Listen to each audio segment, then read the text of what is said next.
everybody, and welcome back to Known Realms Tolesh. While I clean up coffee that I spilled, Angie, where can people find you?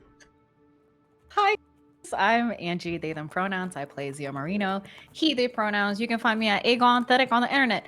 And I've got things to promote now. They're happening on the same weekend, next weekend. So first off, BIPOC Vamp Day from September 20th to the 22nd. It's an online event. We'll be showcasing diverse vampires of color, as well as highlight vampire folklore from around the world, with 9 fully BIPOC TTRPG tables. I participated in a pre-recorded stream called the St. Mercy Blood Drive, and it will be kicking things off on September 20th at noon Eastern Standard Time over on the YouTube for BIPOC Vamp Day. Super fun Electric Bastion Land one-shot that was GM'd by the amazing and my best friend Cyrus. Yo, it's 8-bit. And next up is Diversity Saves, again happening on the same weekend on the 20th and the 21st. Diversity Saves is a TTRPG nonprofit committed to promoting and uplifting marginalized communities in the TTRPG game and industry. And they're hosting their annual Hispanic Heritage Month stream on both those days.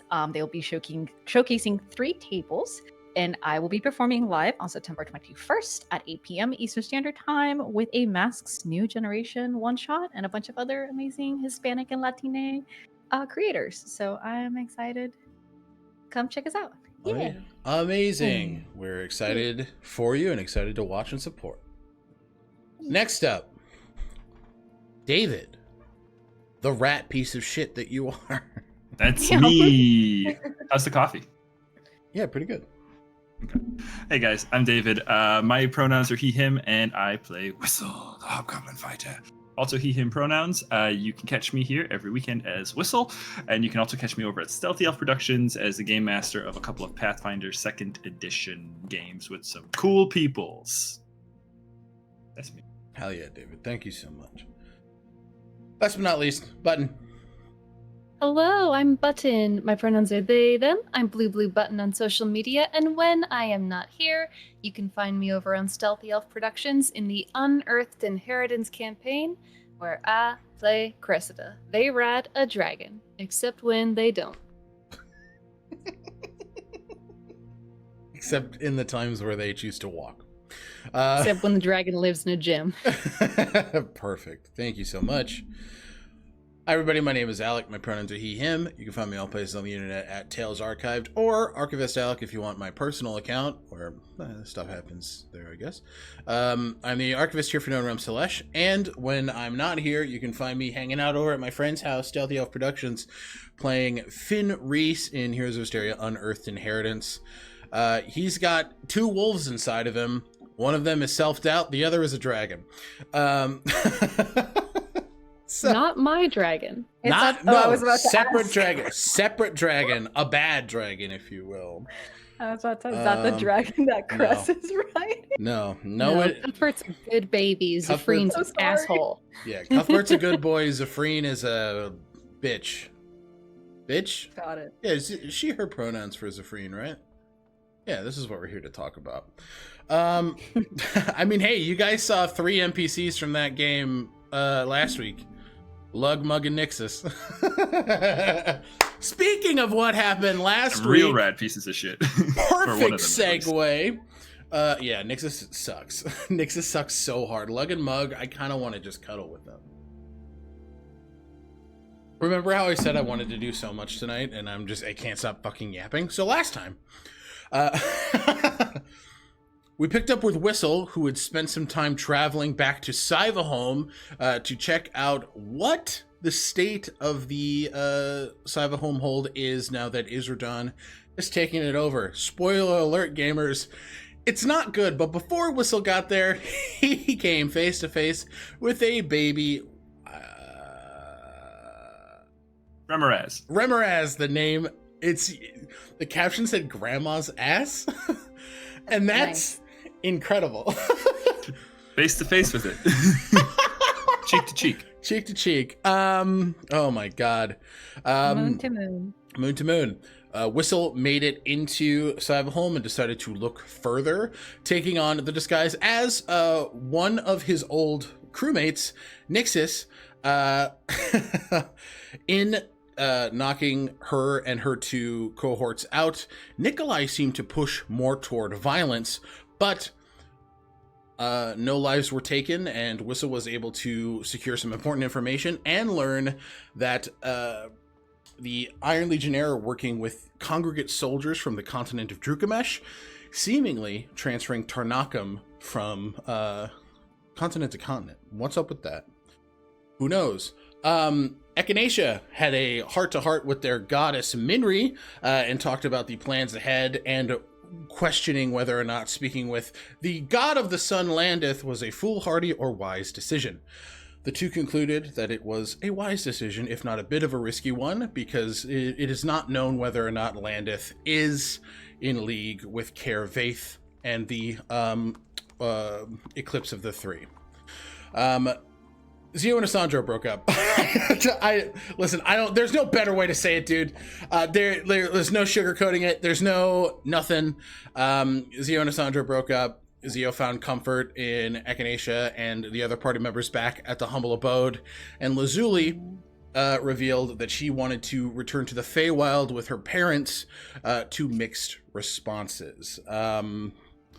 There are some heavy feelings about that, and we are going to be exploring those. But we ended our session with Lazuli heading off with Lapis, Aura, Richter, and Uramil to the Feywild. And we pick up in Iyo Thalor, where weeks have gone by, and the city itself is beginning to heal more and more every day. The streets are filled with footfalls and hooffalls as people will begin to return to work, are aiding in the city's reconstruction. The warm sense of rich baked breads beginning to waft through the windows in the morning.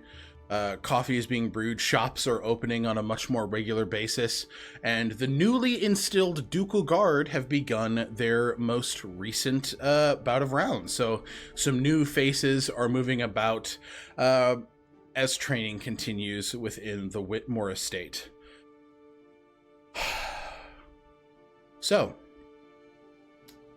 we pick up in the morning, or we pick up whenever. Who's got stuff they want to do?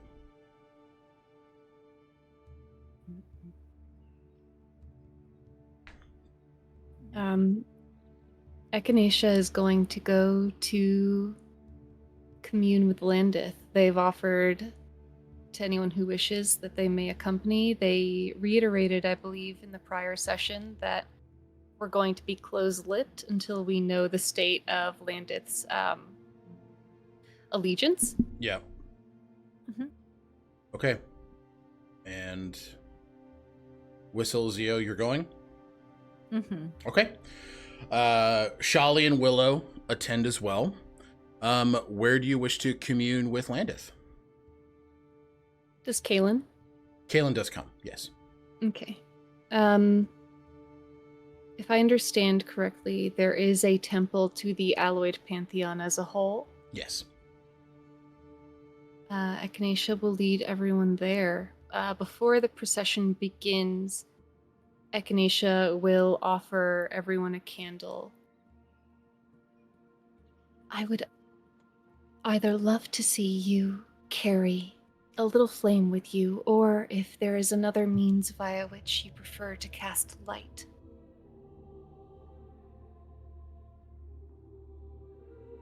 Kaelin quickly takes a candle, and you see as Shali sort of reaches to a pack on her side where she pulls out her own candles. You see, you're a religious individual. You kind of naturally come to these customs and like, oh, this makes sense. You're bringing light, you're shedding light in honoring Landiith.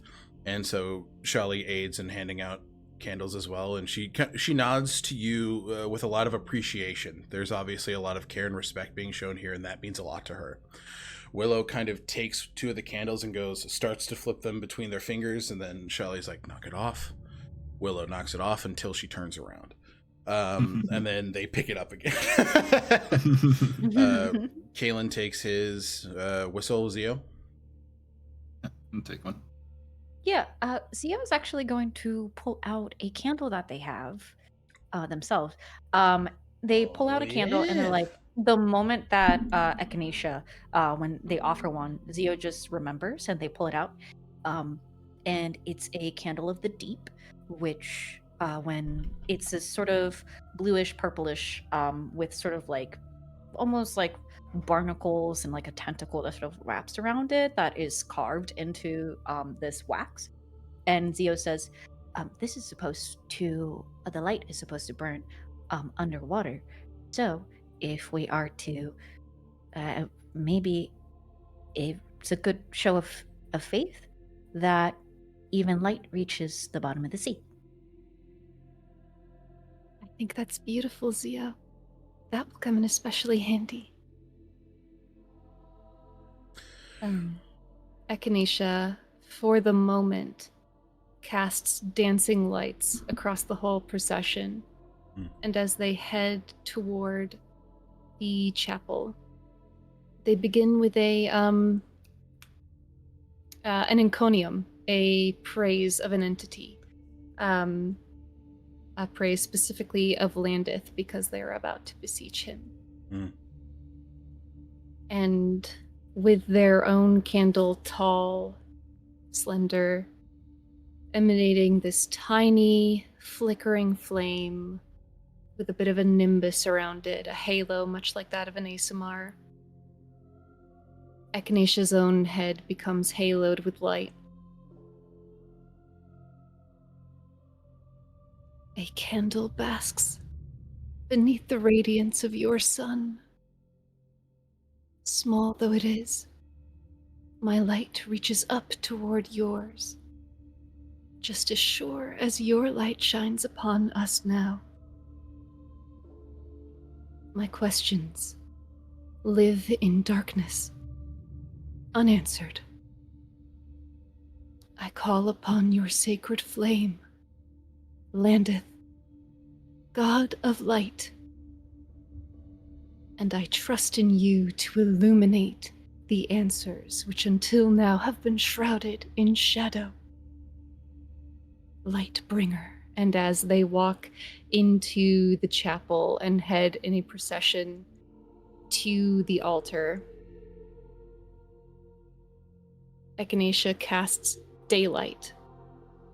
And the daylight shines through their open, translucent wings and spreads prismatic color across the entirety of the chapel, painting everyone. And upon the altar, they set their candle in the middle and they look to Zio, gesturing to a little bowl of water to the side where only one candle can stay lit. Zio will take a step forward and the candle is lit, and as the bowl is deep enough for the candle to sit upon beneath the water. So as the candle, the edge of it comes down below the water, the flame fizzles just for a moment and then brights up again. And it's this sort of turquoise, bluish flame that undulates in this water, still casting light throughout. Echinacea smiles just at the corner of their lip at Zio. May your light remain unquenchable. And the procession will constitute the ritual to cast commune with Landiith, the god of the sun. You see around you as this large and tall space. It's very, probably about 40 feet up. You see the walls lined with red, yellow, and orange stained glass. The Battle of Arachne depicted fields of farmers cultivating their grain and giving their offers. The rising sun in one and the sun at its zenith in the next. And then the last is a dark blue, the absence of light. But given this procession and given the candles here, the reflected light from your wings, Echinacea, creates a bout of bright, multicolored light. Zio, your candle in the water creates a living motion within the space, allowing those colors reflected by Echinacea's wings to dance in the space.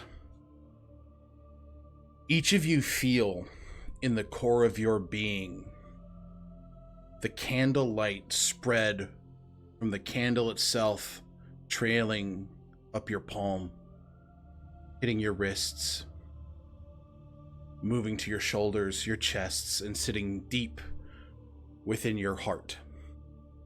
The warmth is curious, investigative, but still comforting and warm. You hear as the chapel doors close, and from a stained glass window depicting the imagery of Landiith, you see a masculine figure clad in golden armor, a red cape flowing, billowing majestically. No head, but a sun lit aflame replacing it. As the stained glass, as the reflection of the light coming from the water and the colors that you're emitting,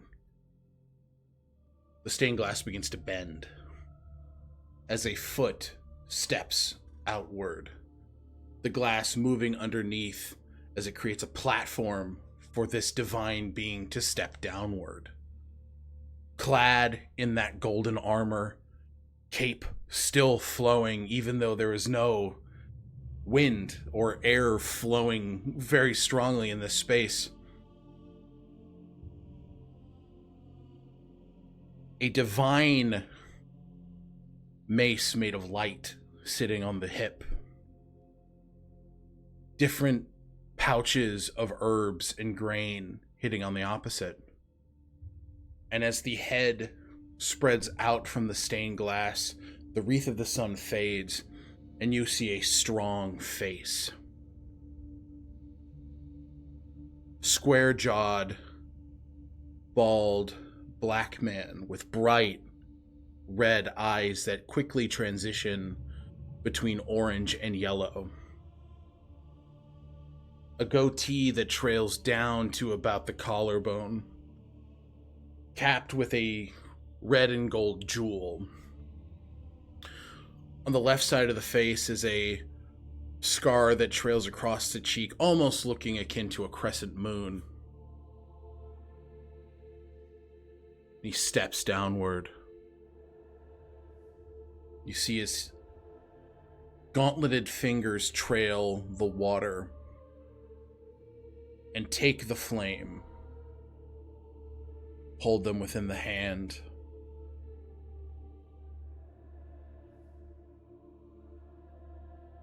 Good tidings. The flames are dropped and returned to the candle. As Landiith stands in front of you. Whoa!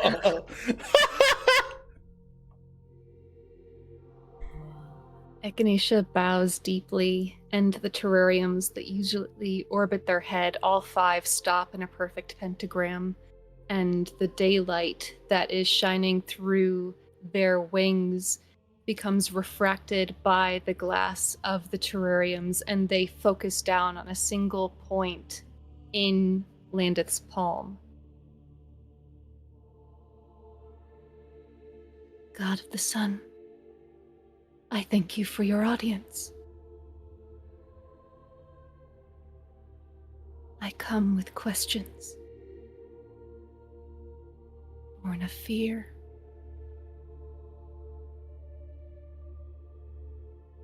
I trust in you to chase the shadows away. Nods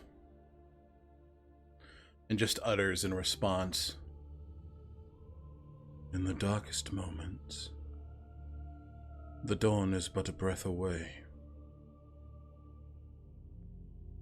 I will hear your questions. But first, I will hear your names. You know mine. I know not yours.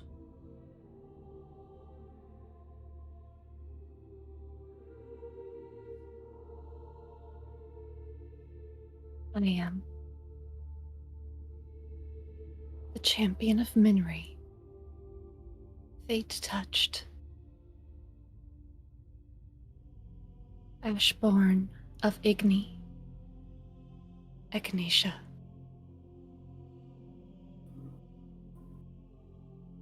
I see your halo as if it were a sunlit crown. An honor. He looks over to Shali and just goes, "My champion." She bows in reverence and doesn't utter a word.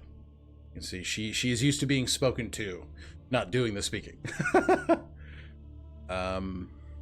Kaelin quickly bows and just... Kaelin Vryn, seeker of truth and the worshipper of Elfwin. What is a sun without a moon?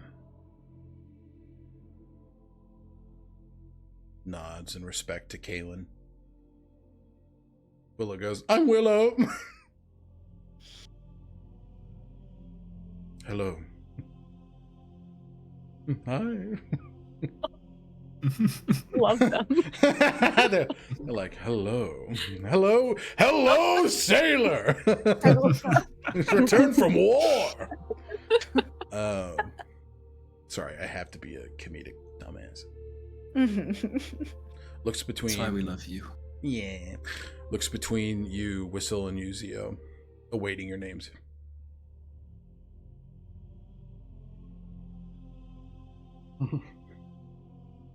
Whistle kind of sees a lot of bowing and stuff going on. He's got the candle in his hands, not totally sure what to do, and he's just gonna look at Landiith and go, "Whistle." I'm Whistle. There's a head tilt. Hobgoblin fighter. There's a head tilt to you, Whistle. As it's not spoken outright, but you hear it in your mind. Not your true name.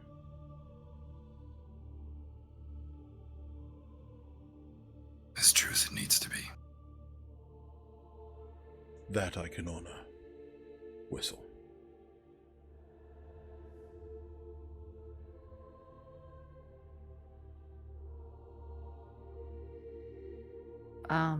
Zio is sort of... I feel like Zio has been just staring at Landiith. This is wide-eyed. They've come across a lot of divine people, gods, so far. But there is a show of... there's a certain show of grandeur to all of this. Especially with the god of the sun, who is so responsible for so much life that exists. Mm-hmm. And Zio's just sort of like wide-eyed and Zio Marino. I'm Zio Marino. Well met. Now that I know your names, I will hear your questions. You see as a throne of stained glass apparates behind Landiith as he sits very regally and looking down at all of you, awaiting your queries.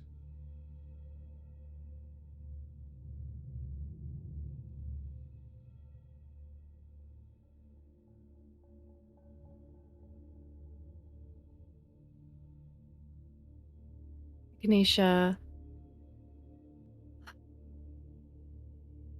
has hopes and fears living in their chest.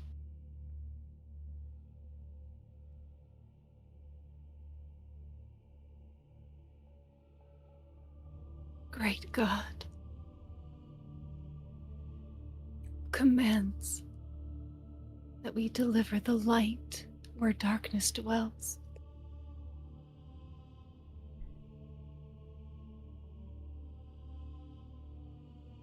Grant me certainty where I am uncertain.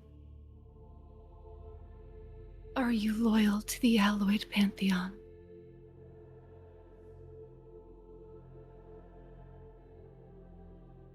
It is by my sunlight that the gold is bleached, made resplendent. Yes.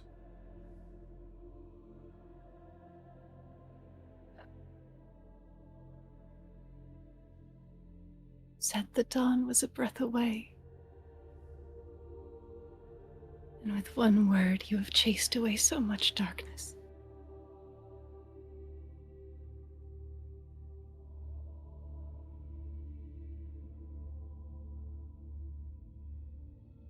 Yeah, Are you aware? Oh, sorry. Yeah. No. Just saying, yeah, there's a obvious curiosity growing, just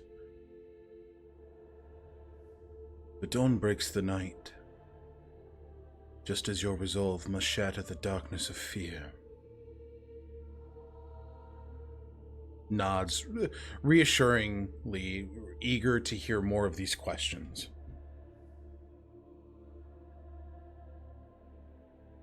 Not every candle is lit.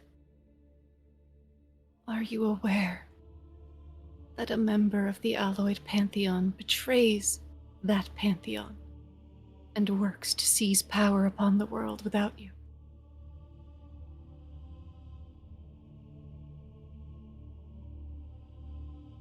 Gears are turning. You can see he is trying to figure out who. In that, you're given the answer before he speaks. He is not aware. You see the gauntleted hand just sort of grip tightly on the arm of the chair. That glass beginning to crunch under his metal hand. I know not of this darkness that dwells within these tranquiline halls. No.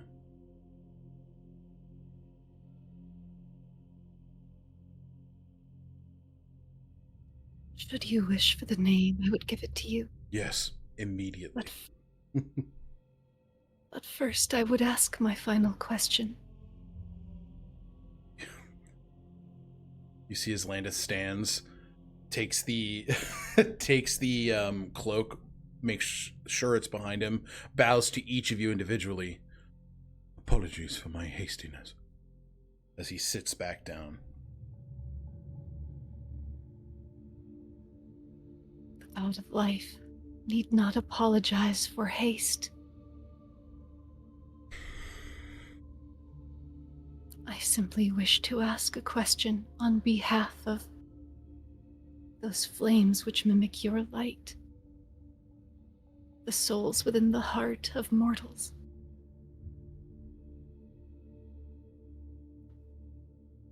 Do you vow to protect the mortal lives and souls of Aotians, your children upon this world, whose very existence is threatened by the reaching dark of traitorous gods, seeking to sunder this world and claim dominion over the rubble?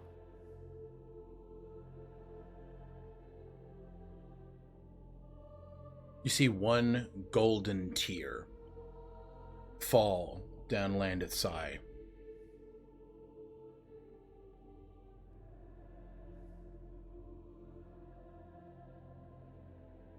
In the light of the sun, he gestures to himself, places a hand on his plate. Every life is precious. Every soul looks to you mortals in front of him, a spark of the divine.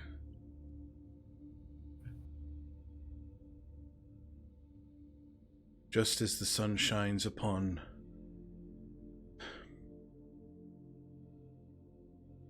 all of you this day, mortal life will flourish under my light of hope. Yes,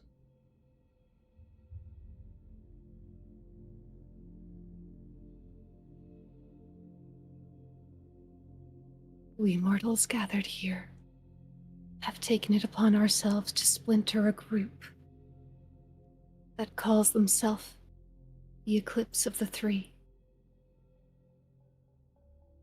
This group contains that entity you trapped within the world.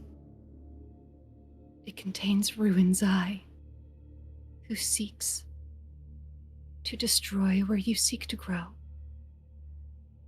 And its last member is Kerfaith. And the daylight that was cast by Echinacea descends and illuminates within and from, and only in the area of that pool where Zio's candle still sits aflame.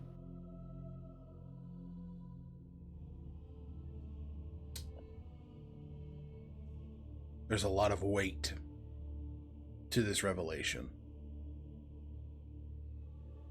I need all of you to give me an insight check here as you look upon the visage of a god.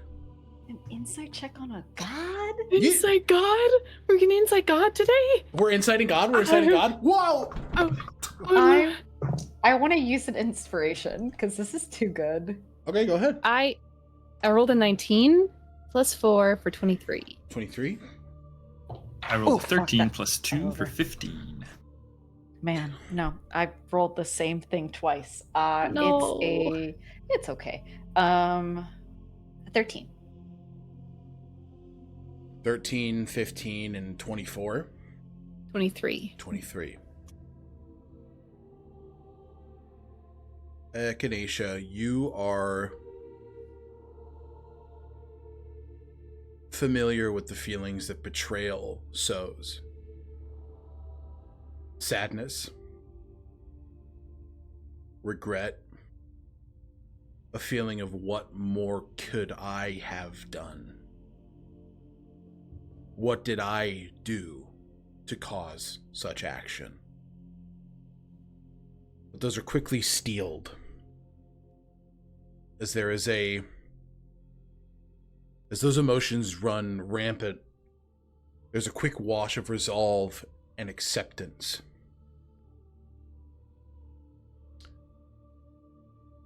As that light is singular due to your spell, the space around you begins to alight again, brightly. Do not fear the eclipse, for it is a momentary veil.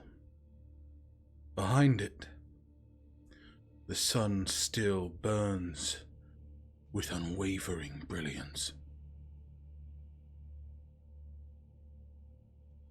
Those golden tears continuing to fall.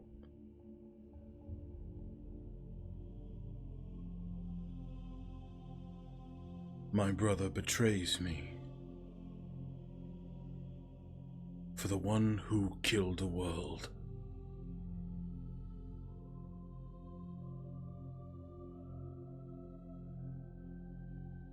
I understand.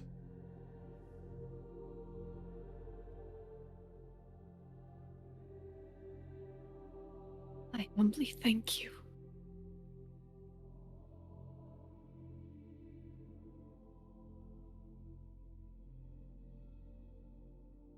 Thank you for bringing light to the sun god.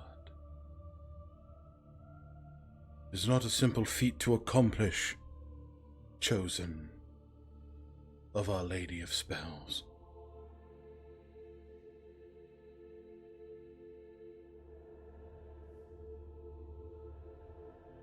Echinacea is shaking. Yeah, they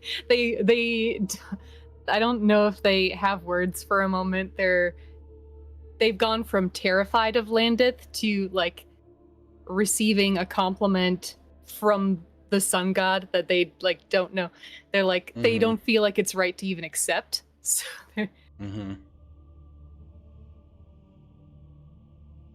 Do you all fight the eclipse? The coming darkness?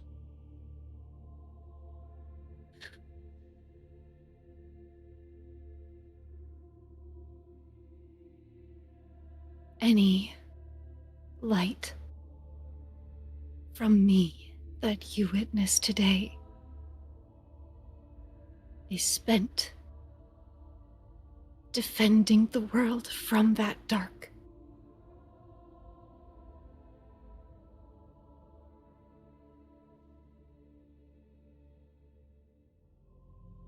Good.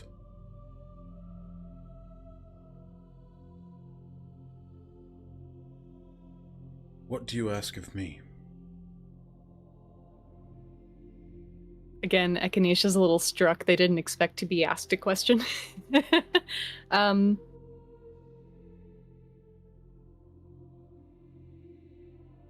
Today, you have made a vow to protect the life and soul of the mortal Aotians. All I would ask is that you keep your vow.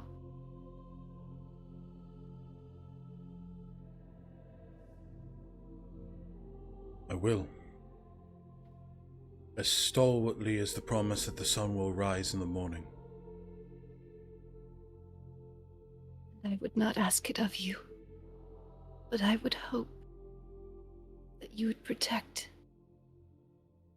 those members of your pantheon who do the same from that darkness. Nods. You see a plan forming behind the eyes. The details of that plan unknown. But Landiith begins to think. And the words you've spoken are taken into account. Landiith looks to Shali.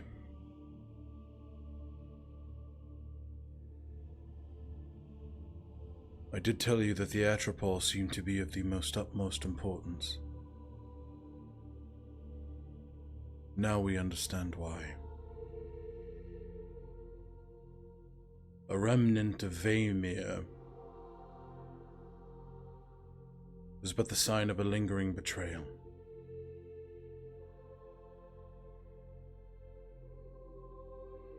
I will honor this knowledge. And Charlie, you will continue to hunt the Atropole. She nods and bows.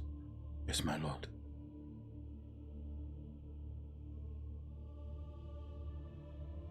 Landiith stands, the stained glass receding to the window above the altar with which you all stand in front of. And he looks to all of you. Shari, Willow, Whistle, Kaelin, Zio, Echinacea. You've all done me a great service. Thank you for being here and for bringing your light. Landiith turns and begins to walk up the remaining pedestals of stained glass. Not quite gone yet, but still present in case there is anything left that anybody wants to say.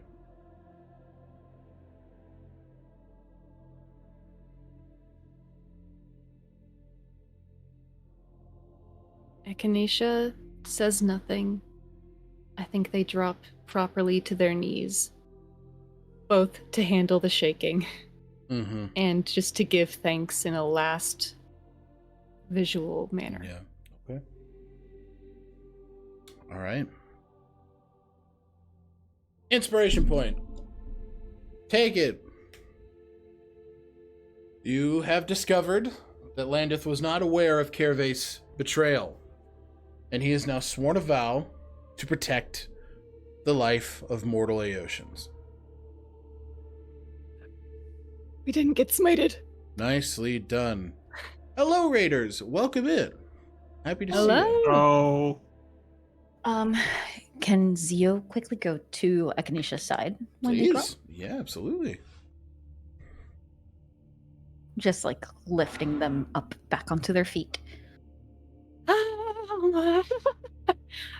Echinacea holding onto your arms. Yeah.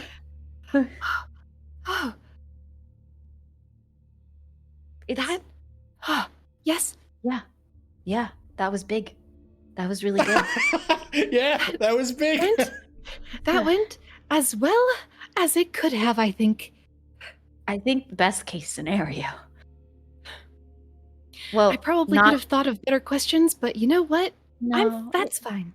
It's good. Best case scenario for us. I don't think he's doing great though. That No. must not feel good.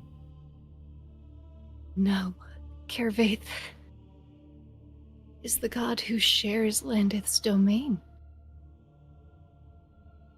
It's an especial betrayal to him. Mm-hmm.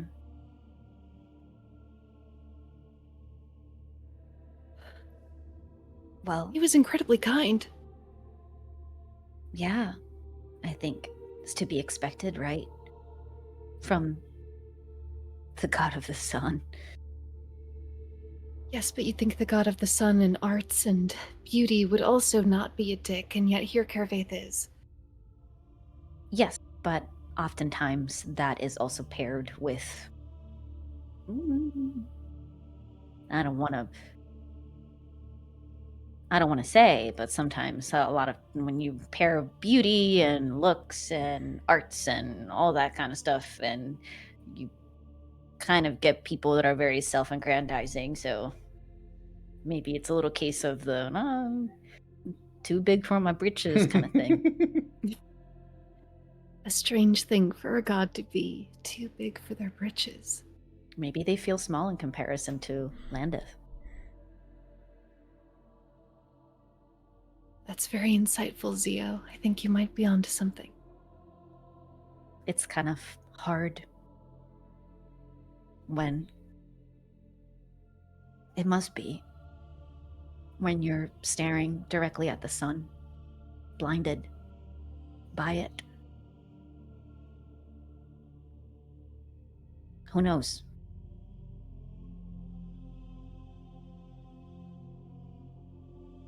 It's easy to feel small. Echinacea tucks that one away for later. Makes sense. Completely valid. They're like, I'm not gonna probe Zio's anxieties in front of all these people just after meeting a god, but they tuck that one away. Yeah. They make that known. Completely understood. Each of you see a Shali for the first time since you've seen it, just a wide smile, a blush across the face. There is a complete and utter respect for Landiith and to be given a goal that is concrete and to understand the reasoning behind it and to have a motivating factor moving forward. You can see the flame within her has been reignited, and Willow is like, calm down. Everything's fine. Listen, I talked to... Don't tell her to calm down. Listen, okay. You're allowed to be excited when you speak to your icon. I am. Very. Well, very excited. We dance. that's beautiful. Mm. Echinacea will look at... I'm so sorry. No, you please go ahead. Echinacea just looks to Shali.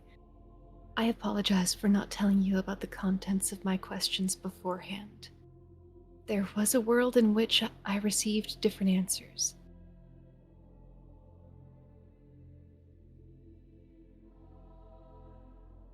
Do not apologize.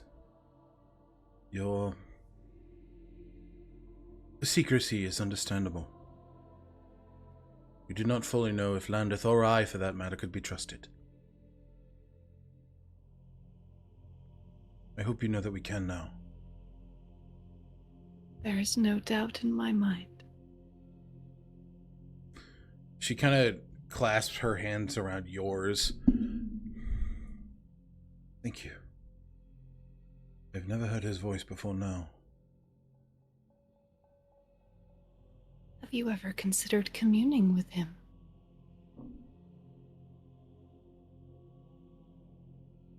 I have now.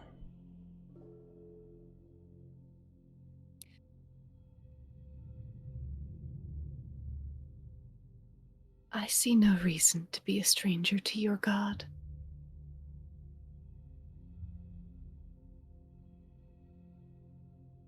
Yet another thing I've been taught. Thank you. You can see that there is a deconstruction of how to operate, right? Like, it becomes clearer and clearer as you look at Shali that her belief is that gods approach you when they need something. You are not to bother them. They are of the divine. They are not here to talk to you. You are here to serve them. And that veil has been shed. A little delighted, Echinacea looks around the space, and Willow's relationship to an icon having been noted, how's Whistle looking? Whistle is curious. Not a lot of. I know, Alec, correct me if I'm wrong here, but there weren't a lot of necessarily like active religions or faiths in the Iron Legionnaires. There were a lot of. I say that there were a lot of stories, right? Some people would give offerings to the moon, you know, for kind tides. Some people would give offering to, you know, old pirate spirits, you know, but there was not a whole lot of religiosity in your life, none that you've really experienced. You've met a few clerics in your time, but mostly they tended to take the roles of like trauma doctors. Sure. You would meet a cleric when somebody is about to die. They would say their piece and then do what they can to make people comfortable. But other than that, you know, there was no like, oh, I'm headed to temple, you know, like that's been relatively new given your experience with the Fated. Yeah.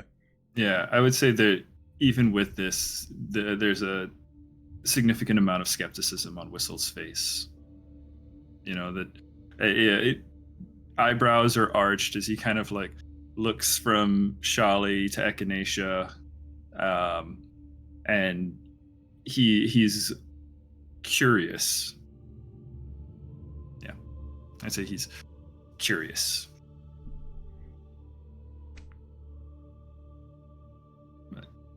But ultimately just remaining silent observer as this is all kind of going down, doesn't want to interfere with anything or be outwardly disrespectful.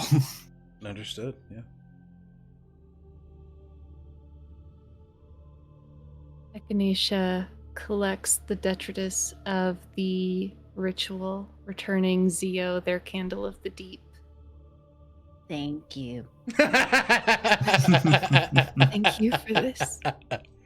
I didn't think it was gonna. Oh, I didn't think it was gonna be that useful, but I'm glad it helped. The significance was not lost on me.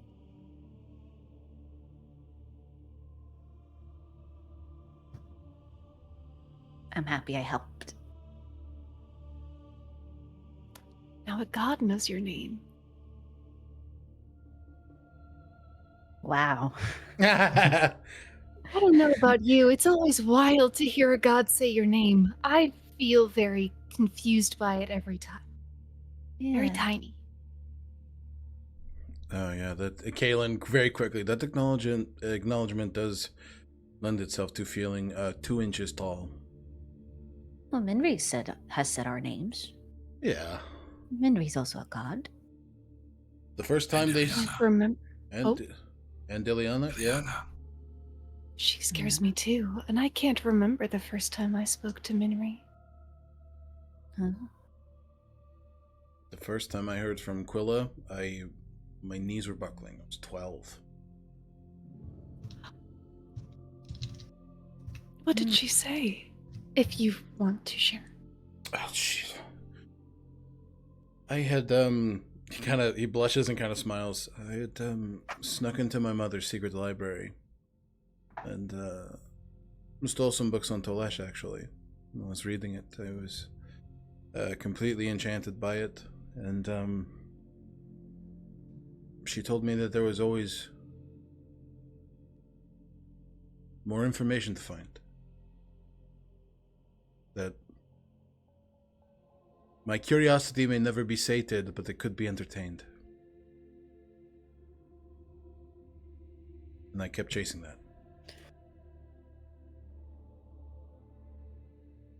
You stoked your curiosity.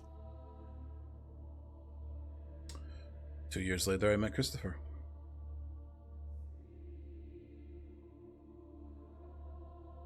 And sailed the sea.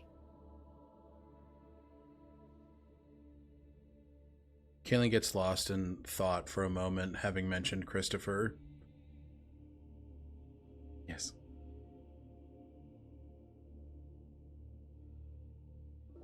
Echinacea stashes many things away from this encounter. Understood. Zio feeling small, whistles curiosity in attempt at remaining respectful, and whatever that was. Whatever that Kaylin. was. All right. We're putting him in the Rolodex for later. Understood. Yeah. Wow. What a way to start the session, gamers. Holy shit. Okay. We're going to wrap it on this scene. Whistle Zio. What do you guys want to get up to today? Damn, that was good. Oh, what a banger. So sorry. I'm like, whoa. Oh. I want to leave the door open for Whistle because I David? don't really have a lot. Sure. Yeah. Whistle, this is kind of like, was this kind of morning that we did this? Early morning? Yeah, I imagine that's kind of up to Button Echinacea. Would you have come first light? Yeah, I think right at the dawn. Yeah. Well, it doesn't have to necessarily be the same day, but I think as we're all kind of leaving the temple and everybody's just about to go their separate ways, Whistle will mention to Zio and Echinacea, I have some people I was hoping to get in touch with today in town. If you'd care to join me, I'd appreciate the company. Absolutely. Yeah. Who? Lila Alcott. Oh, yeah. Oh, we have to tell her the news. What news? Echinacea's face falls. yeah, sir. About Sir. Shit. Yeah. I didn't mention that. I was also like, what news? Yeah. It just, as I looked at Moses, I was like, wait a second, yeah. Up table, we know that Sir's not dead. We all think that So Sir is we dead. all think, yeah. 100%. Okay. Oh, Yeah. I didn't tell her about that when I saw her. Now I feel bad. No, don't feel bad. There's a lot to tell people. And, she was just settling back into her home. I imagine it may not have been the right time. True. Don't be so hard on your socio. What that very smart man said. Zio shuts up. No. All right. So we're seeking out Lila Alcott. We're off to see the Lila. The Lila. The wonderful Lila Alcott. The wonderful Lila Alcott. Yeah, that's okay. Yeah, it sounded. I went Lila. Okay. You guys go to her place. She's not there. You knock. There's no answer at the door. Draw my weapon. Oh. Nick, I'm just messing around. Shing! Like, whoa. Where's she at? All right, so go ahead and roll me initiative, everybody. Oh. Wait, for real? Real? Yes. For real? No. No. Oh. And the music You can't do changed this. too. You cannot do this. You can, but stop. NPC's not there. Everybody get ready. She's not in her place. But Whistle and everybody else, go ahead and give me a perception check. I'm so bad at that. Damn. I'm just gonna do it in rolling here. like Wow, booty bad. today. 11. Booty, 11 Echinacea. Same 11. Yay, twins and Twinsies. I. 17. Whistle. Ew. You think for a moment about drawing Nikolai, but then you're like, I don't want to stress everybody out. And you do catch He's Frank. been in a mood lately. Yeah, you do catch Frankfurt out of the side of your eye, looking like he's heading toward one of the tunnel entrances. Oh. Wait, over there. Frankfurt. Oh. Hey, Ah, hello Oh, Mr. Whistle. Hands sort Drop of my clap to weapon. the side, but Just bows to you, bows to all of you. Good morning, good morning, good morning, good morning, good morning, good morning, good morning. Hello. How are we today? Honestly, so far, pretty good day. I love a pretty good day. You see, he's got some books in his hands. I was actually just returning to the Gutways. Who am I? Phelan.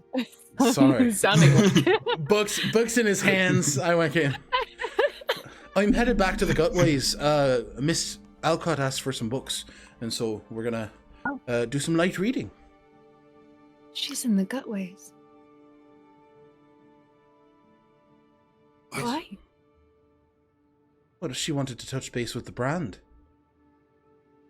Oh. She's a founding member. Well, That was not known to anybody. I will say that was I not was known gonna to say, anybody. What? Wait, Brand? a family member of the brand? A founding member of the brand. What is the brand again? Oh, Zio, you weren't there. Yeah, Zio wasn't This there. gentleman could tell that Nikolai is sentient, and Mhm. yes, is a member of the brand. Is that what it's called? The brand? Yes, fuck, Galen, sorry, I have to go. Okay, if bye, I dear. sorry, I have to, yeah, blah. Right, the brand, we study, see you later. Oh, what the fuck? Damn it! Ugh. Yeah, right, we study the Divanthyr Empire, and, do research on, historical figures within there. Oh.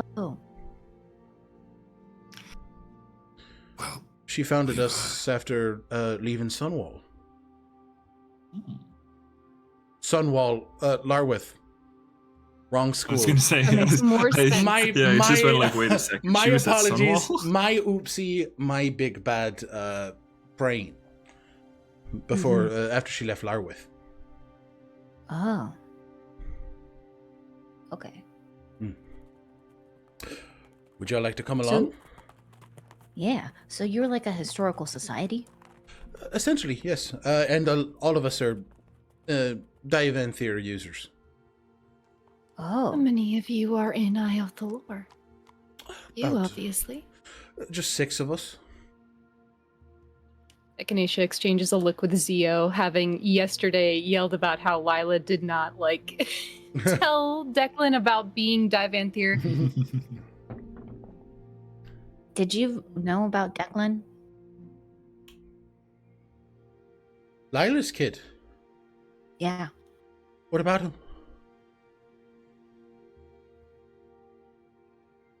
Maybe that's not for me to So you know that he's Lila's child. Oh, yeah, he's a great kid. Yes. Is that all you know? Oh my god. Did he inherit his abilities from his mother? I don't know. Did she ever say something like that before? Echinacea is lying if you want to roll an insight. Roll me a deception check first. Yeah, Okay. I'm just gonna say that Zio is failing it. Like, Zio's just like 19! making like a face, like 19. They're mainly just asking a rhetorical question, but in a lie way. He doesn't clock that it's a rhetorical question. He rolled a 2. Okay. Yeah. No, didn't say anything of the sort. I don't believe that Lila ever talked to him about any of that. why wouldn't she? I think she just wanted a world that could be potentially dangerous for her son to be kept away from him. But I'm not his parent. So who am I to judge? Yeah, okay. fair enough. Lead the way. Oh, yeah, go on. As I'll as help he him with the walks books that he's off. taking. Okay, yeah, Yeah. he had. Thank you very much, Mr. Whistle. Yeah, as he heads off, Zio turns to like Echinacea and says, "Why do you think Lila would also keep it secret from the rest of the brand?" I don't pretend to understand the danger that she sees. And I don't particularly mind her keeping it from others. I mind her not preparing Declan. Yeah.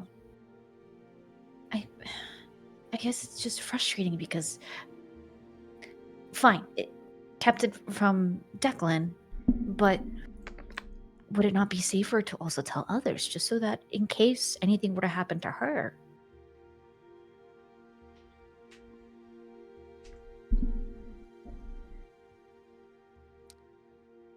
We should ask her. Mm. Okay. You guys move in. Sorry. No, go ahead. Just as they're moving in. So how do you feel about being their celebrity? So, do my best to hope that wouldn't come up, honestly. Oh. Would you rather not go? No. It's all right. Ultimately, at some point, it has to be addressed. And it means perhaps learning anything that could lead towards Nikolai's restoration. And that takes priority over my discomfort. Spoken like a man in love. Whistle just kind of gives the hilt of Nikolai a little bit of a look, but doesn't say anything to him. Yeah, there's nothing said to you either. Damn. You got getting the cold sheet. Shh, you're getting the cold sheet. Oh, no. Oh man. You guys head into the gutway. Oh, sorry, Zio. Yeah, no. As we're like walking and talking kind of thing, like Yeah, they're having maybe. that conversation, and I think Zio is trying to make conversations with, oh my god, I blanked. Frankfurt. With Frankfurt. And it's like, so if you're a historical society, have you ever heard of a Lord Vendrick? And not knowing, yeah, not knowing that Whistler knows about that. Oh, but Lord they're just gonna Vendrick. say that out loud. Oh yeah, definitely heard about Lord Vendrick. He was quite the controversial figure in Divanthir society, and definitely a controversial figure within the brand. Some people love him, some people think he's a deplorable monster. Oh. Are there texts about this? There are a few texts on Lord Vendrick. Why do you ask? He was, I mean, just for TLDR, he was the longest serving commander in the Divanthir Empire. 5,000 years. We have Leet speak on 5,000 Neosha. Yes. 5,000 years. He served 5,000 years. for 5,000 years until the last Crag War. Well, there is a mage that was under his command. Kada. Is that name familiar? Yes, High Mistress Kada. Very familiar. Well respected mage and advisor to Lord Vendrick. She was amiable for... she very much wanted to stop the Crag War before it began, but Lord Vendrick was intent on trying to root out any sort of problem. What is the Crag War? Well, at one point in time, Drukamesh, the Zendrix, Tolesh, Josiertu, Ibari, and Itish were all one continent. One supercontinent. Everything together. And in that, well, when it was that way, there were subterranean, we think that they're maybe a pre-species of dragon. They were born within the hearts of volcanoes. They came from these odd eggs that looked like stalagmites. Like the kiln? Is the Kiln of Hollows one of... Yeah. And these cragworms would break from volcanoes and cause mass eruptions, wiping out Divanthir cities across the supercontinent. And it just happened it would happen with no warning? Well, yes, the cragworms were experts in guerrilla warfare. They did everything they could to attack the Divanthir cities and kingdoms with any sort of, without any sort of advance. They weren't honorable combatants like the Divanthier Empire. Oh. So It's- that was the problem that Lord Yes. Vendrick was trying to fight? Vendrick wanted to Oh. take to the mountains and, well, wipe out the cragworms. Was Ios still alive at that time? Oh, the Star Dragon. Yes. Yes. Echinacea, who's been told by Pelgond that that was the progenitor of the Divanthier Empire, is now like, does everyone know that? It's just like the Star Dragon. I believe he was still up in space, but yeah, I think he was Oh. there. Which you can kind of see between the lines. We're like, yes, in space, likely story. Okay. Real quick, in Whistled's visions, Yeah. Lord Vendrick and the Divanthier army, weren't they astride cragworms? They were. But as if you remember, those cragworms were completely coated in Divanthier metal. Mm. Give me a history check. Lisan al-Gaib. Lisan al-Gaib. Good at history. Hang on. That's a 16 on the dice with a plus 11 for a 27. 27. There's a particular feature that rings familiar to you. On your journey to Sivaholm, you saw an individual stabbed with a particular metallic material, Mhm. and it coated their form and made them subservient to the individual who dosed them with that metallic alloy. Mhm. Mhm. So, piecing some things together, Vendrick found a way to tame the cragworms and use them against their own kind. Mhm. Well, then I think as we're walking and Frankfurt and the group are discussing this, at the mention of the cragworms and their role as adversaries of the Divanthier Empire, Whistle's just going to absent-mindedly mutter, Not all of them. Huh? Not all of them? Frankfurt gets a wicked smile. What do you mean by that? What do you mean by that? Why are you smiling at him like that? Oh, What do you mean by that? No, we're not talking about me right now. Nothing, just something I remembered. Frankfurt nods proudly. Mhm. Wait, what? Why are you nodding? What is happening? Looks at Whistle. We should go meet with Lila. All right, let's go. Starts moving. This little I halfling think just trucking. Yeah, I think He's Whistle's... also, Whistle, you kind of get, it's not his Mhm. shit to tell. Yeah. Mhm. He's not gonna, just like, well, actually, he's experiencing excellent. Yeah. So he's not, So Yeah. what's wrong? Nothing. It's just something I remembered is all. Let's find Lila Alcott. Okay. Understanding that there is time and space that is needed before divulging information from recent personal experience. Zio doesn't push, but they do sort of like give Whistle a little look before they kind of trot off after Frankfurt. I if you guys want, and Alex cool with it, I'd allow insight checks. on Absolutely. Whistle if you Yeah, want. go for it. Yeah, Okay. I'm rolling like shit anyways, but Wow, yeah, also bad. 13. ooh, not bad, not this time. Okay, insight check. That is a 22. 22, 13 for you, 14. Echinacea? You Rolled just a- hear Aedwolf, he's hiding something.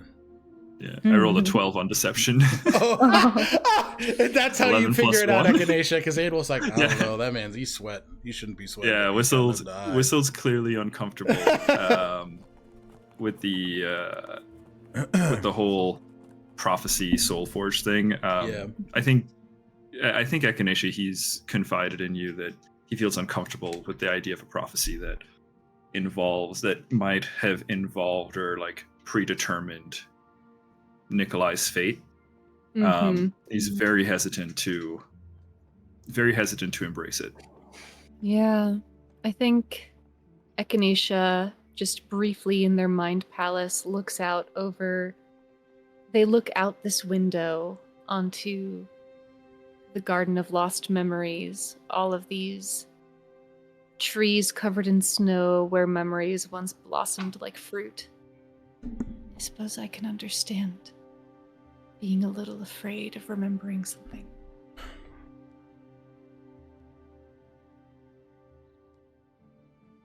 Makes all the sense in the world when you think about it that way. He'll open up when he's comfortable.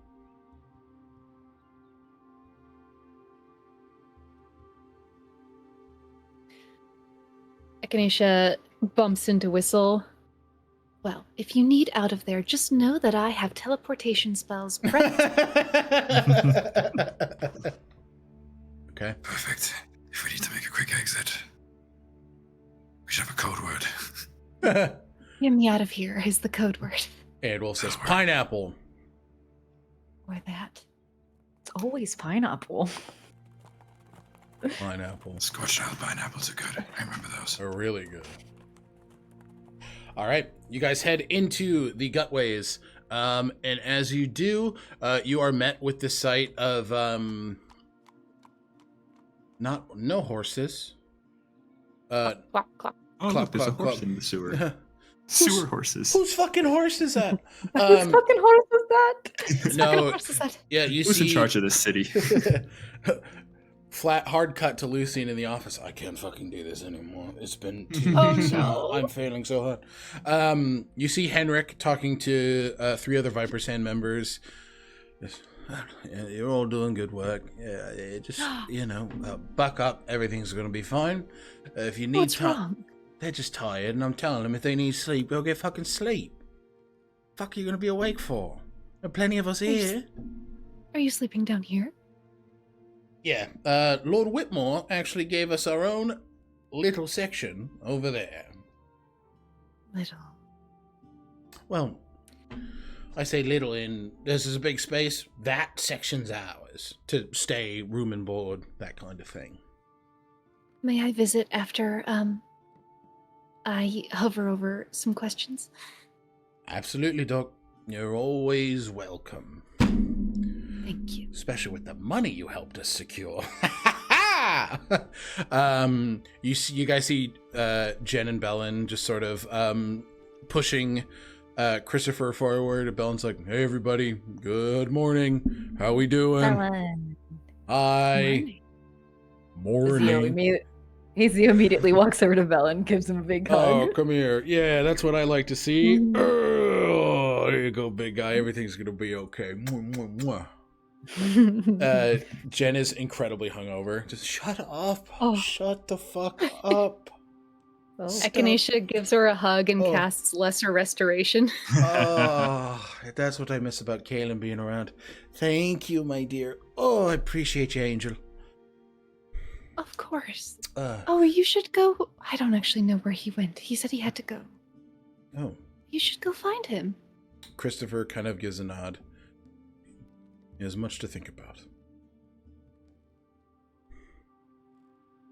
We'll keep being mysterious, and I'm doing a poor job of not prying. Okay. Christopher nods. Well, I understand why he's so smitten with you. Well, good. Have a good rest of your day, everyone. We'll be in the law keep if you are in need of the Thortel Guild. Oh, Begin to thank you kindly. roll forward. Evelyn quickly following behind. I'll make sure to get you in there, Mr. Elmsong. Good morning. Good morning. And you all head to the centermost point where you see Frankfurt putting books in front of Lila, and Lila beginning to read. She is in full Divanthier regalia. She is in a set of purple robes with this gold sash and metallic trimming going down the high collar and down the arms of the robes. They seem to, much like military lines, kind of dictate station, dictate rank. And so she's sitting there reading. Thank you very much, Frankfurt. I appreciate it. Good morning. How are we? Morning, Ms. Alka. Morning. Yes, we were going to speak. Points to you, Whistle. Indeed. Please, have a seat. All of you are, of course, welcome.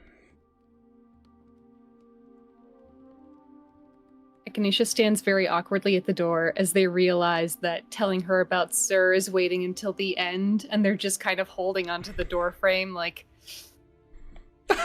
Gripping it tightly. Yeah. Just fucking, oh! Understood. Okay. Well, coffee or tea? Coffee. Is you Echinacea? Oh, you don't have to give me anything. Wired enough? Tea, thank you. Understood. See you. I'll have tea. You see as she kind of gestures her hands out and you hear her uttering, whispering in Orthran. Whistle, you understand that she is asking the teapots to warm themselves, the coffee pot to warm itself. And you see as after a bit of time, they get up of their own volition. Very, what's it called? Higitus, Sword in the Stone. Yes, Sword in the Stone. Higitus. And Fantasia, like all of the, cutlery and dishware sort of moving around of its own volition. She sort of gestures her hands to like show it the path, and 2 cups of tea are pushed in front of Echinacea and Zio, and then Whistle, you and Lila are served hot coffee in these really ornate metal like cups. They almost look like whiskey glasses, where they're very circular and sort of kind of like a Glencairn? Yeah, exactly. Yeah, they flare out sort of toward the top, and you all you touch the metal, and you can see it's perfectly warm on the inside, but the outside coating is perfectly cool for your hands. Incredible. It is incredible what a good conversation can give you. Indeed. On that subject, yes. You look busy and not looking to take up too much of your time. I imagine you have questions?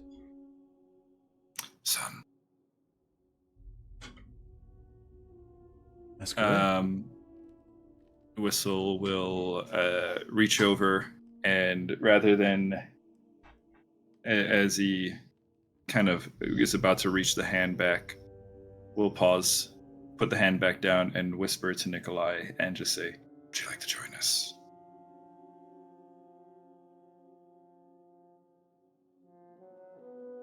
It's quiet for a handful of seconds. Fine. The dagger moves of its own accord and rests in front of you, Whistle. Frankfurt goes, and Lila very quietly just kind of takes it in and... How did this occur? Under unfortunate circumstances.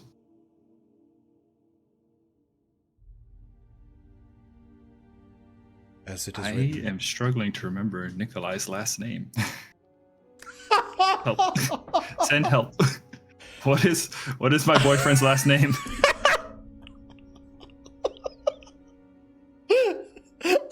Nikolai, what is your last name? Okay. This is Nikolai. Insert last name. I swear to God, I wrote it somewhere. Give me a second.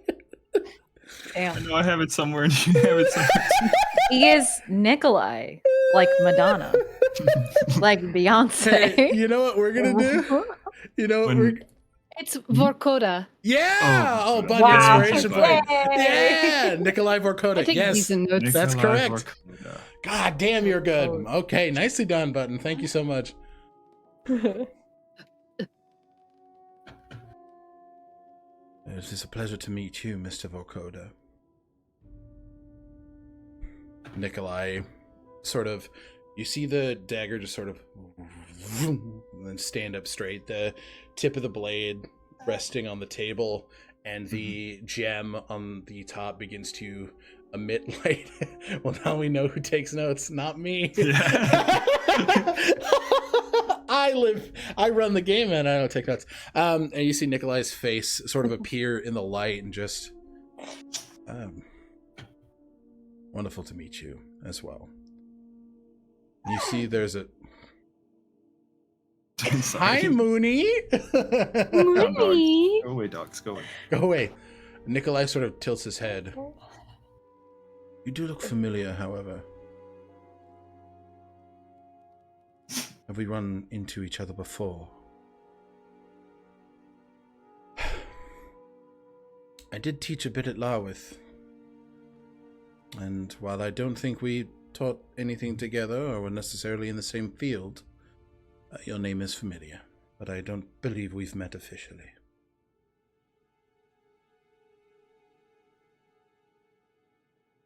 Now you have. Yes. It happened under a tragedy, you said. Indeed. As it was written. Damn.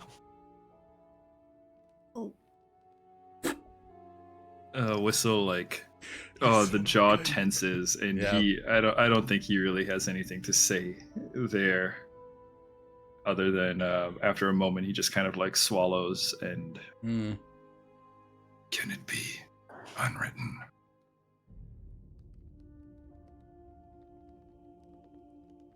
Feel the rain on your skin. No one else can feel the Don't rain. you dare! How dare you! Only you can let it in. No one else. I heard Unwritten, and the song literally just started blaring in my ears. Word association game 1. I understand the rest is still unwritten. But can this specifically be unwritten? Oh, incredible. Incredible. We're serious storytellers here at Tales Archived. Yeah. We're unwriting it as we go. Staring at the blank page. Open up that dirty window. Lila, just, you mean, can he be restored? Correct. He can, How? as the tinge began. That sounds rather personal. Nikolai. Nikolai stays silent. What is the tinge? Is this a medical condition? What is that? If he were a person, it would be a medical condition. But he is a blade. He is beginning to be tinged in blood, stained by it, called to a weapon's... what a weapon is designed to do. Fight. Kill. That is the influence of the Blade Brother.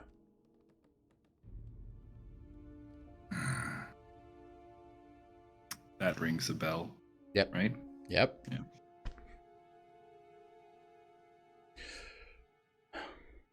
And if it has begun, He's upset. Mooney's like, what do you mean, tinged in No, blood? That's Quincy. Her toy Oh. is Oh, like Quincy. under a bookshelf, and she's just Baby. gonna sit there and cry until I get it out for her. Do you want to get it out for her quick? Yeah, let me take a look. Okay, yeah. Understandable.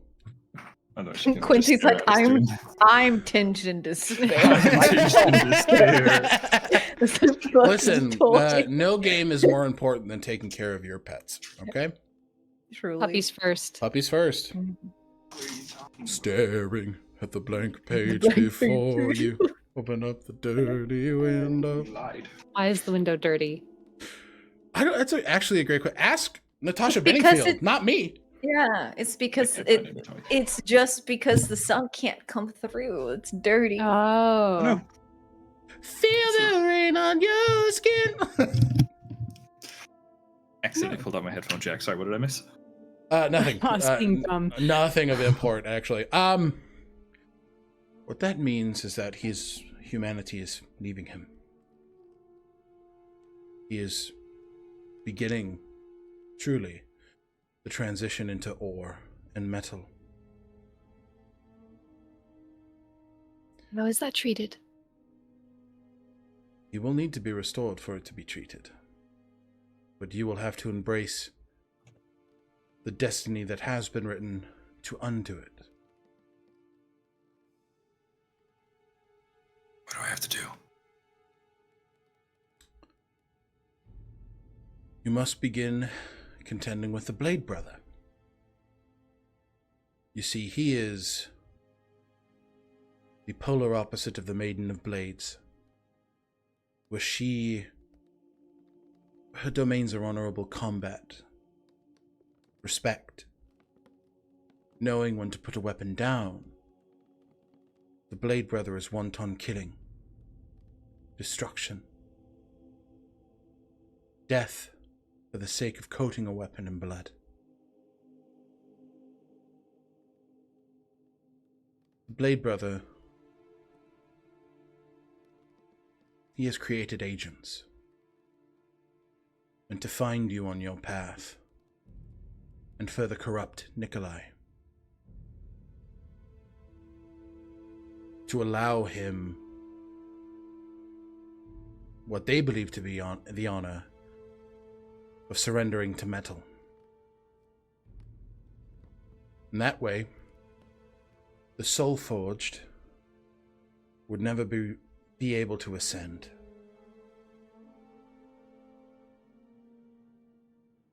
You would lose him and your power.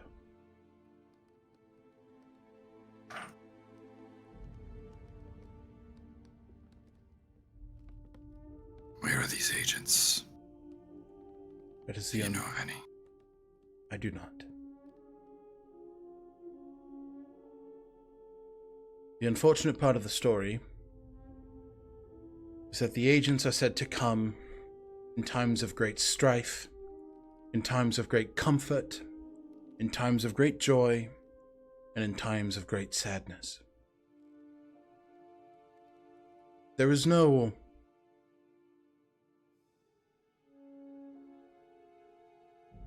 complete telling of the Soulforger's story, as it has not happened. They will be individuals trying to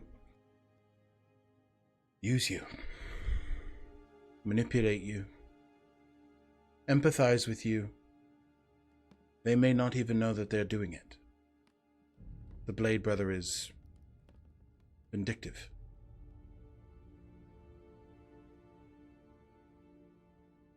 It is said that there are 4 blades that must be shattered before your beloved can be restored. 4 champions of the Blade Brother that must be felled.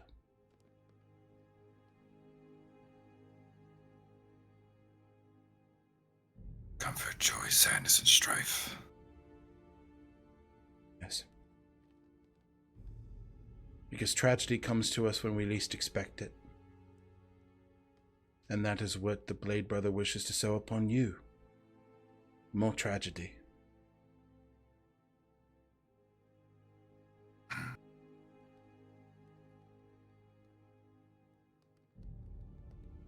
They must be broken, you say? They do not need be killed. That would be, well, against the Maiden's way. If they can be stopped, they can be shown how to be reforged. That is felling your enemy.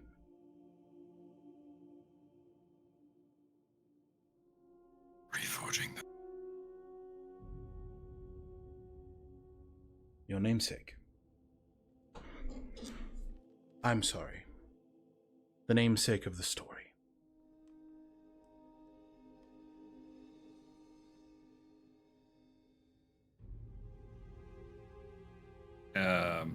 Whistle's going to lean over to his waist and grab the bag of holding that he keeps a whole bunch of metal objects and whatnot in. Reach inside and remove a chest. And hold it up and put it on the table. And turn to Echinacea and Zio. This is the chest I wrote about, the one I recovered from Cyberholm. It's a congregate chest. Yes. They've been... You'll just tell Lila, the congregates have been active nearby. They've allied themselves with the Iron Legionnaires under the command of Isradon, the Red Dragon.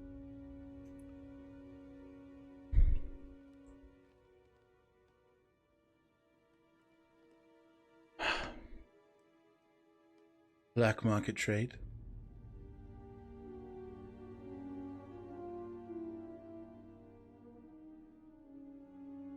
It's protected by magic. I haven't opened it. Figured we could do that together. In Whistle's report, did he mention what happened to the guy, what got stabbed? yeah, full Yeah. detail, keen mind detailed of everything that happened. Alec, with Echinacea's 50 years of recovered memory, would that ring a bell as Tarnakum? Yes. No, it's valid. Yes. Okay. It would. Echinacea, in that 50 years of memory, you recall a time in Drukamesh. It's actually when you were finishing up working with that group of botanists that you worked with.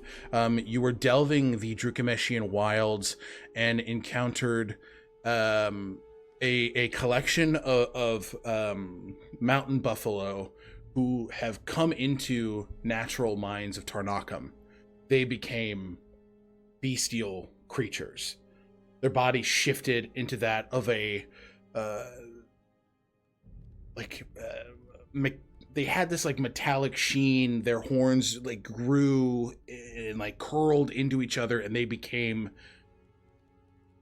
they went from like pretty docile creatures to like apex predators upon like feasting on the land that was lined with this Tarnakum. Okay. As Whistle says, I figure we can open it together. I think Echinacea is like going through the Rolodex and uncovering these memories for the first time in their mind palace in that hall of mirrors. And they come, I think Aidwolf, this shadow in their mind, like drags them over to this mirror where they see the buffalo feeding on these like Tarnakum veins. Mhm. And Echinacea goes, oh, wait, don't open.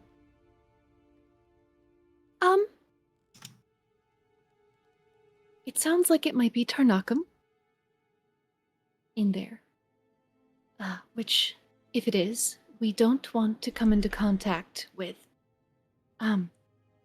It's a highly volatile magical substance, and it's highly addictive.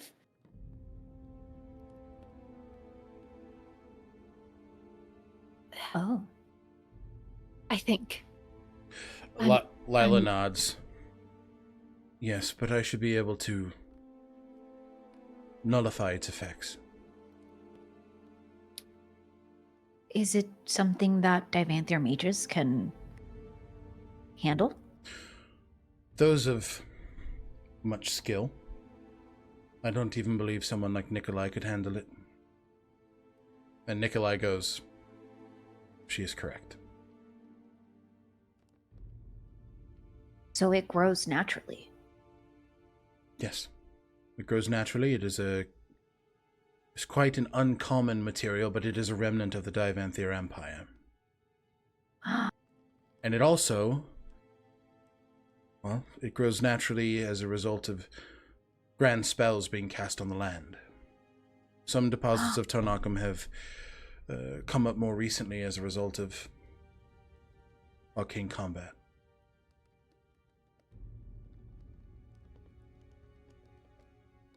It's how Hendrik controlled the cragworms. I think Whistle just says that out loud to nobody in particular. You would be correct. Kata was one of his biggest advisors. Yes, she was. She cautioned him against the use of ZenOkami. She cautioned him. Yes. Oh. She said that it would bring about the end of the Divanther Empire, and frankly, she was right. What is that? Well, Vendrick thought that he had control of the cragworms. He didn't. They were docile for a time, but once they met their brethren again, they infected them.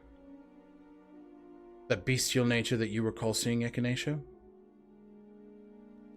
That took hold of the cragworms. And they sundered the Empire. Brought it to ruin. Vendrick's entire unit was killed. Because of his hubris. And Vendrick himself, how did he die?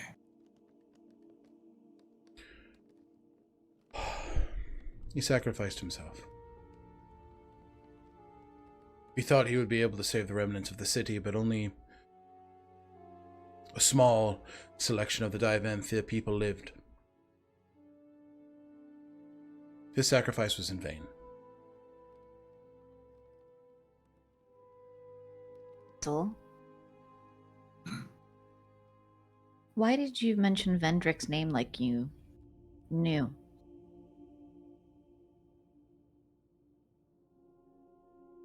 I've heard the name recently.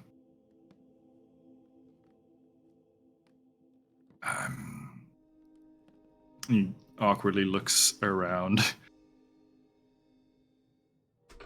I've been seeing these visions lately. Visions of the past. Armies gathering. Cragworms. Under the control of Lord Vendrick. Oh. That's what he shares, but he's not going to share necessarily the perspective of those visions. Lila does. Oh, go ahead. Your past life. I'm sorry.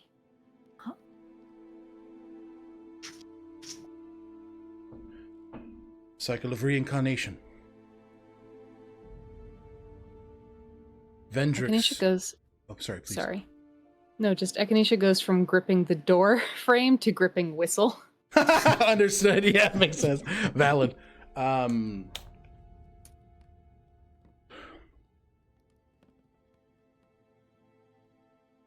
It is the reforging of Vendrick's soul.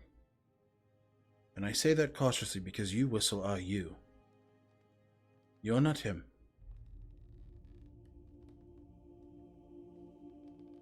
But Given what I've learned of him, I don't really want to be him.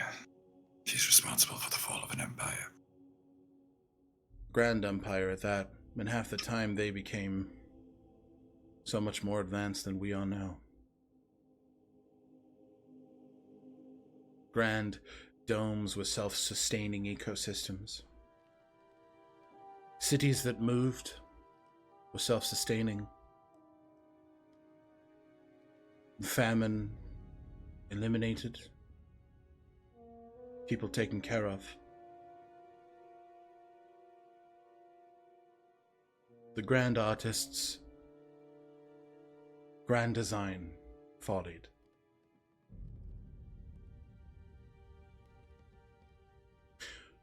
I believe you know him as Kevaith. Why is it Always him.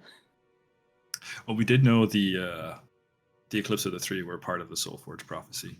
Mm-hmm. Echinacea just furious at the like. Yeah, there he is again. It's like whack-a-mole. Yeah. Yes. He just pops right up. Toro. Oh, sorry, Zio.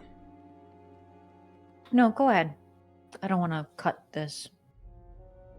The planet was already forged, and the Alloyed Pantheon was already here.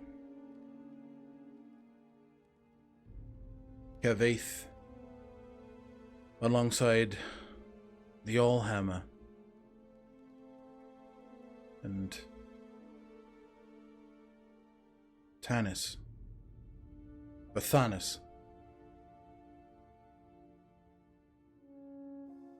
They created the Divanthir, the Alloy-born.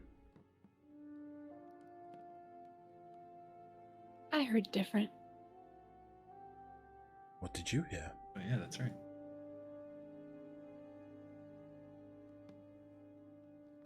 A dragon named Eos. Or rather, Ios. I have some theories regarding Eos. That a dragon named Ios created the Divanthir. That is another popular myth. Then why does Pelgond believe it? He seems to have a direct tie to dragons, being that he is one.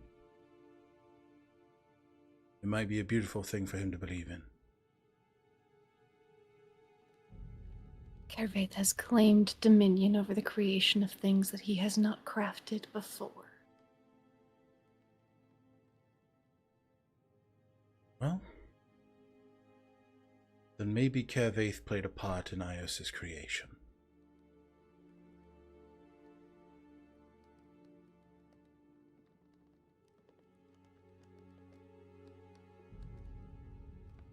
Well, to be more clear, what Ios created. As in, work together.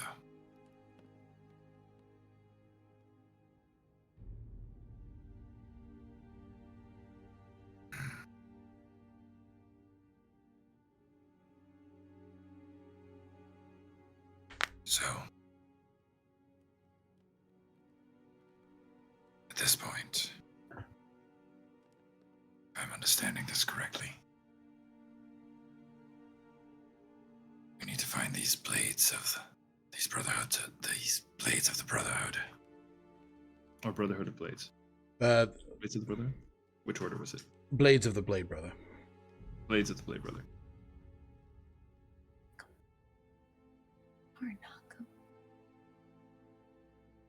Should we open this chest?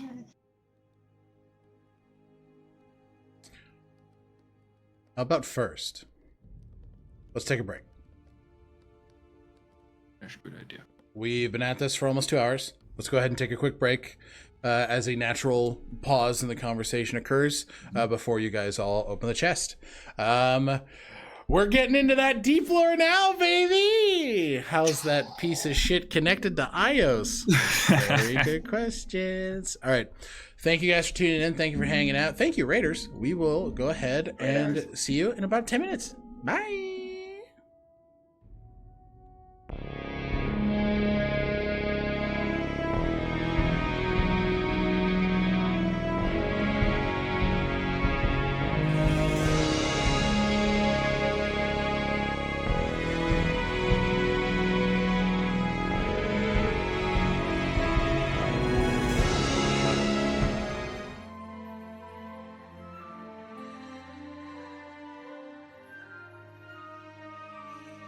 One fateful day, the fairy Lazuli fell through a rift between the Feywild and the material plane of Eosha. The amnesiac child was adopted by the reclusive silver dragon Ishror, eventually being gifted a dragon mark and becoming his scout. Over the course of a decade, Lazuli's prowess on scouting missions has helped Ishror grow his hoard of magical items and historical relics. Lazuli's life would change forever during one such scouting mission when she found herself racing 5 opponents to obtain a primordial current orb. Another, Zio, won the race, consuming the orb just before the Mage's Arcana members arrived to take the assembled orb seekers into custody. However, they never reached the Arcanum. Rescued from custody by Sir and Echinacea, the group now known as the Fated took shape. Charged by Ishur with investigation of the Preservium, a corrupt guild trafficking in items of power, Lazuli traveled into Driften with the Fated. There, Lazuli encountered the River King Uramil, Fae King of the Summer Court. Uramil revealed knowledge of Lazuli's parents, Lapis and Aura Isledale, as well as Lazuli's miraculous conception via Feywild Wellspring. During this time, Lazuli found herself smitten with Sir's distant relation, Captain Richter Oliphant, a valiant hero who saved those unlawfully imprisoned by the Arcanum. It would only be later revealed that Lazuli's father, Lapis, was among those saved by Richter from the Arcanum's clutches. Finding her insecurities preyed upon by the death hag Viola during this time, Lazuli was convinced to make a pact. Lazuli would be given powers provided she continued to develop her bargain. Otherwise, she would suffer the notice of the Evil Eye. Only now is Lazuli realizing that this refers to the evil god of the Unalloyed Pantheon, Ruin's Eye. Things came to a head at the Preservium's Gala of Innovation. Lazuli learned that the Preservium leader, Gale Umbridge, was formerly Ishur's scout, and that the dragon mark gifted to Lazuli by Ishur was originally meant for Gale. Worse, Ishur founded the Preservium.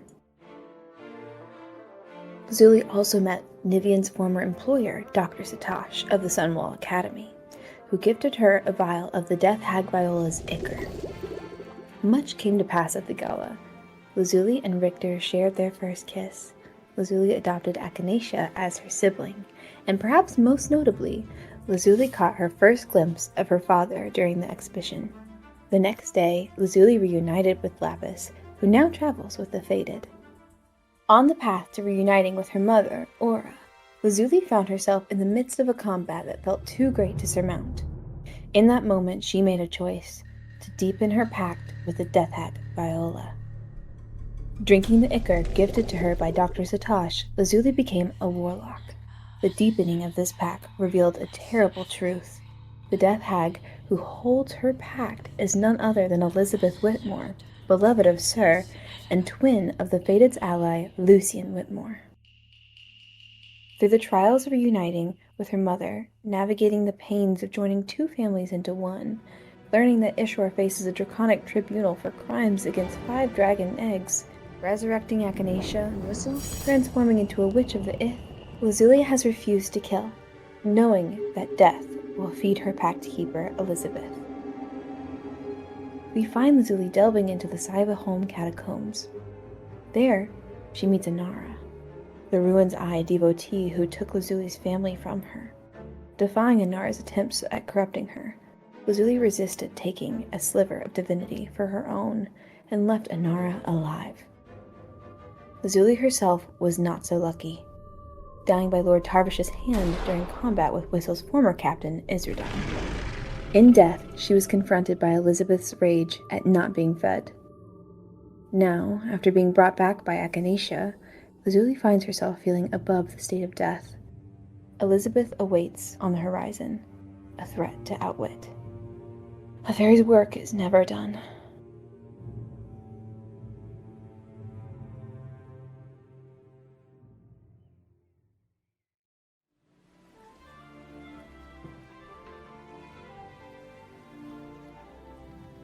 Born in the Scorched Isles, Zio Marino grew up in the comfort of a loving family, only tangentially understanding the meaning of conflict.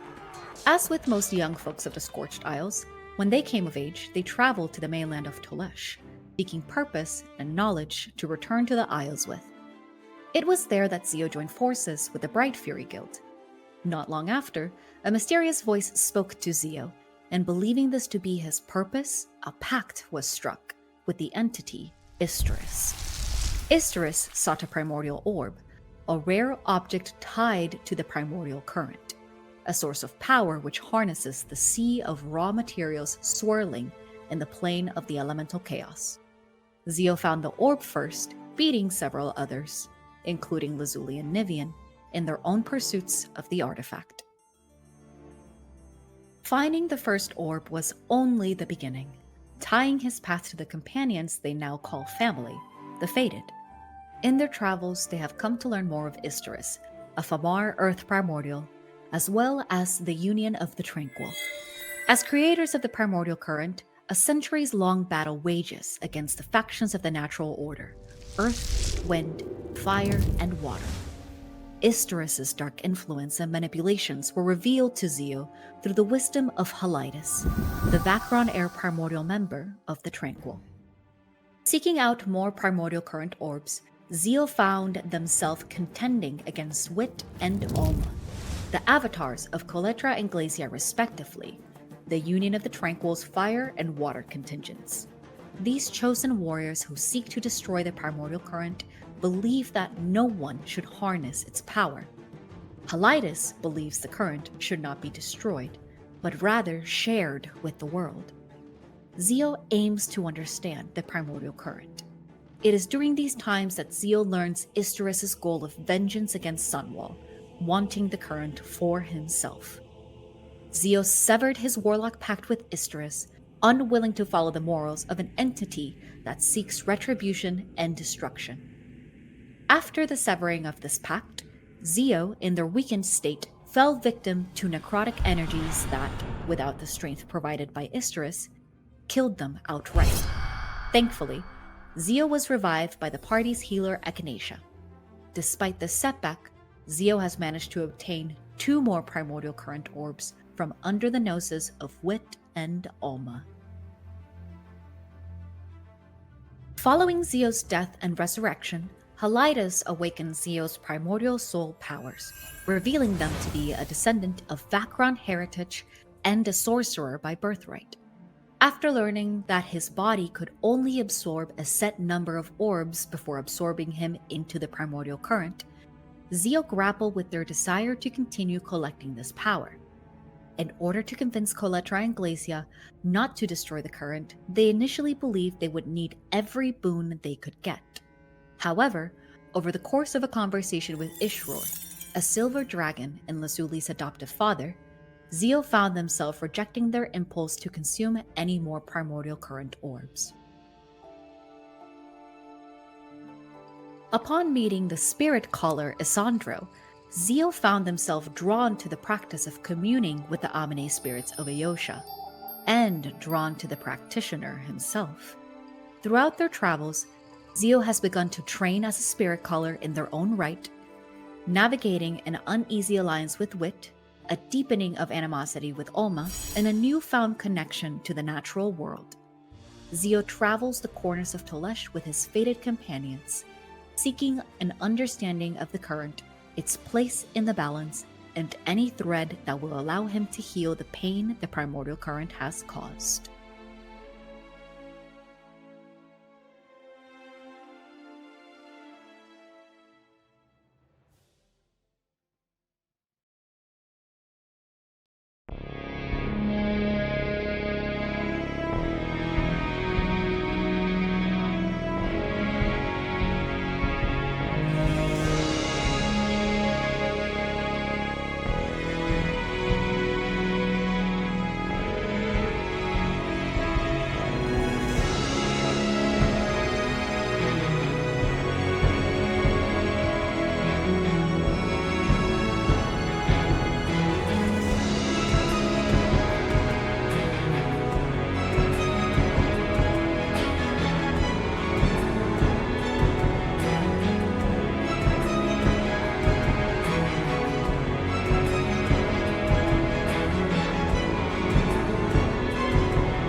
Hello, everybody. Welcome back. I think the crew's opening a box. What's in the box?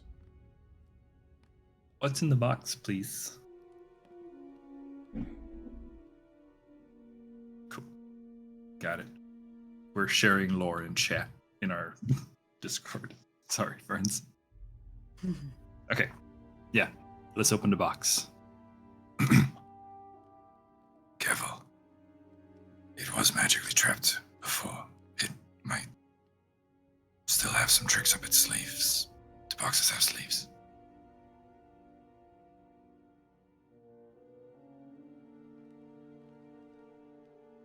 So Lila said that she had the ability to open it, correct, Alec? She said they had the ability to maintain the Tarnakam, not open the box.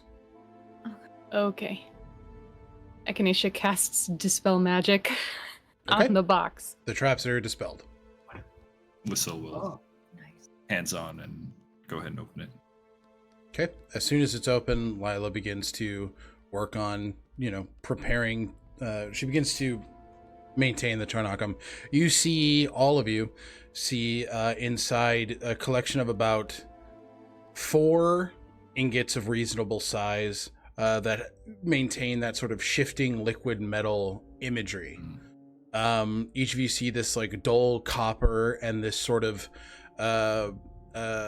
this coppery color, the green included, but it's all within there. There is also a little black book inside. Yoink. Yoink. Okay. Yoink the book. Book has been yoinked. Open the book. Okay. You open the book. What languages do you know, Whistle? Whistle knows. Hang on. Common, Goblin, and Orthran. You are unable to read it. Echinacea looks over his shoulder. And what languages do you know? Celestial, Common, Draconic, Elvish, Primordial, Sylvan, and Aeotian Sign Language. You cannot read it either. I cast Tongues. Okay. What's it say? You have a list of delivery dates, names, and locations. Is it Thieves' Camp? Nope. Oh, okay. With tongues, do you learn what the originating language was? What an excellent question. Ba-da-ba-ba-da-da.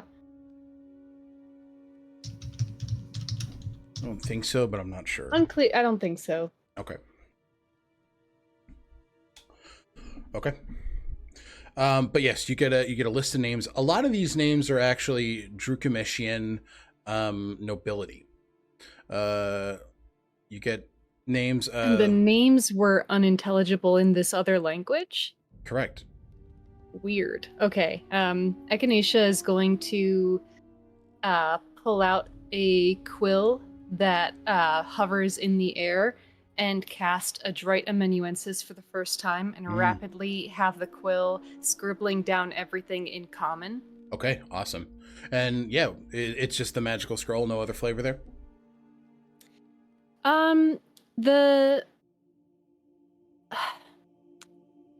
This is a cantrip, right? I think that the most interesting thing about it is just the fact that the quill looks like it's writing shorthand, but then what appears on the page are full words. So it's not like a one-to-one what it's writing out. The motions don't match the text. Perfect. Okay.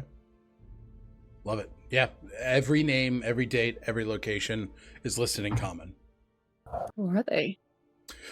You see the Thimult family. You see the Stonebridge family. You see, let me make sure I got my names correct. The Marinos? Whoa. That's crazy. Iolus Marino in 4 bold letters.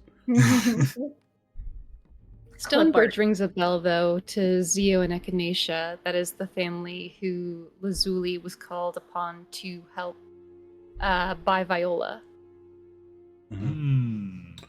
There is an Underbaron Tret Stout Gem. There is Teshi, Teshe, Dimrul, Dimrul.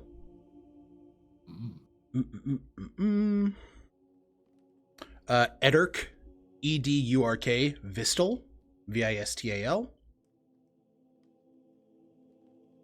Morek Truthade. And then Olra, Olra, Vigast, Vigast. And you get the city names, or the city-state names of Levinet, Marteau. Attached to which ones? Sorry. Vigast is Levinet. Marteau is Truthade. Oh, there is one more. No, never mind. That name's not on there. That's not correct. And then Dimrul is Ormas. Stonebridge is Angocourt. And then Thimult is Valenro. And then Vistal. Calmont. And then Stout Gem. Bessenmont.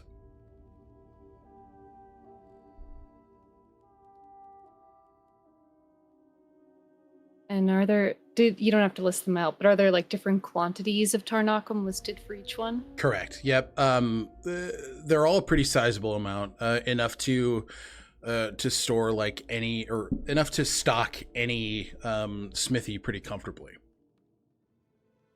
Is Isradon on the list? Isradon is on the list. Okay, and it lists like Cyberhome quantity and yep. Stuff.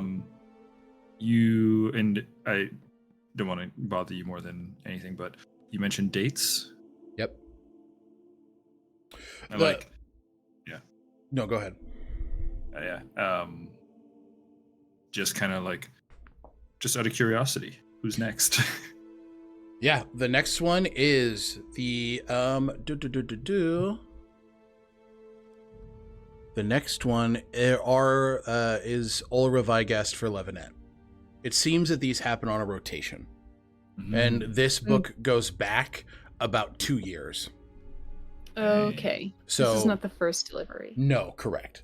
This is like making sure they're checking boxes like, this is when we're supposed to deliver. We've delivered. This is where we're going next. So that's pretty... It's an audit. Yeah, pretty much. Is there a name of the seller or the transporter? There's not. Okay. It doesn't list like a ledger of ledger belonging to BBEG.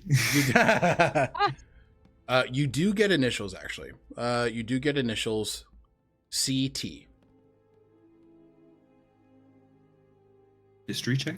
Does Sure. CT sound familiar? Sweet.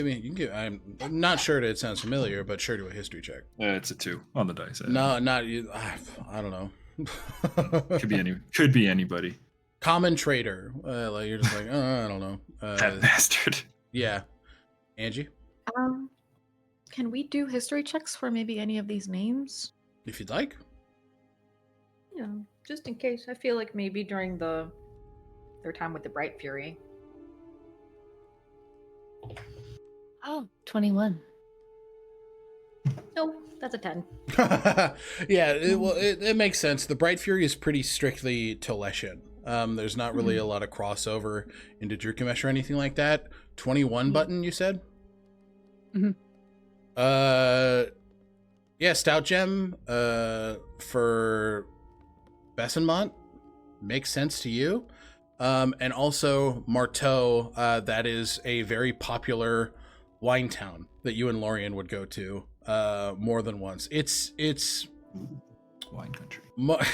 Wine country. And you said Stout Gem made sense. Why? It is something that is familiar to you.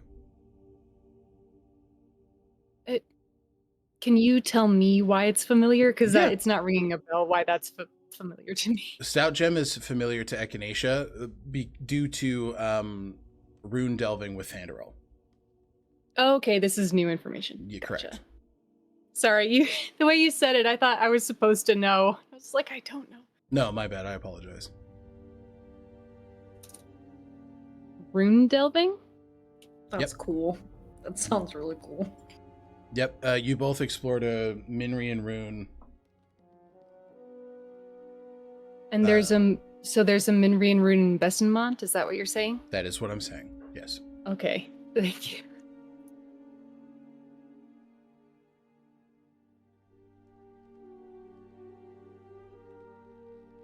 Alec, Whistle did terrible on the history, but could it be possibly because reviewing these dates, I'm curious, how fast is this ship?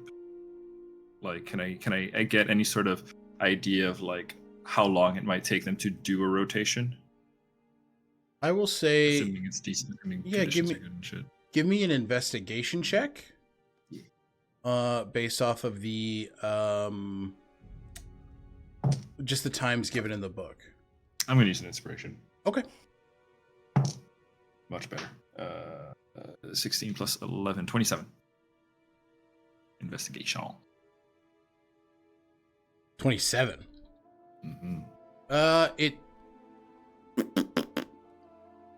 I did see the ship as well. Yeah, no, that I think that's more than fair.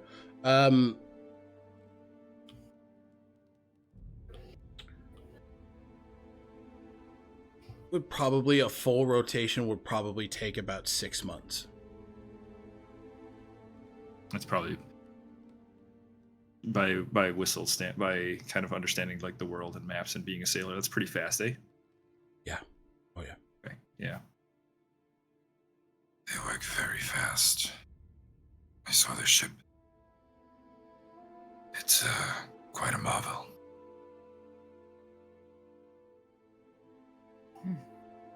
I think Whistle did like some sketches for you guys in the. Yeah, you did say that.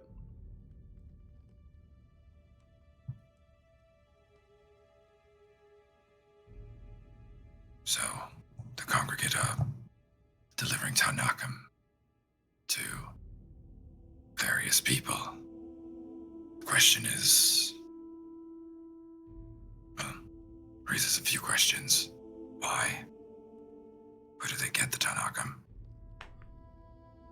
And what's in it for them besides profit? Well, unless I'm mistaken, everyone here except for Isradon is from Drukamesh. So, I suspect they got it from Drukamesh.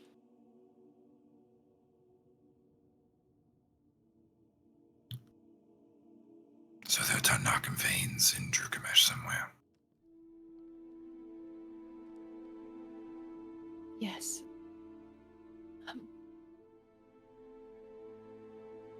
I do know that there are some in the essentially in the wastes where the bell roses grow. Not really near any cities. There are vast swaths of Drukamesh that are uninhabited.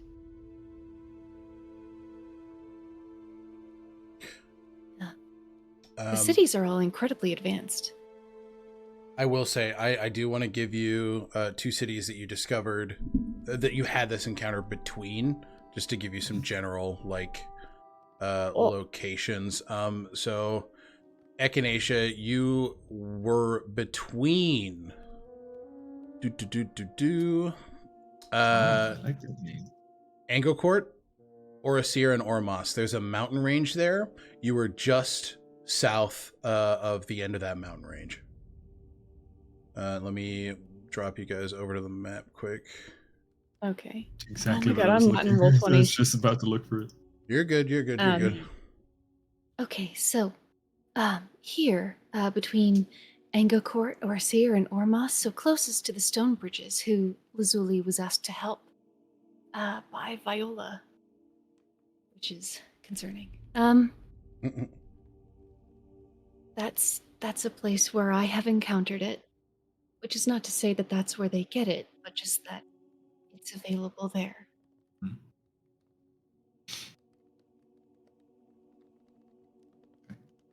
Where, um, where was the center of Divanthier power? The most, the Orthran capital, if there was one. Lila. That would be Ulkas. That makes sense. The math is mathing. And the math is mathing. Their big school is still there. Okay. That's where Larwith is, right? Correct. Yeah. Or Yep. And Ulkas is the capital of Drukamesh. Mhm. So, yeah. Okay, so. I mean. Yeah, it's hard to say. If the cragworms destroyed the Divanthier Empire, and if Tarnakum can be found where great battles were waged, maybe mapping where those great battles took place will help us to identify where they might be getting this Tarnakum. Mhm. Lila, that's wise. I could have Frankfurt pull some historical records. That would be much appreciated. Where are you staying? We can have them delivered. Whitmore Estate or Humble Abode? The humble abode within the confines of the Whitmore estate. You guys, yeah, tell them with where the... Understood. I can have it delivered there.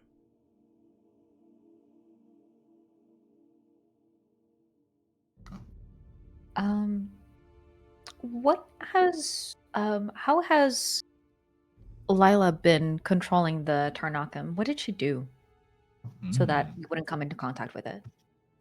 You see as she is actively, she's engaging in the conversation. She has a hand currently up, and you can see that she is doing somatic components, and the movement that was present when the box was initially, or the chest was initially opened, has slowed to nigh stopping.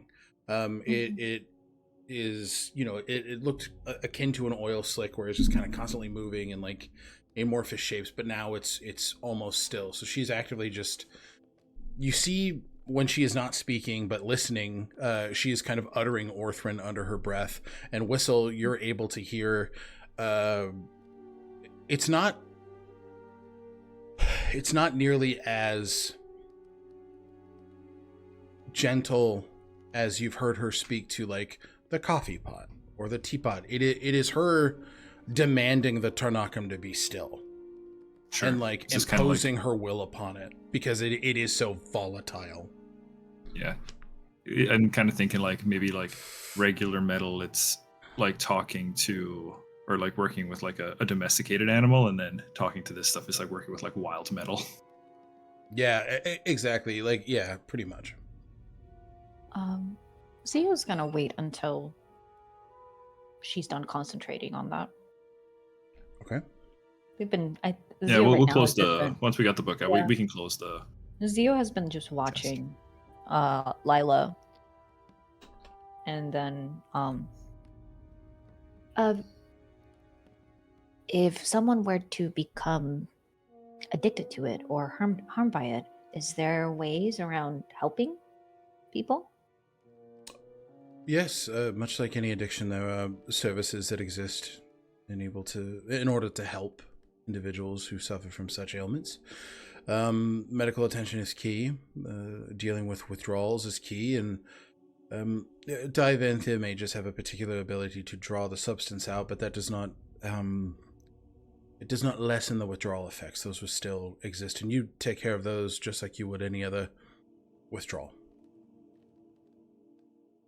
And Tarnakum itself is a magical substance, correct? Correct. Yes, it does so not... Dispelling... Please. Just that dispelling is a temporary fix. Correct. It would work for the time being if you truly needed it, but it would not solve the problem.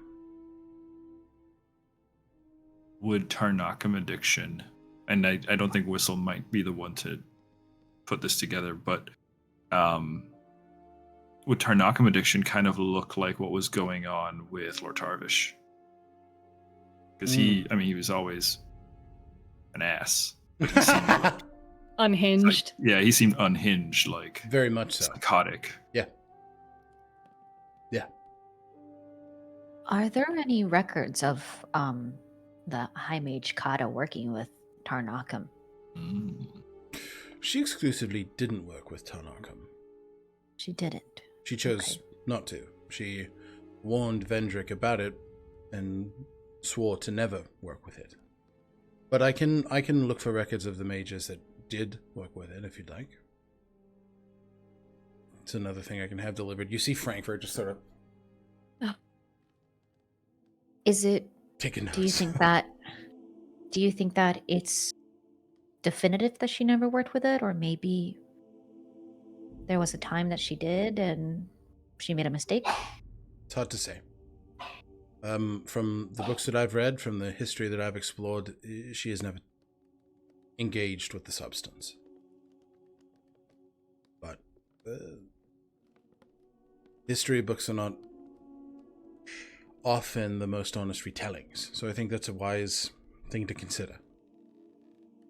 But from what I've been told, from what I know, I would say she's never used it. And she kind of looks at Agonethetic, just like I would say that Kervaith, Thanos, and the Allhammer created the Divanthea, but there are other stories and they may be more true.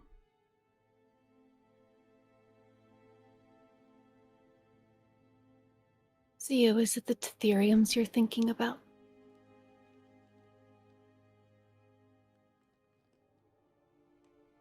I was thinking about.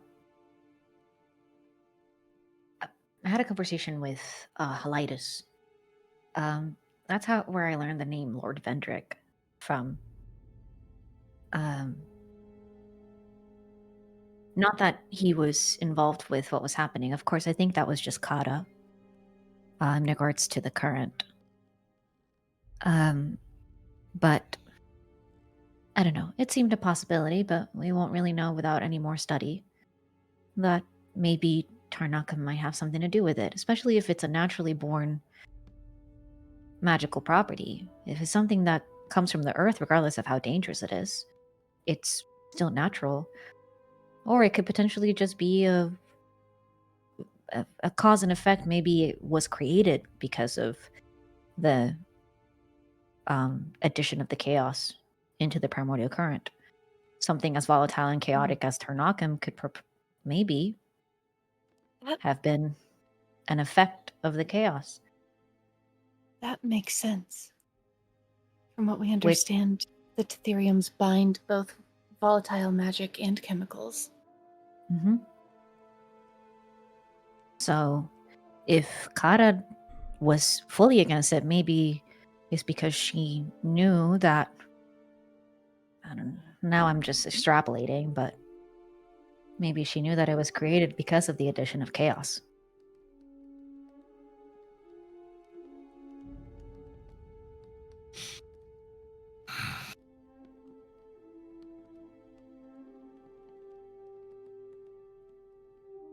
So, one question answered. 3 more pop up. There's always another question. But this also doesn't involve the Soulforge prophecy. So I was kind of just thinking about it in the sense of what I'm currently dealing with. And right now we're learning about Whistle and their prophecy and their stuff, so. Believe me,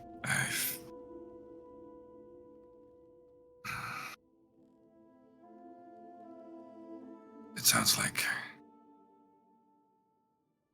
there's a certain group of people that I'll need to defeat, so I suspect that following the threads to the current very well could lead to one of them. Oh, the Divanthea are definitely involved. Or it's history.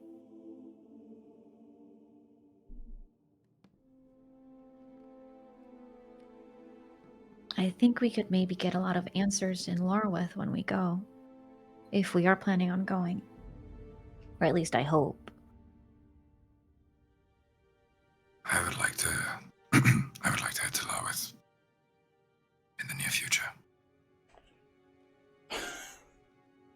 Do that.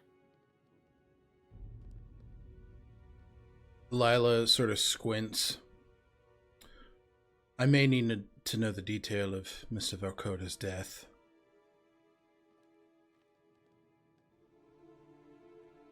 Very well. Whistle, at this point, cannot look at Nikolai balanced there on the table. I was part of a covert operation on behalf of Isradon, commander of the Iron Legionnaires, to infiltrate Landiith and steal a precious tome. As part of my disguise within that operation, I posed as a student. That's how I encountered Nikolai.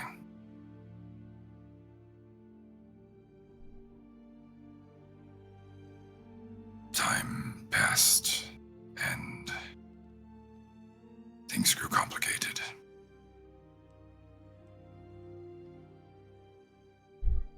The night my team and I attempted to steal the tome, Nikolai attempted to stop us. In that moment, one of my former allies shot him. I rushed over to him, and I was too late. There was nothing I could do with the wound. The dagger clatters to the table. Nikolai.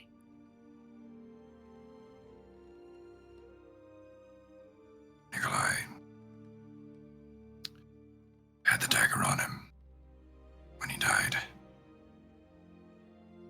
But as he died, it seems his soul was transported into the blade. Blade bound.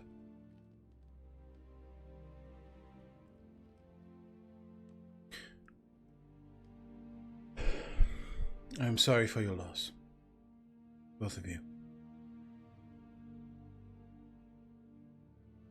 I will need to craft something.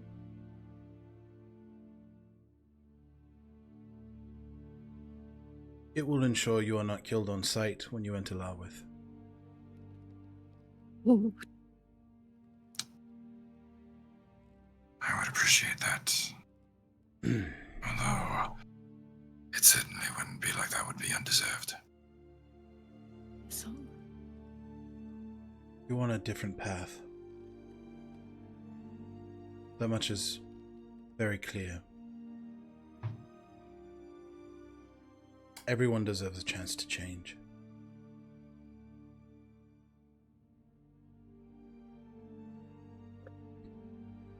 I will just need a day.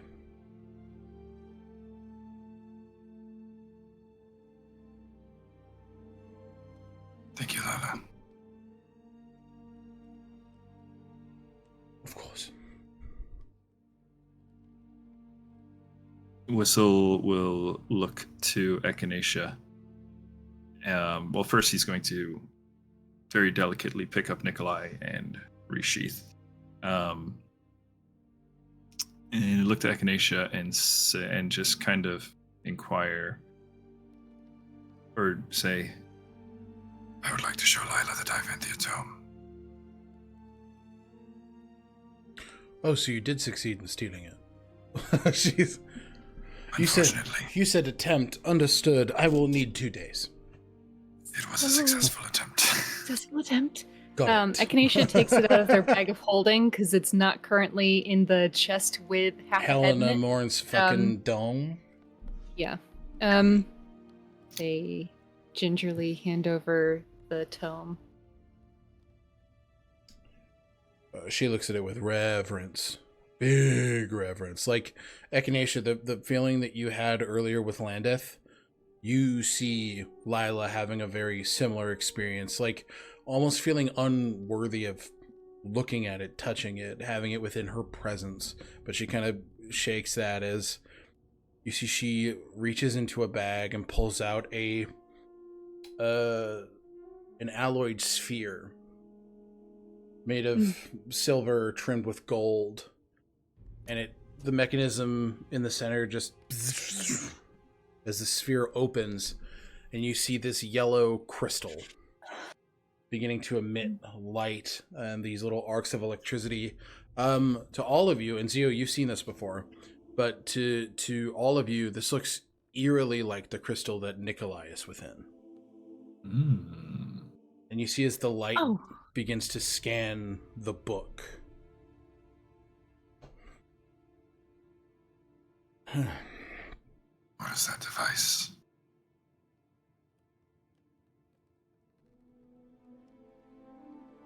It is a record keeper of sorts.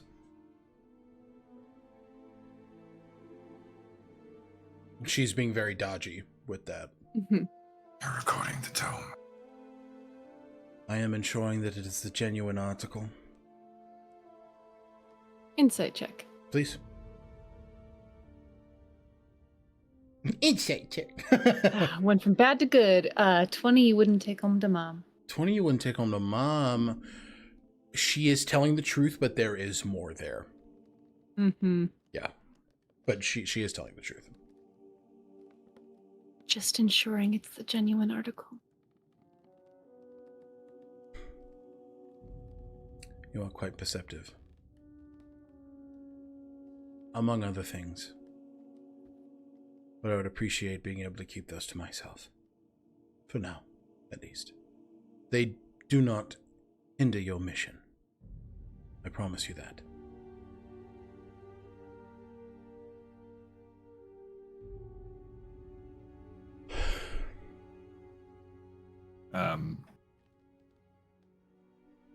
Does she plan to keep the tome for a while? I know she's doing her once it's done. You see as it's very quick, she pushes, the light sort of scans through the book, all the pages flip, and it happens within 5 minutes. But she gestures to it for you guys to take back. It would be best for you to return this, but this is the true text.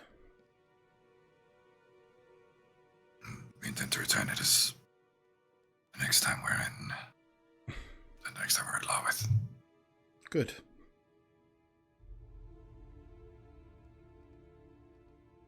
Because my memory just got jogged. Echinacea's memory gets jogged. So that device looks a lot like, well, the gem that that Nikolai is in, and it occurs to me that that Vincent Morozov seems to have been the owner of that dagger. Which I've... Nikolai, why did you have it? David looking for his... The dagger stands up. It was a gift. Oh? Morozov was a teacher of mine. It was given to me upon me completing my first rank study. It is customary within Divanthera. David, you fucking moron. It's customary for it's customary in Divanthia study to gift a relic. And Vincent Morozov, a very, very beautiful one.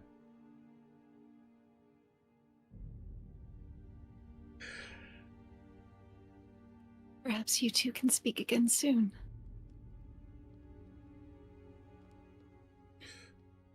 I'd like to be me when that happens. And you do see Lila. Well, that is what this is. You see the orb float upward, the crystal shining. This is what a gift. from Kalina. An icon of creativity, art, and innovation.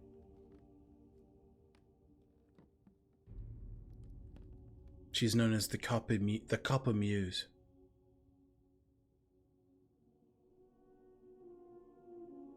And spelling is Caerlina. Carolina.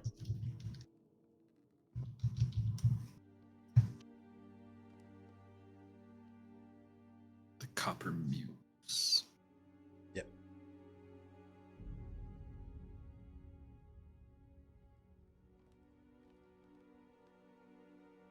And it's a relic? Yes. It is a record keeper and also a direct line of connectivity with my icon.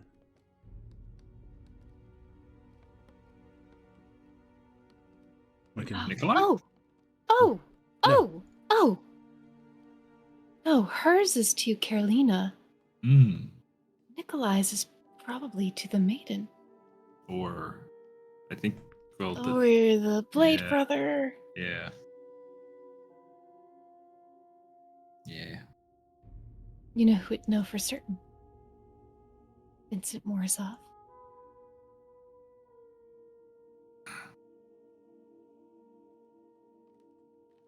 I think paying him a visit would be worthwhile conversation, but after Nikolai is restored.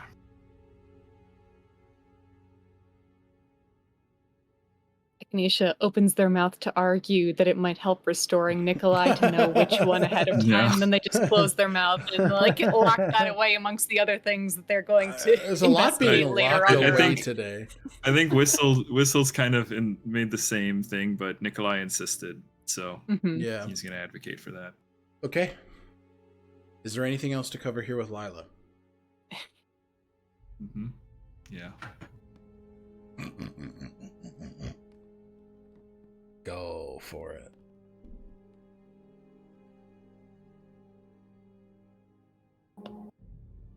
The train. Sorry. No. Echinacea looks around to see. Seeing as both of my companions have muted, I think Echinacea also sees that in world, like there is this silence. Yeah. This gets to be my responsibility. Okay.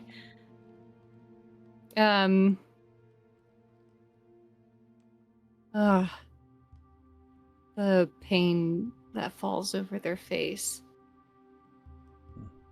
is a near tell as it is, and Echinacea seats themselves across from Lila.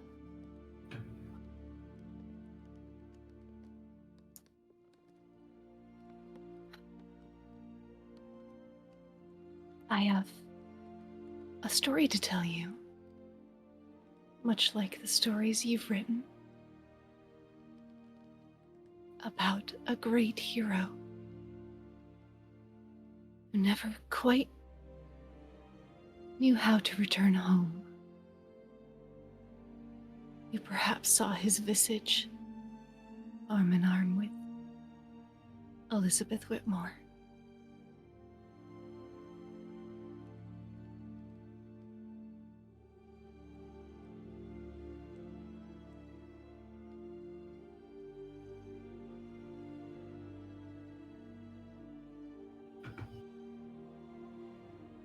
It was him, wasn't it?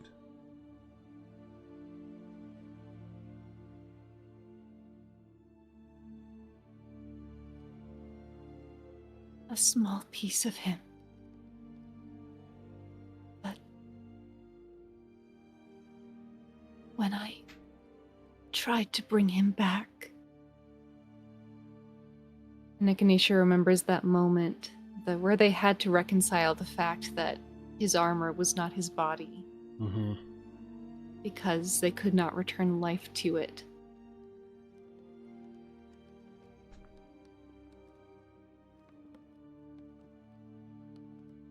It was something. But his soul, he did not do those things. He was a good man.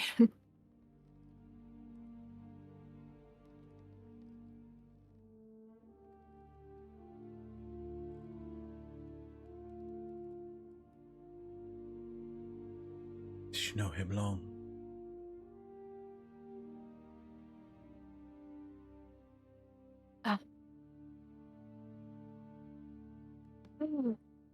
It's a rather long story. I knew him in life, and we reunited. It is something like a second life.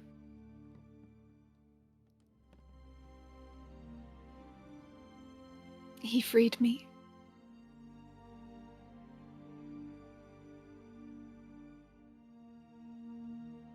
He fought the dark.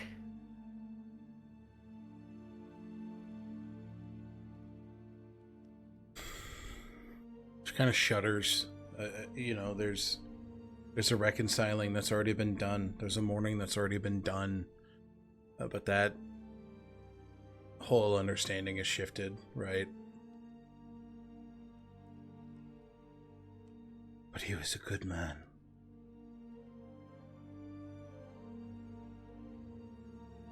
So then he is no different from who I remember.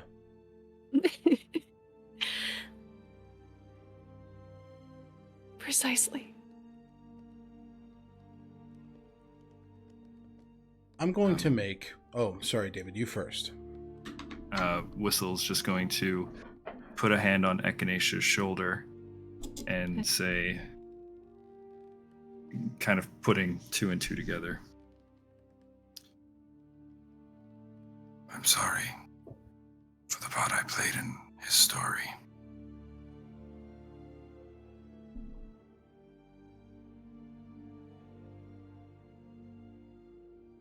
I was told that his armor fell. He died a long time ago.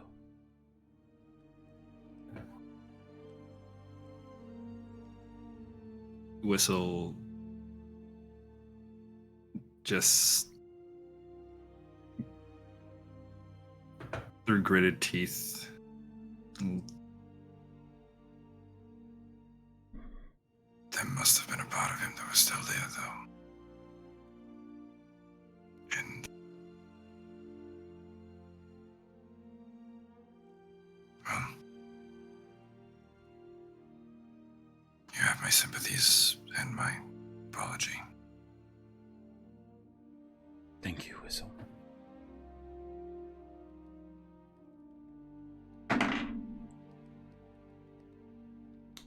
Similar to the pieces you've put together, Lila is an intelligent woman. She looks between the three of you and her eyes land on Zio.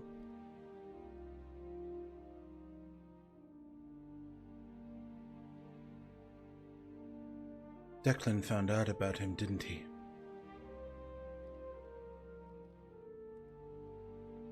That is why he left.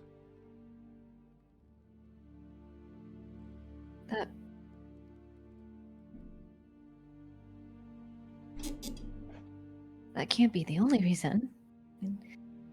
He wanted to study, right?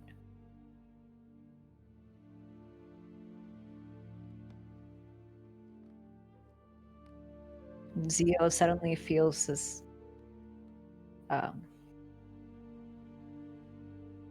this shadow once again. Remembering the mistake of saying something, doing something without intending to, the steps taken without thought. And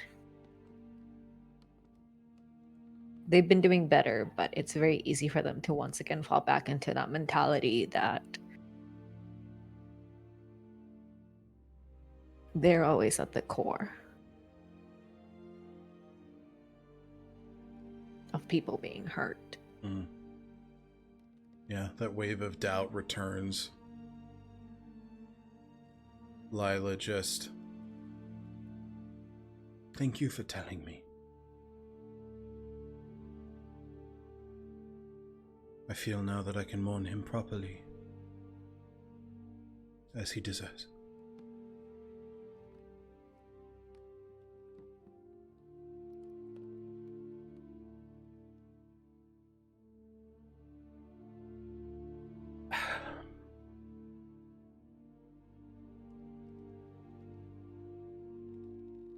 Echinacea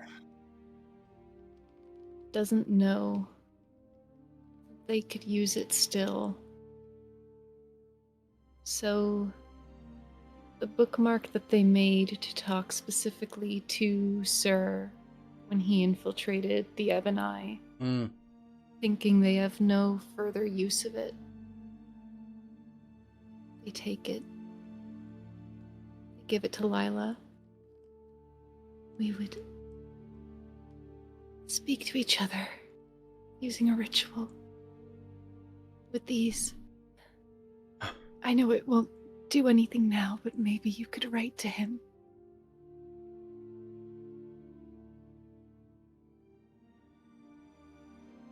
You're a very talented writer.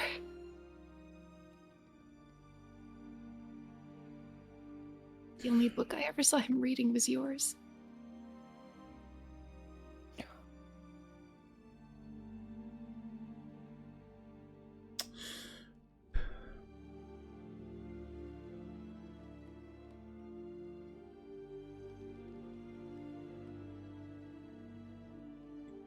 You see behind her eyes the thought he was armor. He was metal. Maybe I could have saved him. But it's quickly pushed to the wayside as she takes the bookmark. I think I will do that, yes. Thank you, Echinacea.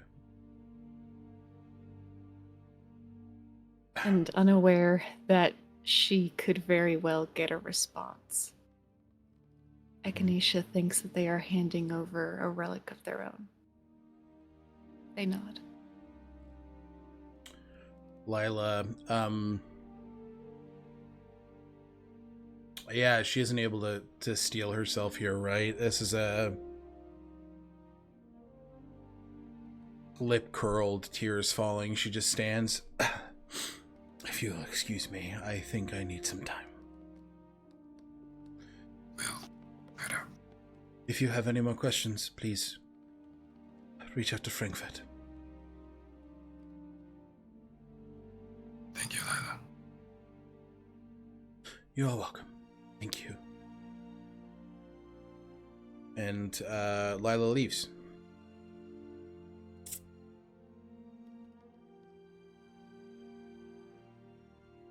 All right.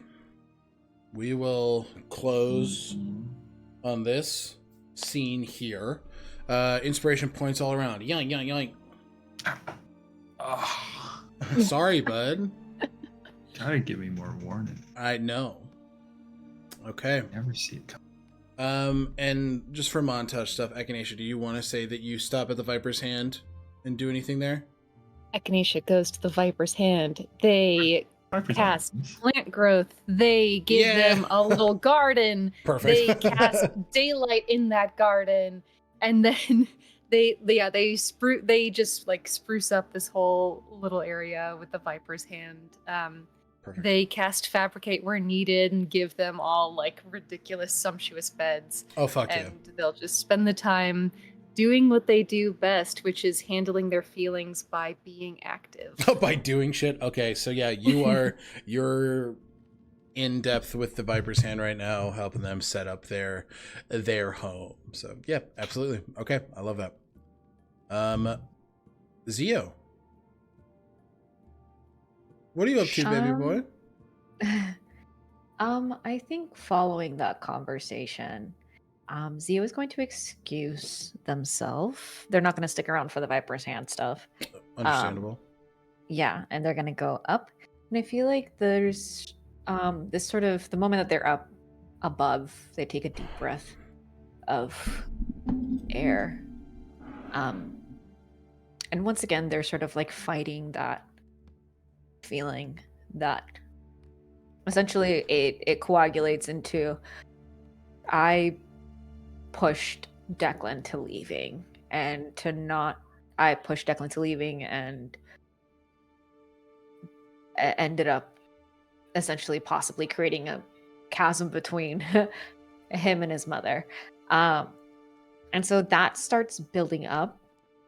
But then as they take that deep breath of air and they look up at the sky, it's still bright outside, correct?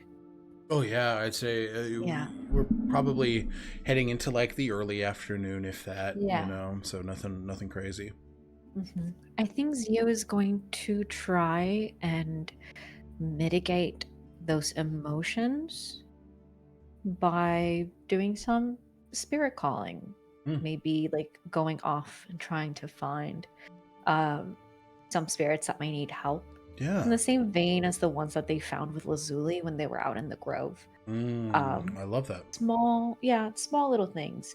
I think they don't want to remain in that sensation. Yeah. There's an understanding that sort of washes over you in the moment that like any potential rift between Lila and Declan was started by both of them failing to be honest with each other, failing to communicate with each other. That started well before you entered the picture.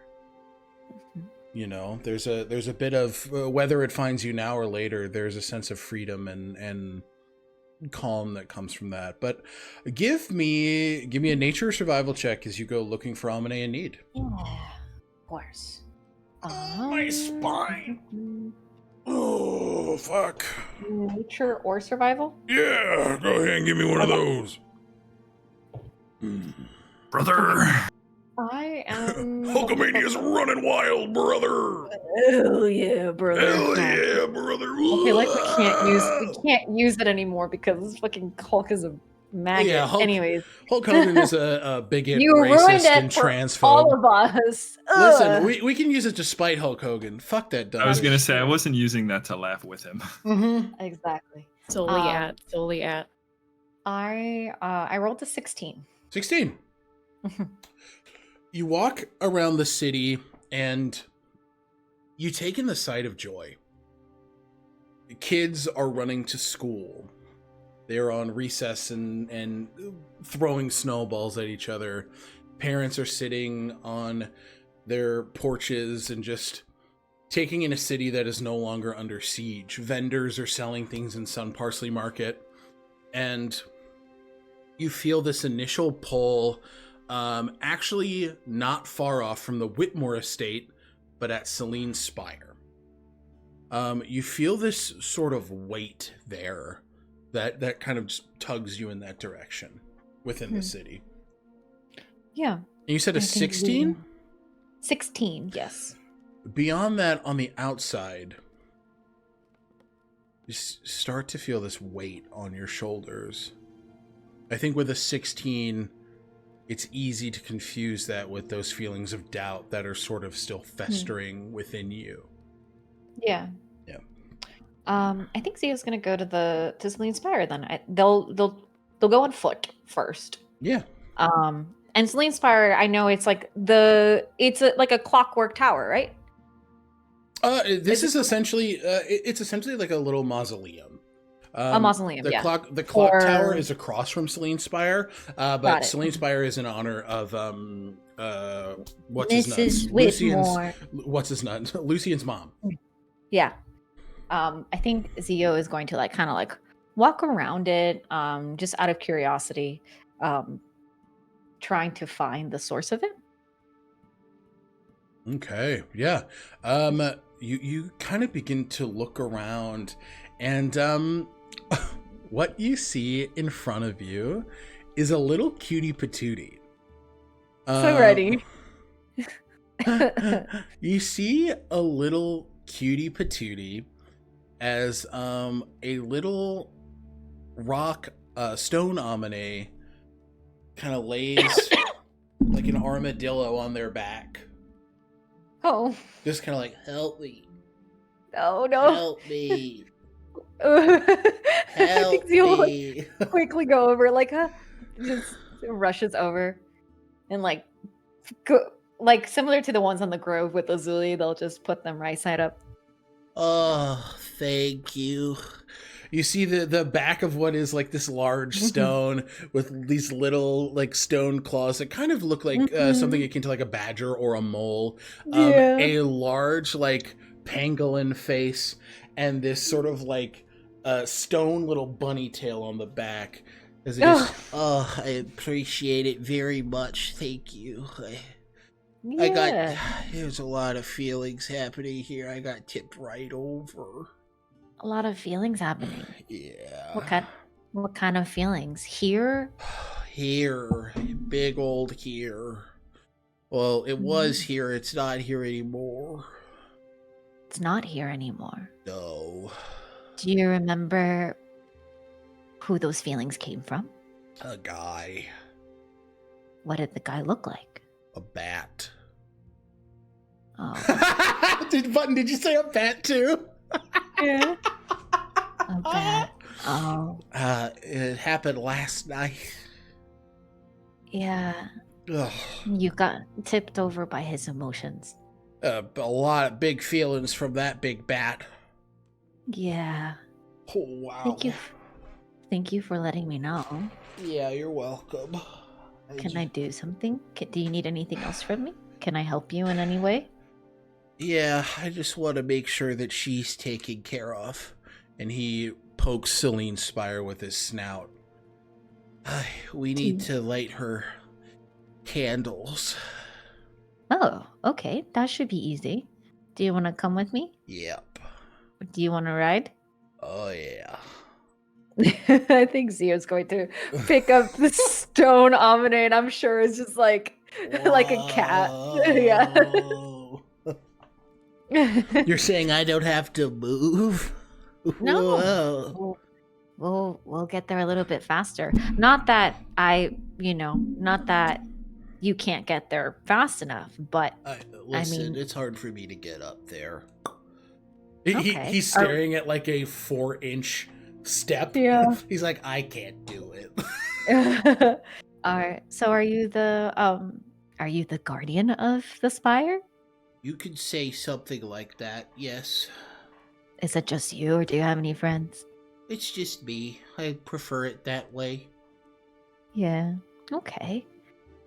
I just make sure that she's remembered. I'm sure that Big Bat really appreciates that, even though he might not know that you do that for him. Oh, that's good to hear. Yeah. I think the Big Bat's actually her son. Oh. He does come here a lot. Okay, yeah. Safe to assume. So where are these never candles? saw the bat. Oh. Inside. So he hands up like let's go. Yeah. Takes him up. You open the door to And just, Celine's like- spire. Yeah, he's just like carrying it like over their like shoulder, kind of like you do like when like a big fat cat, like me with my Yeah, cat. absolutely. It's just yeah. resting. And you see around are just like there are 2 pews on the side, but around where this sort of statue in Celine's honor, there are candles all around her that right now are not lit. Yeah. I think the wind just blew through and blew them out, but it's important that they stay lit. Yeah. I wonder why the wind would do that. They get so playful. They just get rambunctious, and sometimes they don't know what they interfere with. It's not their fault, it's just their nature.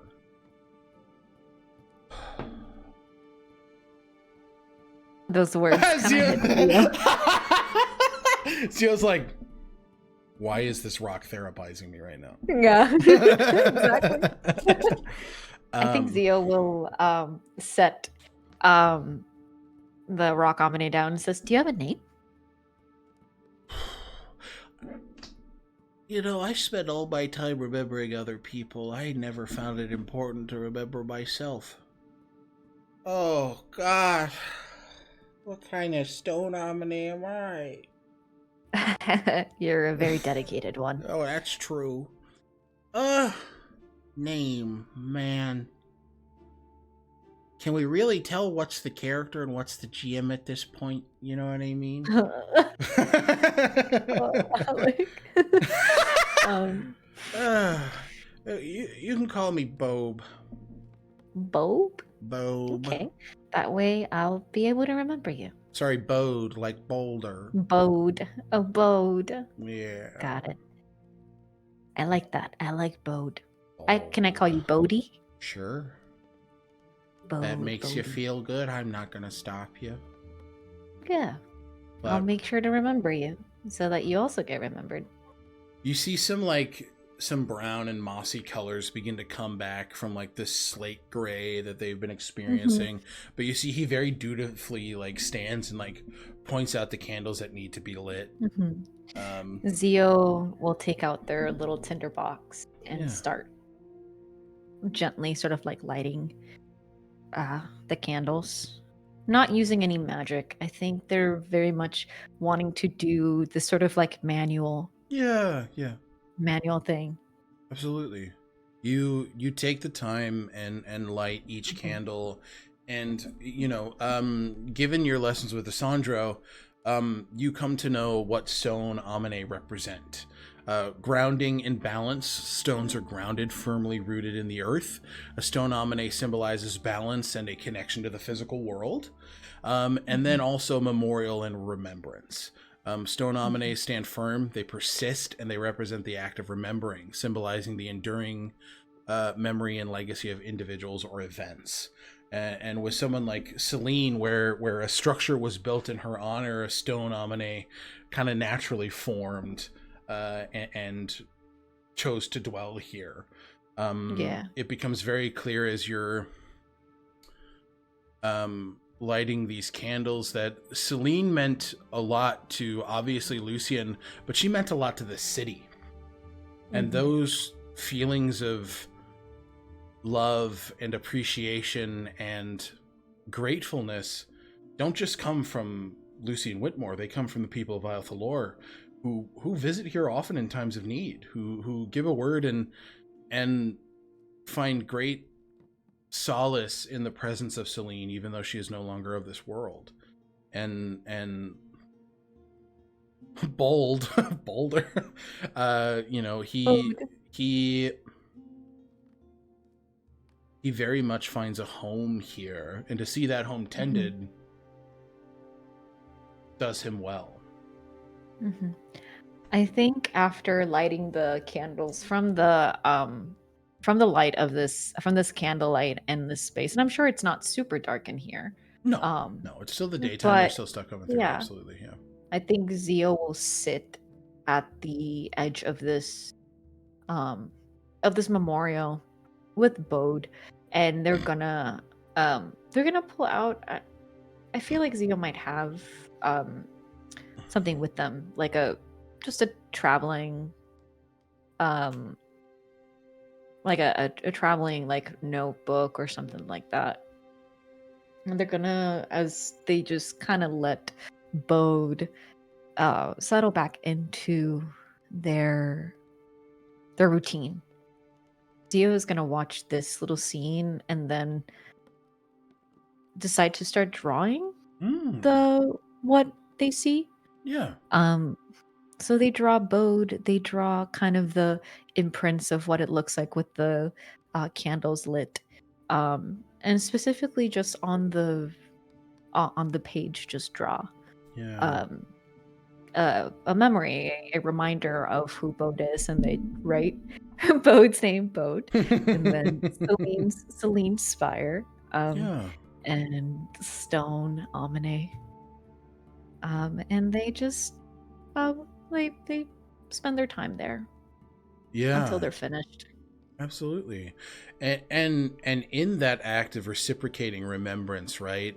Taking action to remember Bode and to remember what he represents here and to remember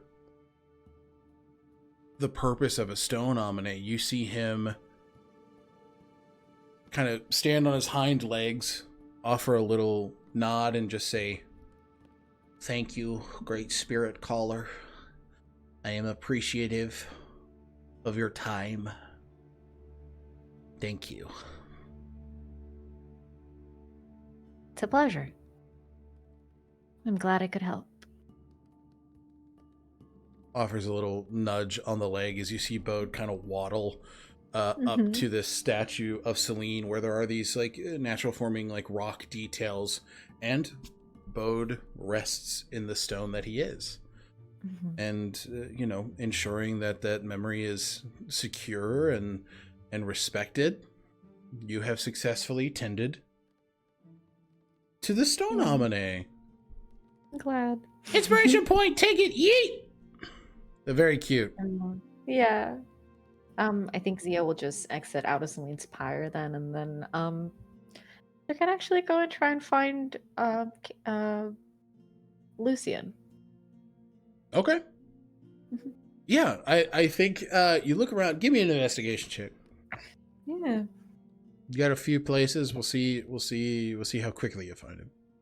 Oh yeah, investigation. Yeah. What's a 17 on the die plus 5? Oh Jesus. 22. Yeah, nice. You're able to hear his shrill voice from the yard of the Whitmore estate as he's just on guard. And you're like, what the fuck? I know that rat piece of shit anywhere. No. And you do see as you approach, Lucian is sitting with a couple families, and he is reciting the story of how he and Whistle fought Pelgond. And Whistle gets defeated very quickly, but in the story, the net works for more than a second. He's kind of just orating this story, and people are still kind of staying within the Whitmore estate because their homes have been destroyed, and Lucian has continued to offer that sense of home and safety within his home. So he's talking, and then he sees you, and he goes, and yes, and then Pelgon bested us because he is who he is, and we are who we are. Yes, and you hear a kid say, "He kicked your butt." It was close. Oh, I was there. yes, this is true. Master Marino was there. No, Master. Just Marino. Marino was there. The kid squints. It's this little dwarven boy. Just, you're saying that the Gilded Fire didn't kick his butt? No, the Gilded Fire did kick his butt, but it was close. Awesome. Yeah. Great. And you see the kid's grandparents are like, all right, we're gonna go inside. Thank you so much. Thank you so much, Lord Whitmore. We appreciate it. It's just, God, get inside. Get inside. It's like, no, but the Lord got his butt kicked. And this kid's like not like dropping the point. Like he's so hyper fixated on like a storied figure kicking the butt of his local political figure. He's like, whoa. But eventually the family sort of disperse. The families disperse, and Lucian just, hello, Zio. How are you feeling? You all right? Hi. I'm okay. Okay. I wanted to check in on you. I'm fine. He squints. Why? Like you know something? You know what? I do have an issue. What? Someone stole my cloak. That wasn't me. I haven't stolen anything from you. I believe you.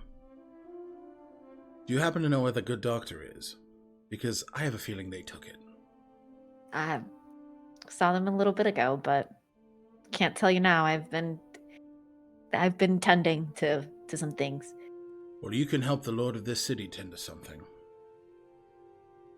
What do you need help with? Trapping them, of course. I want my fucking cloak back. You could ask for it. You really think they're going to give it to me if I ask them nicely? I mean, No. they're probably not, Uh-huh. but it doesn't hurt. You can really play it up. Just ask so nicely. No, because they're going to... No, because they're an asshole. They're going to feed off of that. They're going to love Yeah. that shit. And then they're going to say, Yeah. no, come and get it. And you know what? I will. Okay. But other than that, I am also okay. I'm tired. It's a lot of work. Zio's gonna take out their little notebook and they're gonna show the drawing to Lucian. He smiles and just... What the fuck is that little creature? It's an Aminae. Oh, yes. Spirit calling. And it's in... Yeah. Celine, it's in... Oh. It looks after the memory of your mother. I thought you'd wanted to see it, because I know not everyone can see them. I can't. Yeah. He's I kind thought of maybe you... dopey. Look at Kind him. of funny, yeah. Like in a cute way, like not in a rude way, Yeah. but he's a little dopey. Yeah. David, did you say so are you? Kick rocks, you stupid bitch. No, you can't kick Oh them. shit, no! Boulder's like, please! No. Wow! I just thought that, well, I remembered, back in the Wyvern Peaks when, I gave someone an Aminae to take care of, but they couldn't see the Aminae, so they didn't really take care of them. You ate it, right? That's what happened. Yes. So I thought that you can't expect, it's not fair to expect someone to be able to see the world the same way that you do. So, and there's a good chance that you might miss some things. So I thought that maybe I could help showing something that you might miss. Thank you. I appreciate that very much.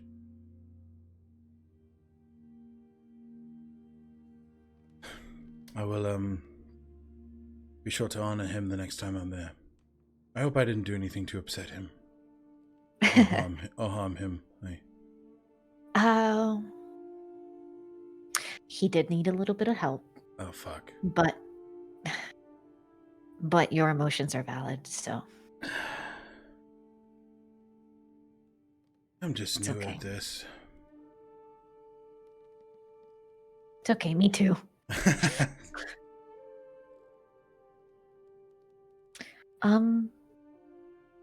By the way, and Zio visibly gets a little nervous. Have you seen Isandro around? Yes, he's still staying here. He seemed upset when he came back the other night. Are you two all right? No. Oh. I see. Oh, I'm sorry. It's I'm not ready to. Oh no, We don't I'm have to not talk ready about to. it. No, All right. but I did want to ask if you could maybe check in on him. Yeah, I can do that. Yeah. Okay, I will leave you to your work. On one condition. You want me to trap Echinacea? You're goddamn right I do. It can't be in the humble abode because Casimir guards and wards did. And if I try to sneak in, I'm going to blow up. How exactly? What is your plan? What do you want me to do? Okay. What I'm thinking. Say, I don't want you to lie to them. No, I'm not going to. Shit.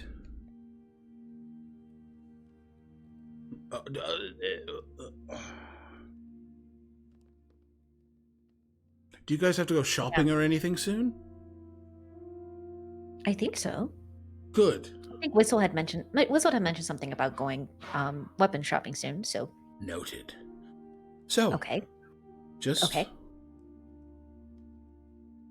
keep them distracted, All right. and I'm going to swoop and grab them. You can certainly try. I will succeed in this. And All I right. promise you. I will retrieve my cloak, though Aedwulf is going to bite me. He will definitively bite you. That's all right. I've had worse. He's been looking for someone to bite for a while. Fuck! Yeah. Well, We'll okay. take a big chomp out of you. I'm a big bat, so I mean, I've got big chunks to spare. Well, okay. I'll help you distract Echinacea. Thank you. And you maybe check in on Asandra, just so that he's not alone. I hope you know that I will do that either way. Thank you. You're welcome.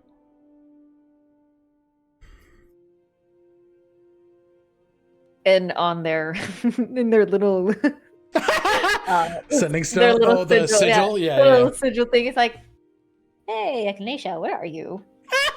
Hello, I am just leaving the Viper's hand. Say hi, Heinrich. Hello. Hi, Heinrich. Oh, wait, no. It was How are- Heinrich. I'll say hi. How are you? Hey, the Very doctor good. did us up good. Everything looks fucking great. Everything's fresh. The sun's in here. They're fucking rip-roaring ready to go. We have an Amazing. underground greenhouse. Oh, it's so good. Oh, amazing. Great. Bloody Well, brilliant.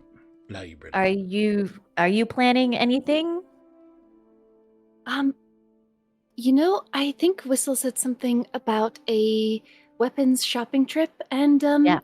I've been the bearer of bad news today so many times. I might as well go and see if Anatole's family is back. And just, some days are just bad days, and that's okay. Yeah, it's okay. We did okay. We did okay. Button the Oh, you did- reverse with the terrible timing for Lucian. Oh no! Listen, a good Maybe they distraction won't is be needed. home. Yeah. Oh my Leela, God. well, I will meet you. Let me know wherever you're at. Yes, we're heading to the weapons district, I think. Whistle? Weapons district. Calling her out in the... Weapons district and looks at Lucian like, Whistle's over there talking to a couple of Viper's Hands members going, So, Vipers don't have hands, though. That's not the point, you fucking What I twat. said. It strikes quick and efficient and grabs But things. not with its hands. Like a moth. Our hands are like vipers. Viper hand, then. The possessive is where it gets confusing. Viper hand, not Viper's hand. Or even hand vipers. No, that doesn't flow right. Hand vipers. they're arguing about That's Viper's the hands problem. now. they're arguing about the Yeah, this entire thing is audible to Lucian. Yeah. Lucian's like, forgot to turn the phone off. This is a pretty standard thing. yeah, no, I know. All right, fine. Lucian's like, I have to get naked. Why? Don't want to rip my good clothes. You can just change I'm into going other to get clothes. changed. Why do you have to say it like you have to get naked? Goodbye. You can just say, I'm gonna go change my clothes. Hey man, it's your city. Lucian starts running What- away. It's like, do you want some help? Is that what it is? Lucian dashes away. Okay, bye. I'll be Sorry back I shortly. can't come with you to help you go get naked. No, shut up! You hear Elizabeth? What in the fuck are you talking about? Your brother's getting naked. Ugh, shut up. Okay, so we will coalesce with all of you guys coming together to go to the weapon store. Mhm. All right. The scene On is the way yours. there, Yeah. Whistle will just mention to Echinacea, though. Oh, actually, I'm out of money. Oh wow. Okay. Well, I have some left. I have some I'm left. out of money. Please, Whatever. I have enough. so much money. Why not have a conversation with Zio's there? No, I'm saying you're all there. You're, Oh, are we Oh. together? Oh, Yeah, you're all perfect. there. Okay, got it. Whistle will It's mention like, as we walk in and we look at all the weapons. Whistle will just go, Wait a second. I should have enough. Don't worry about it. I have money. Yeah, Adolf, take Zio's money. We got spells to learn and shit. Being a wizard's tough out here. Yeah, that's true. Fuck Also, that. Edwolf, you're not the wizard. Yeah, but I'm there when they're transcribing spells. I get it. he's their accountant. Listen, I see the amount of gold that gets burned away in learning a spell, and I want to die. Got it. An ally to wizards.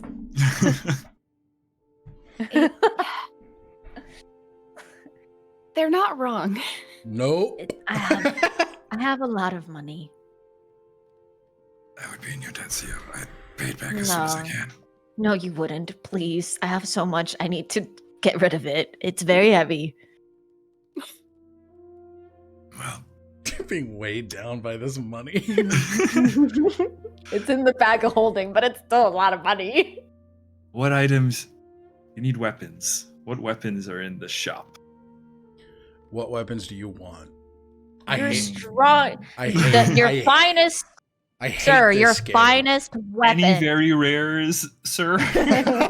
Sir, do you have any very rares? I want to stop my boyfriend from becoming Yeah. more tinged. I can't use my boyfriend in battle anymore. Yeah, Okay. my boyfriend's getting bloody. I don't want him to be bloody. Okay. Hold on. I gotta pop up my generator. Hell yeah, let's go. What cool shit do we have in the store? Magic We're just items. throwing curveballs at Alec, like, hey, Hey, did you prepare give this? us- We want Now toys. you did. Okay. I like that the generator is like, how about 4 oath bows? damn. No.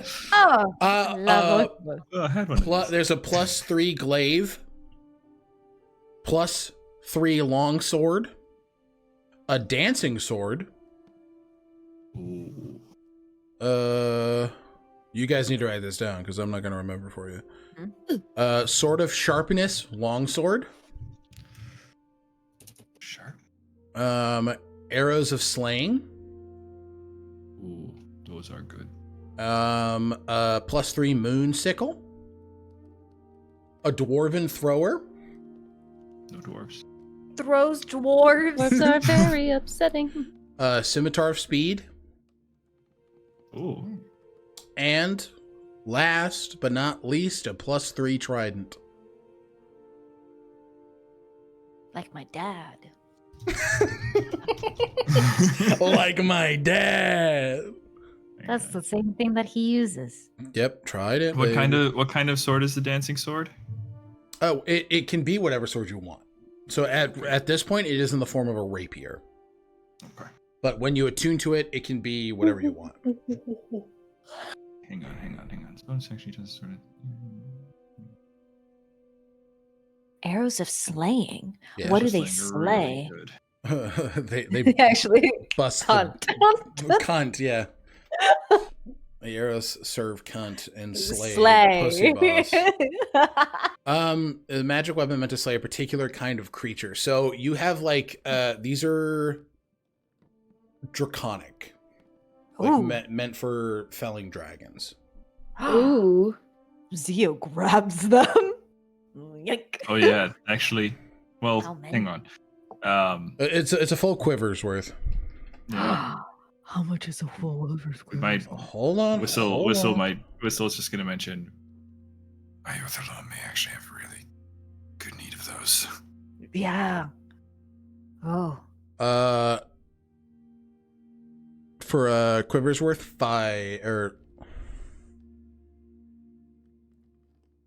600 GP.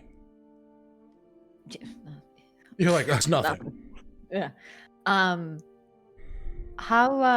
many arrows is a quiver's worth? That's another question.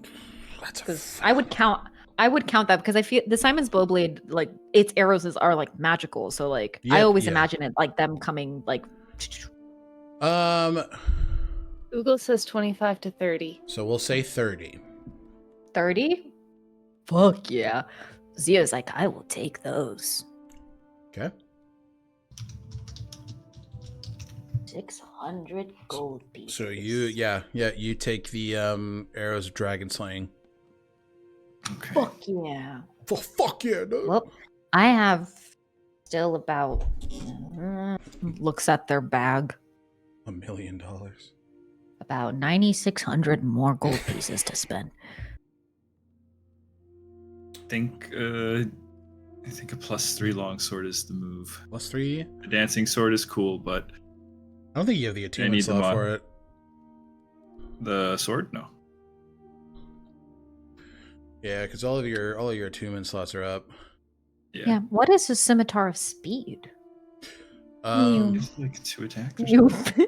The I'm so dumb. +3 longsword is going to be 5,000 GP. Holy mo! Okay. Take it. And then you said scimitar of speed? I don't Yeah, think just we out of have- curiosity. Yep.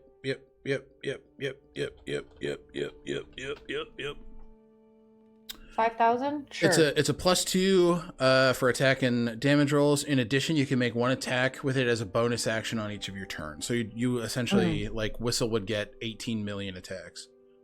Yeah, actually, I just saw that. Hang on. But it's Oh. a D6, bub. Yeah. Well, the other problem, I just need to check. Greater Weapon Master, does that have any like weapon specific requirements? Like, does it need to be a 2-hander? I have no idea. It's a great question. No. Melee weapon. No, it just says melee weapon. So you could use it on the Like- scimitars. Yeah. If Zio doesn't want the scimitar speed may be the move. No, I feel because when my Oathbow turns into the scimitar, I can do an attack on a bonus action. So I already have that You could do that with anyway. my Oathbow. Yeah. A button, So you you're said my plus- name. What's up? Yeah. What weapon was Sir using when we fought him? He was using his trick weapon. Grave hand spade. The what now? You can look it up in D&D Beyond. Okay, hang on. What's it called? Grave hands spade. Brave. Yeah, that's a Yeah, that's true. That might. If you I go. think- Oh, sorry. No. Just would it be reasonable for Echinacea to have taken that and know is valid? Yeah. You took things off of him of import. You said that. That was said. The weapon would have counted in that. Okay. I'm not going to keep that from you guys. It just makes sense that they would take it. Then I think, like Mary Poppins, while we're in this store, Echinacea pulls what currently its main form is the halberd, right? Correct. Pulls this halberd out of their bag of holding.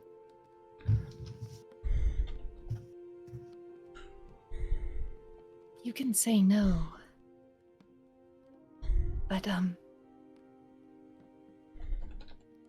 we took this from Viola's hut. Like we did my dagger. And they'll lift up second thought. Mm-hmm. My bow and my axe. Sorry. Well, they'll bow blade. gesture over to Zio's bow. That too.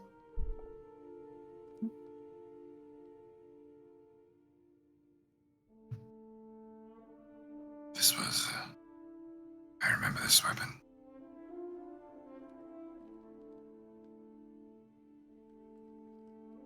Whistle will kind of hold it up and say,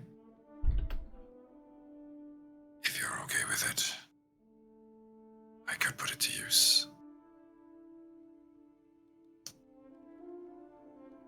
I've learned anything, I know that it's not the weapon but the wielder that matters. I trust you, Whistle.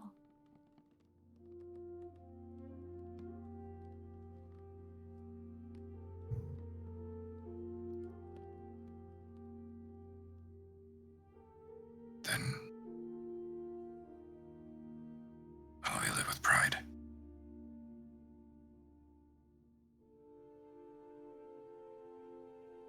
David, you can add the Gravehand Spade to your inventory. Thank you. Dang, I wanted to spend more money. Hey, You totally can. If you want to buy the Scimitar of can. Speed, it's right there. it's true.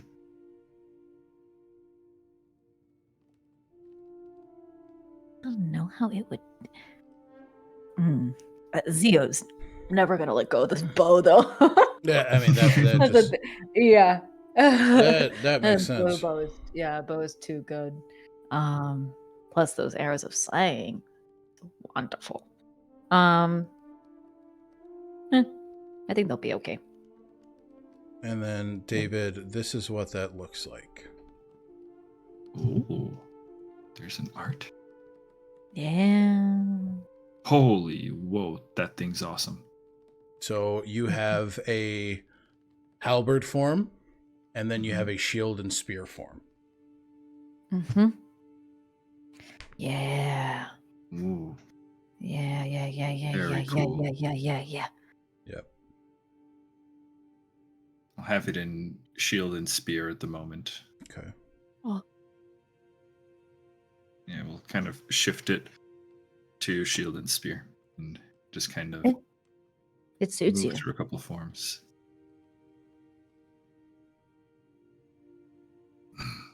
Thank you. It's a very well crafted weapon. You wield it well.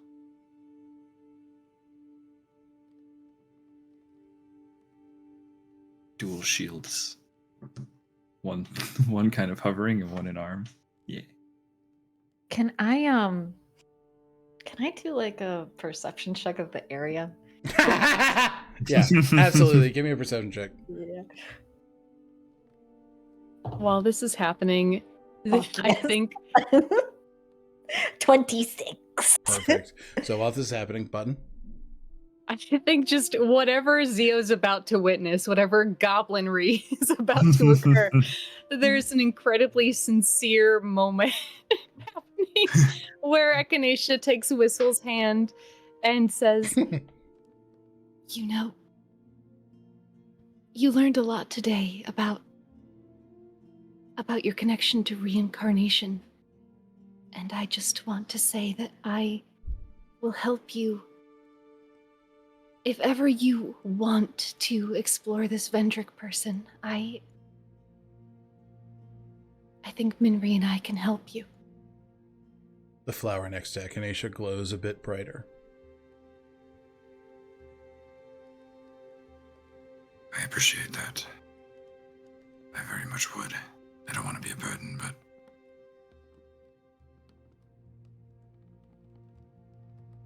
I'd greatly appreciate that.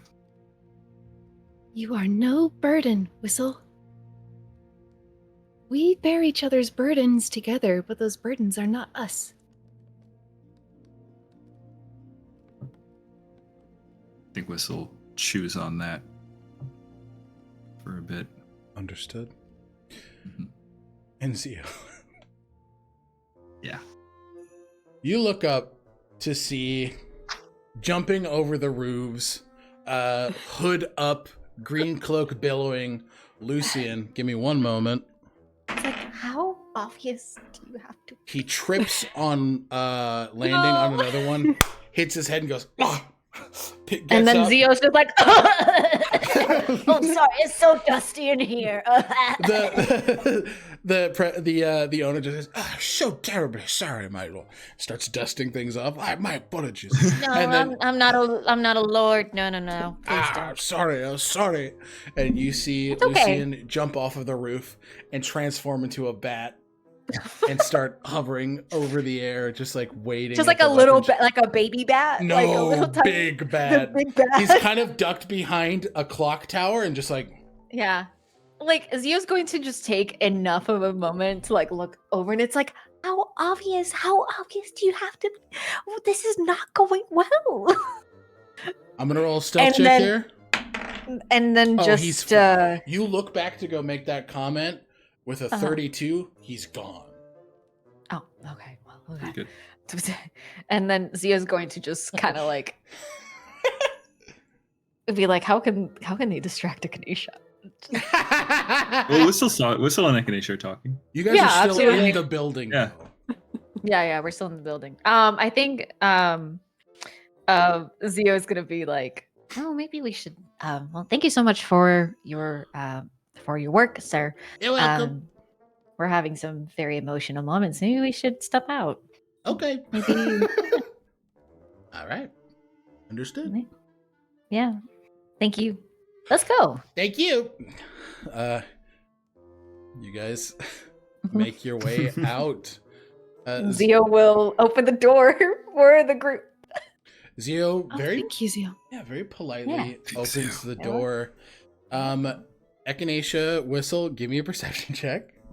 Oh my god. Can I can I try to like Impose I don't know. disadvantage by distracting? Yeah. How Yeah. do you distract? just like talking to them? It's like, like I said, I really wanted to spend this money, so maybe we should like just go to the tavern and just like blow a lot of it out. Just like, I don't know, like maybe you can just bring. Maybe we could also see what people need and maybe deliver groceries to their door. Oh yeah, that's also a really good choice. That's also a Yeah, really good She's idea. distracted. Yeah. Yeah. Okay. Whistle's distracted? 7! 8 for Whistle. Perfect. With his disadvantage, yeah. You guys do not see Echinacea. Give me a grappling check with disadvantage, please. Hang on, Got it. though. What? Whistle's really close to Sentinel! Echinacea. Whistle's alert. And he's got Sentinel. As soon as Lucien comes out, can I take a shot? You can. Can Damn, do I'm I at know where 20, the nothing. 16. how was Lucien gonna try and grab Actually, the, you know what? the cloak? Cause No, he was going to scoop up Echinacea's entire body and I take see. them. Okay. Rather Amazing. than just because Whistle's not attuned to the Graves hand yet, instead I'll impose disadvantage with one of the shields. Mm. So Lucien Incredible. Lucien would attempt disadvantage to grapple Echinacea. Okay, so It truly is just flat rolls for the two of you. Lucien rolled a 21. Oh. 16? You, Ah. Echinacea, you feel as two arms wrap around your midsection. You see two brown furry arms and hear the flap of wings as you are lifted off of the ground and you just... Oh, the Start- Batman cometh. We're going to make a quick intelligence check because the last time Yeah. Echinacea was accosted, they were murdered. Oh no! That's an 8. Oh, so no. as a reaction, Get him.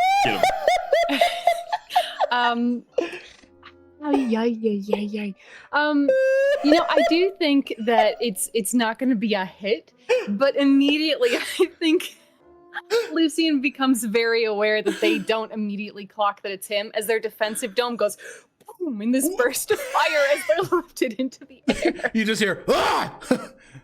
It's me. I want what you took from me. Oh, thank God. That's Lucien, terrifying. you see The Aedwulf. bat. Yeah, I want what you took Aedwulf from me. turns around and makes an attack roll. Yeah, there it is. I Natural told him Aedwulf 20. wanted. Yeah, Oh. Airwolf wanted to bite something. As Aedwulf's shadowed wolf form goes, motherfucker! Rips into the midsection. Lucian's like, ah! Oh no, this is not good. Uh, I told him that Aedwolf wanted to bite. That wasn't the smartest move. Huh? No, but he wanted me to help. Lucien Okay. just goes, I finally fucking deciphered it. And Echinacea, what did it say? It said, I hope you enjoy my cloak. And as they laugh at that, and then they tap the fake cloak on his back, and it turns back into the Little Red Riding Hood capelet that they were wearing. I do have your cloak. And you are probably scaring citizenry, so they hold on tight to him and cast Dimension Door and yeet him and them out of the city. You're yeeted out of the city, and that's where we're going to take our last break. And we're going to see how this chase for the cloak goes when we come back. Oh my goodness. All right. Thank you guys for hanging out. We'll be back in about 10 minutes. Bye. Bye.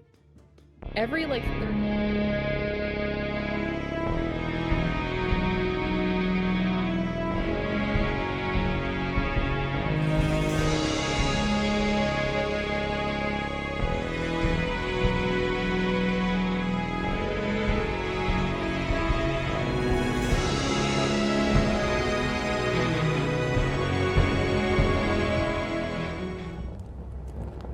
Echinacea came to consciousness kneeling before Magus Arcanum agents in the smoldering Kaelkirk streets.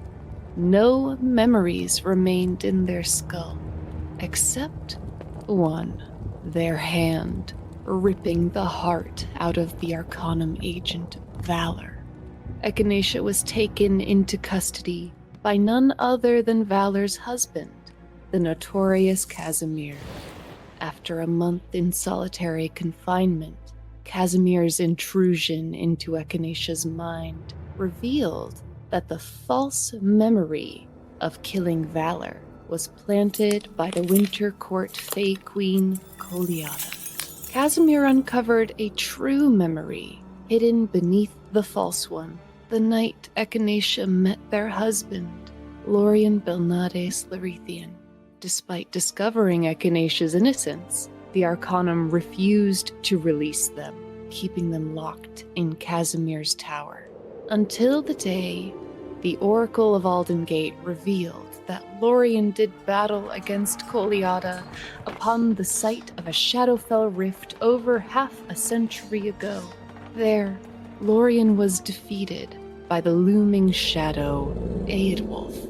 Eadwulf, an undead corruptor Corboray controlled by the Winter Fey Queen, consumed Lorien and turned him into the Vildraven, a monster sworn to hunt the line of Larethian to extinction. The Oracle mercifully freed Echinacea after the revelation. Upon leaving the warded halls of the Arcanum, Echinacea learned that they are a fate touched of Minri, goddess of magic. With Minri, Echinacea crafted items of power called preludes, which grow based upon the chosen paths of the wearers.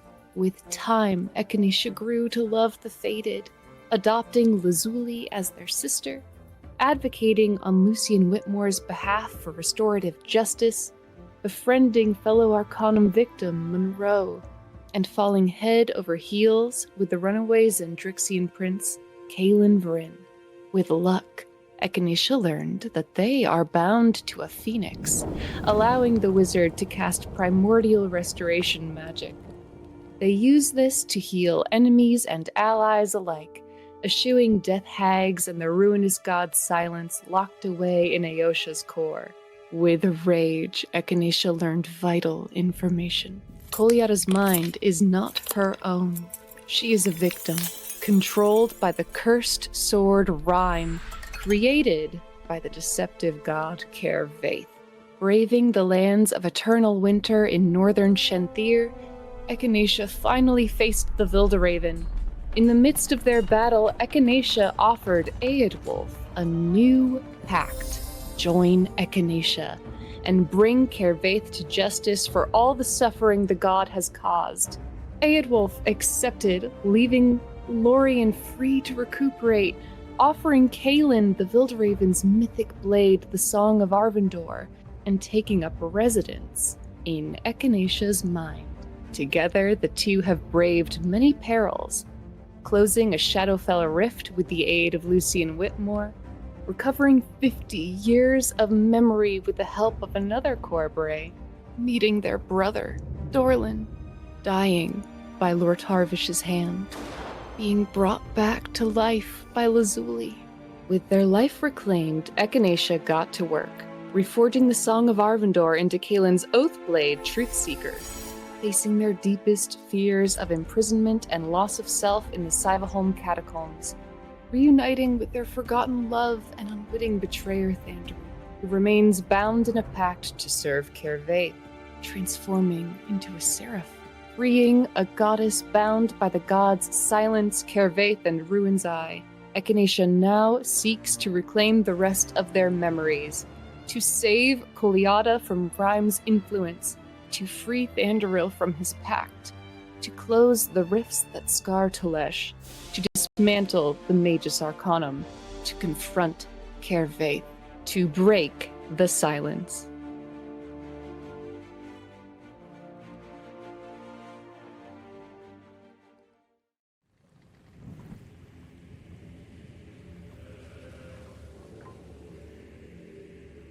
Whistle, the Hobgoblin fighter, was born and raised among the Iron Legionnaires to be a soldier, a tool for conquest. A veteran of numerous campaigns against the Scorched Isles, Whistle earned the recognition of the draconic captain Isradon of the Alaric, a mighty Titan-class ship. Steadily climbing the ranks of the Alaric's crew and garnering a reputation for efficiency, Whistle was eventually charged to lead a covert mission. He was tasked with leading a team to steal a Divanthier tome from the famous Larwith Academy in Drukamesh. His life changed when on a mission, he was compromised by the only thing his grooming amongst the Legionnaires could never prepare him for. He fell in love. Whistle's budding affections for Nikolai, a Divanthier scholar at the Academy, blossomed into a romance that threatened his entire mission. Everything came to a head when Nikolai attempted to stop Whistle's team as they secured the Divanthier tome. Nikolai was shot by Whistle's ally, Lord Tarvish, and as he died in Whistle's arms, something miraculous happened. Nikolai's soul was imbued into a Divanthier dagger that the two men had bonded over during their brief time together. Since then, Whistle has abandoned his Iron Legionnaire objectives and his team from the Alaric mission, tricking Lord Tarvish into believing he had the Divanthier tome. Whistle sent his crew back to the Alaric. Now isolated from his former crew, he has dedicated himself to discovering a means of restoring Nikolai. After encountering the Fated and witnessing their crusade against the great evils that threaten the world, Whistle has found allies to aid him on the path to redemption and acceptance. It was not long before Whistle learned that he is the subject of a Divanthier prophecy, a leader destined to unite the Ally-born and save his love in the process. Unfortunately, the trick Whistle played on his Legionnaire crewmates only bought him so much time. After a failed attempt to retrieve the book by Viper's Hand mercenaries, Whistle's Alaric crewmates took matters into their own hands and attacked members of his new party. Whistle arrived in time to watch Lord Tarvish kill Echinacea. Falling back on his Legionnaire training, Whistle cleaved the gunman in twain without a word. Navigating the strife caused by using Nikolai to kill, Whistle set about seeking redemption. Having been crafted a prelude by Echinacea, seeking training from the Golden Dragon Helgon the Gildenfire and the Winter Court Knight Uldiel, Whistle found himself taking steps down the path of the Protector. In doing so, Whistle promised Zio that he will take the burden of killing upon himself should the need arise. Whistle's role as a protector found him ensnared in a deal with Isradon to claim a new lair on his captain's behalf. In an act of desperation, Whistle offered Isradon the abandoned keep Sivaholm, the meeting place of the forces of the Eclipse of the Three, the vile gods Kervaith, Ruin's Eye, and the Silence known as Vaemir. In the Cyberhome catacombs, Whistle the Protector came face to face with Whistle the Legionnaire. Suffering under the weight of his past, Whistle was forced to relive the choices that made him into a killer, until finally coming face to face with a cruel vision of his father. In that moment, the sight of Lazuli under attack broke Whistle free of the past. The Protector persevered, buoyed by the faith of his party and his love for Nikolai. Now, Whistle has abandoned his Iron Legionnaires and thus earned the ire of his former draconic master. Days after retreating from Cyberhome, Whistle found himself confronted by the adult Red Dragon and the reconstituted Lord Tarvish. Battle quickly ensued, during which Whistle was felled by Lord Tarvish's hand. In death, Whistle found himself face to face with an endless field of weapons and a godly entity, an icon known as the Maiden of Blades. She affirmed that Whistle is a protector. When Lazuli came to bring Whistle back to life, he accepted, returning to lead his party through a harrowing escape from the dragon Isradon. Thus, Whistle's connection to the Iron Legionnaires was severed. For the first time in his life, Whistle is a free man.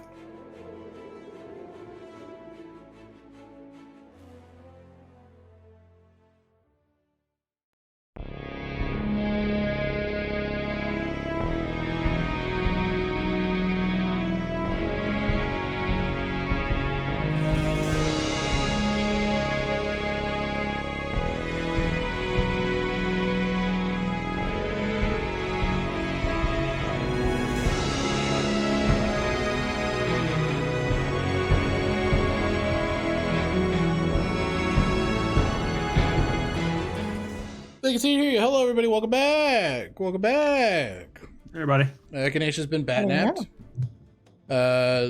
Zio is an accomplice. Whistle is unaware of anything that's happening. I tried to stop him, but I missed. I fired and I missed. I missed both times.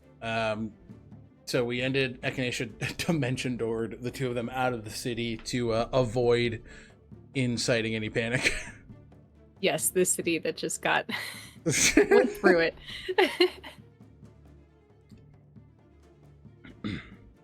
Where are we starting? What are we doing? You're currently in his grasp, so... Oh, okay.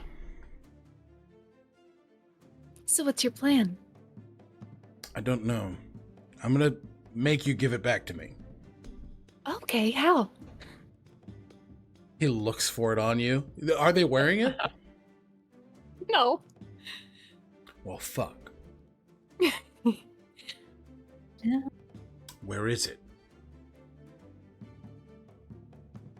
Ask nicely. Thinks about what Zio said. And like, just, this isn't gonna go anywhere. If I ask nicely, are you actually gonna tell me where it is? Depends on how nicely you ask. You just hear, you feel the biggest exhale from this large bat body as Lucian places you in the snow, flies across from you and transforms back. I like this casual look. He's naked. He's buck No, ass I naked thought he's as wearing gloves. No, he is. Okay. He is. He's wearing casual clothes, but then he has this little like, capelet too. Yeah, He he's got the... said that he was gonna get naked. You have to get naked to change. Canonically, he did establish that he was naked. He's not naked right now. He's wearing... What he's wearing is essentially the Mr. Darcy, except the jacket is the Little Red Riding Hood cape. Incredible. So like the white shirt, the high pants, and the big leather boots, and then just like it's so short on him, it's funny. Yeah. He just takes the hood off. Could I please have my cloak back?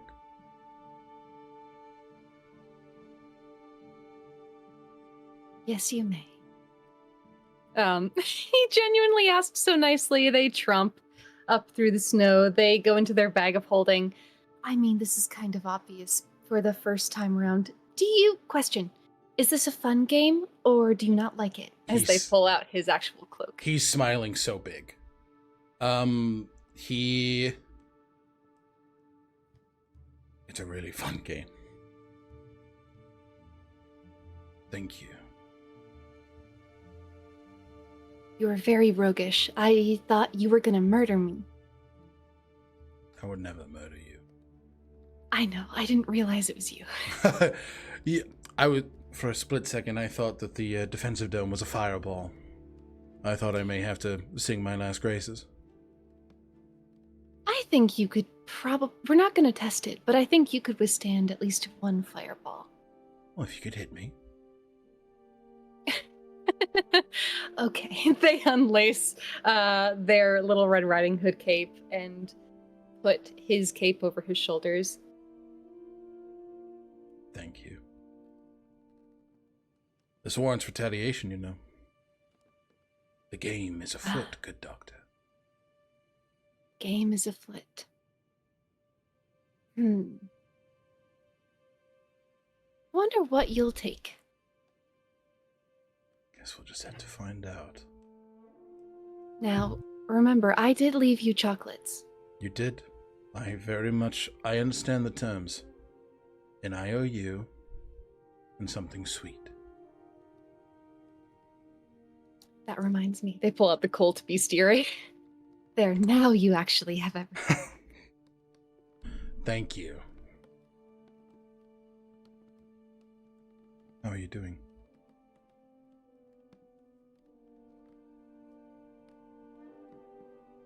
Oh. It's been a day of victories and a day of being the bearer of bad news. So, sort of every day. How are you doing? I'm okay. I am tired.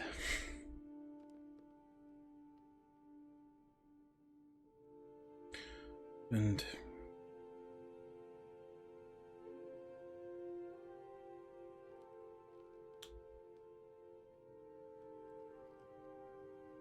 sad and a bit upset about Lazuli's departure.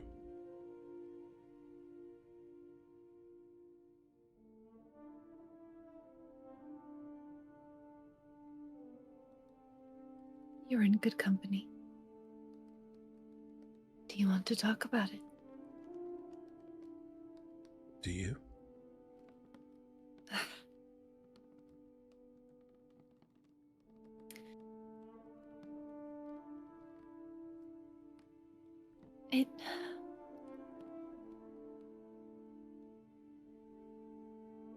I'm not... I understand why, and it makes sense. But Lazuli came to me at the Gala of Innovation. She asked if she could take my last name, if she could be my sister. She asked if we could be a family, and I thought she meant it.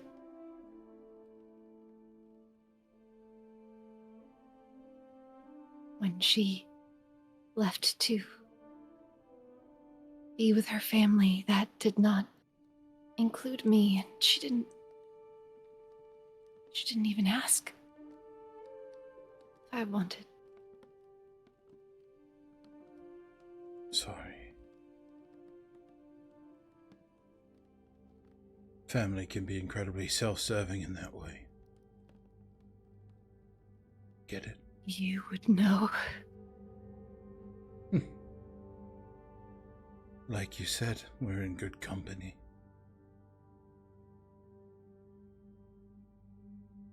Lucian. Yes.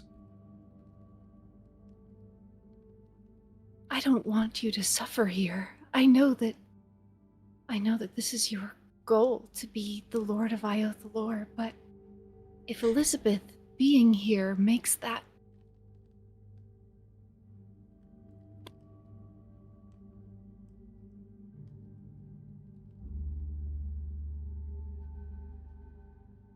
I chose to ask to bring her back. It is my responsibility to ensure that she does not bring harm to anyone else. And frankly, I think I've already failed in that a bit. I spoke to the guard and she was brutal to Lazuli before she left.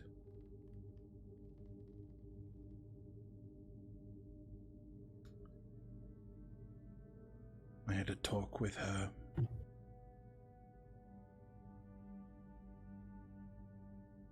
It's complicated. Family, isn't it? Part of me is so happy she's alive. Another part of me cannot stand to look at her. Part of me hates her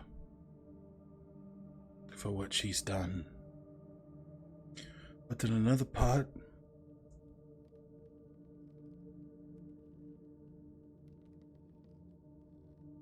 is glad that I still have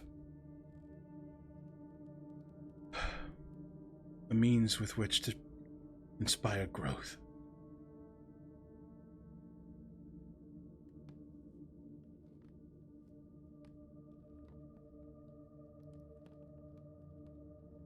Maybe that's what she needs.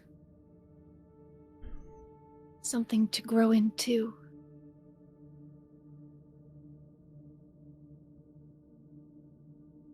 But what do you need?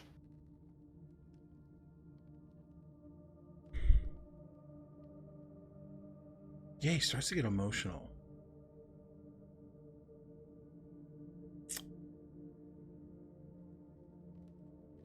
Games like these. You've always been incredibly locked into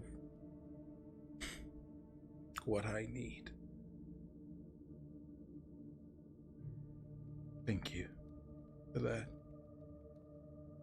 And for this. And he... Give him a hug. Yeah.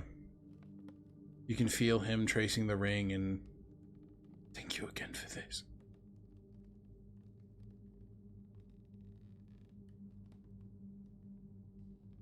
You know, when we saw them, your parents, in that place with Elizabeth, it occurred to me that someday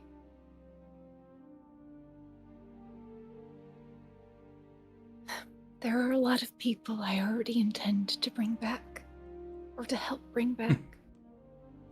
Nikolai, Valor.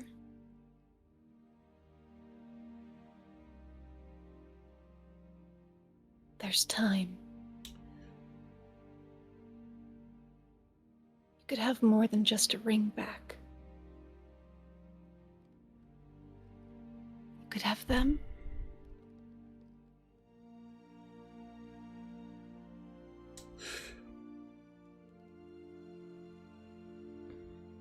You've already done so much for me.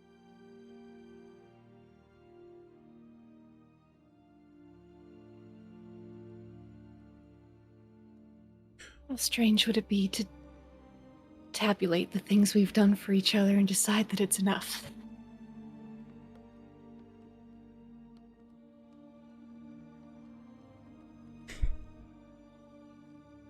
I suppose that's true.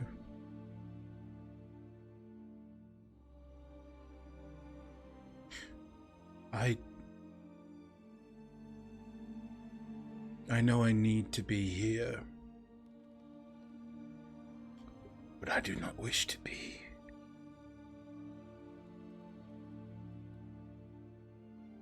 I don't want to leave your side.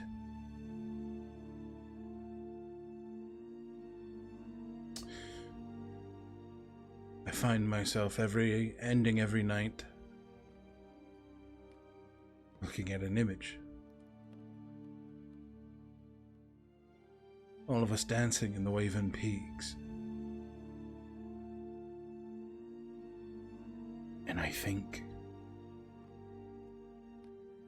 how lucky am I?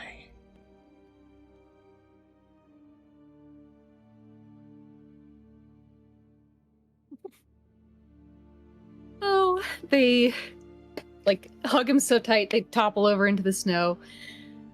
We don't want you to leave either. I don't.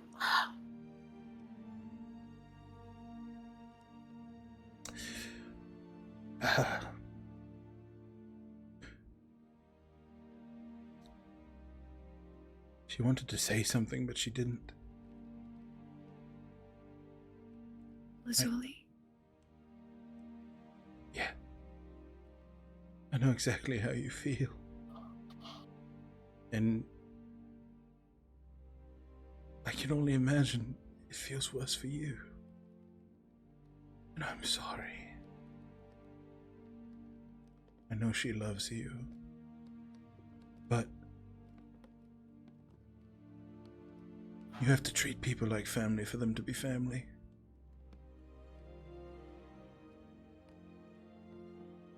Hell, I don't know what that looks like. To be true. I was about to say, I don't know if that's true, Lucien. But maybe it should be. Maybe that's what I'm grasping for, a hope of what something should be. And Echinacea thunks their head into Lucien's chest and starts planning for yet another life, 2 lives they wish to bring back. The thought that Lucien doesn't want to stay here. And imagining if he had his family back. Selfishly, not just having them back for his own sake, but allowing him for just a little while not to be the Lord of Iyo Thalor anymore.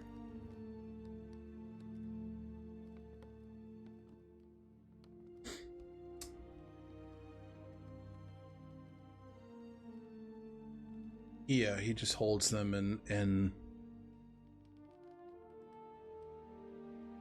you know I care about you, right? There was no doubt, silly.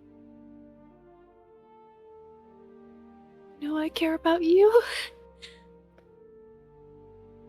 No doubt.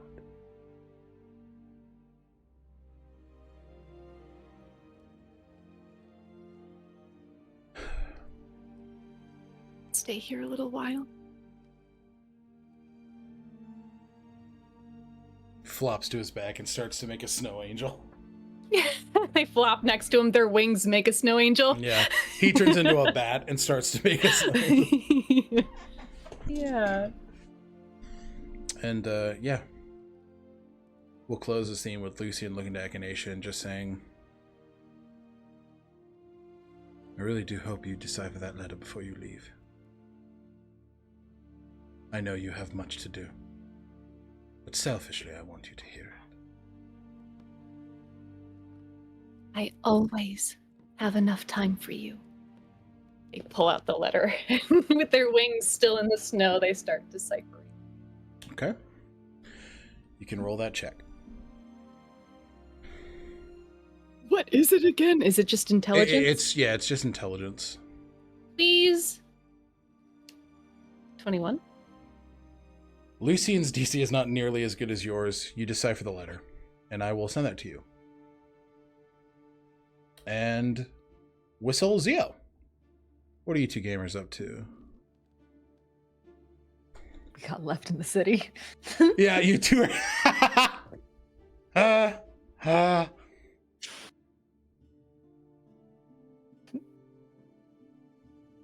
Lucien accused me of stealing it, and I told him no, it wasn't me who did it. And then he was like, I knew it wasn't you, it was Echinacea, so I want to go grab them. And you were going to help me. And then he threatened me. He didn't. But it's funny saying it that way.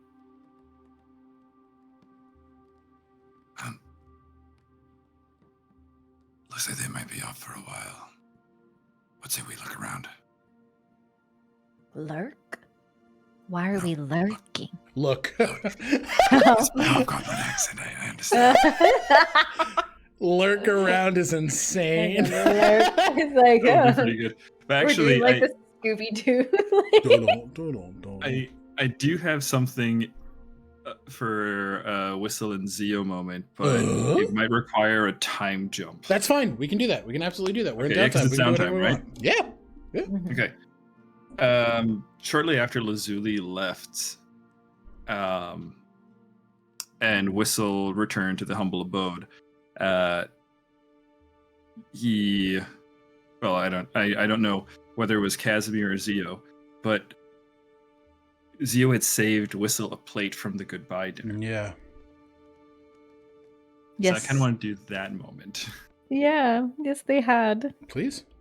You guys, you return to the humble abode after, let's say this is probably a night after a long day's work. Yeah. Yeah. I think Whistle's nursing some bruises that he picked up in training with the Ducal Guard. Doesn't nurse them in front of the guard, obviously. Waits till we get back to the abode. Yeah, I think Zio. What happens with Zio is that they're walking. They walk into where Whistle is nursing their injuries and everything, and notices that he has a little bit of time by himself, and then they run over to the kitchen, or more like run like over to the kitchen and then grab the plate, which is I feel like it's already been a few days, so they just run over and try to go find Casimir. So like, so Whistle is sitting like in like the common area, and then Whistle's also seeing just like this flash of teal, like just like going back and forth, trying to, but goes find Casimir, and say, "Can you do the spell thing that you said you were going to do? Because I don't have that spell." I'm sorry, what? You said that you had a spell. I think it was make food and water better. Purify food and drink. Yes. Oh, we can do that.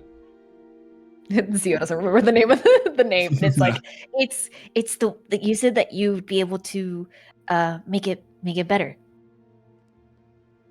Yes. I think the food is now edible. Perfect. And then we'll like run back into like the room where Whistle is with her plate. It's like sets it in front of Whistle. Oh, what's this? Well, you weren't here, but we had a farewell dinner kind of a farewell dinner for Lazuli. We found out during that dinner that she was leaving. But we made a lot of food, and so you weren't here, and I thought that we could save you a plate. It's safe to eat. Casimir did some magic-y stuff to it. Oh. Thank you, Zio. That's very considerate of you. Thanks. And I swear that magic-y stuff doesn't mean that I'm trying to poison you. Well, he is hoping that's the case. And Whistle will start eating. And then kind of in between bites. How are you handling it? Lazuli leaving? I understand why. I mean, I'm going to miss her. But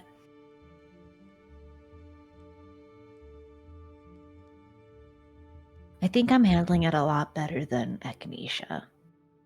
Because I miss my family, and given the chance, I'd also want to go back and see them. And spend time with them. And there's a lot that Lazuli is slowly learning about herself, and what better way to do it than, with her parents. Agreed.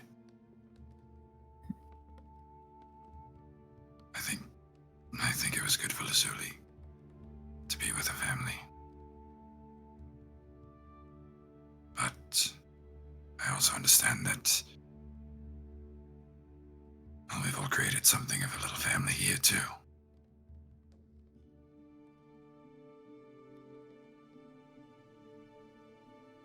It's definitely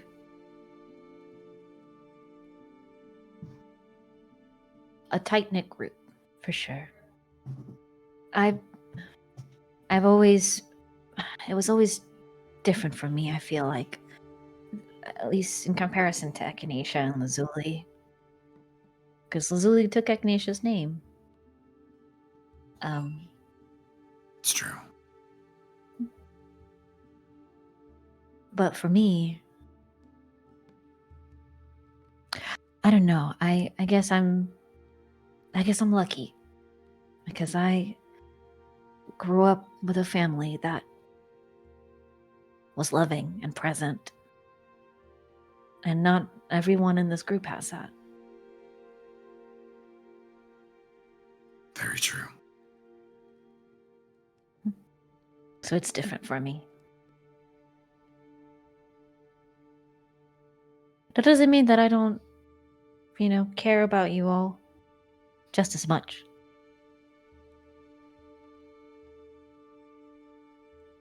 Well, that's good to know.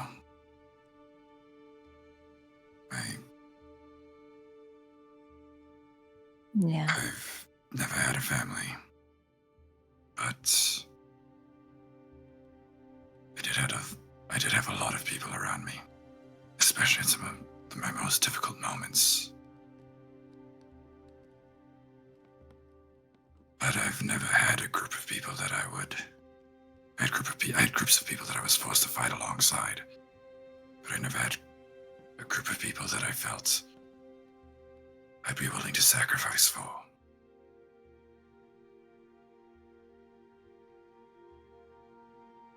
There's a difference between duty and affection. Yeah. I wonder if that's the difference between a platoon and a family. We actually like each other. I hope. I mean, some families sometimes. It can be complicated. Yeah. Kind of looks at Zio coyly as he takes another bite. Things have been complicated between us too. They have. I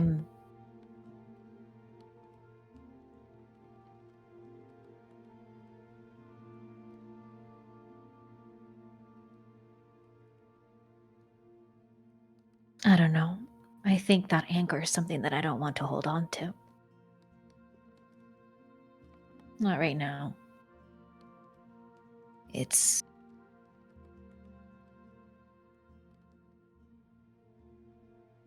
think it's held me back.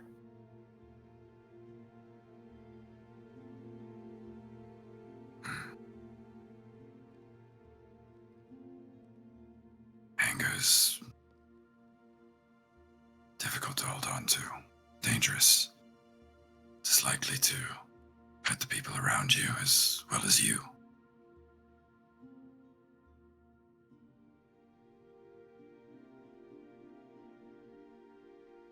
Yeah. I hope letting go of your anger stops holding you back and helps you move forward. Well,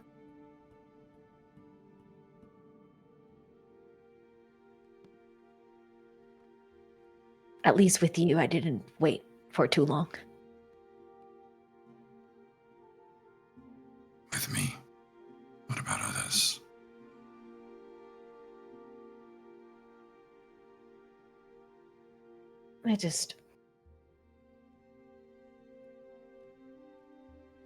Everything lately has been so stressful. And I feel like that anger didn't let me focus on the good things. And didn't let me see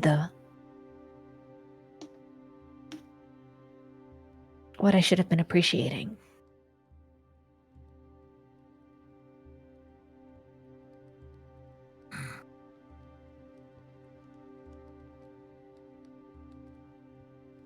disappointed in yourself?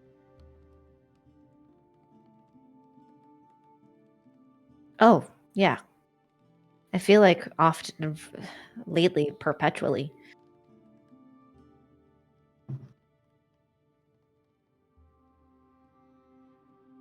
It keeps going. Keeps happening. But I'm trying to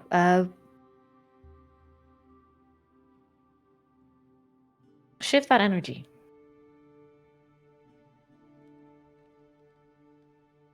Sure. It was just unfortunately a little too late. And now I have to live with the consequences.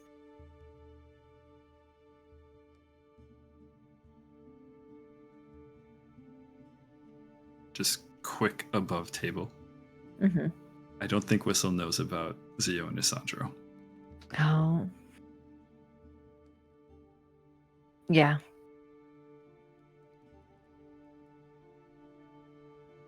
And Zio's not. Yeah. You Zio's do. not talking about it. Whistle, Whistle does? You were at the Humble Abode. When? You said you were there at the end of the last session when Echinacea and Zio were talking. Oh no, but I said I was going to do that if Button didn't jump in. Fair play, fair play, Yeah. fair play. Yeah. And Zio's just sort of essentially talking to you with like a lot of those thoughts in mind. Yeah. Mm-hmm.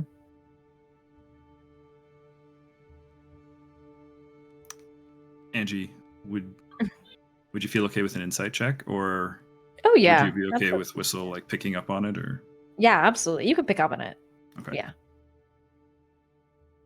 I think what it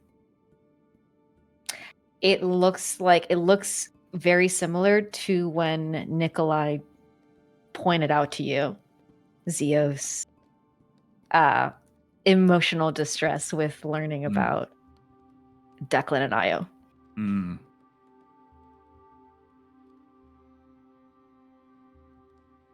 Is everything all right, Zio?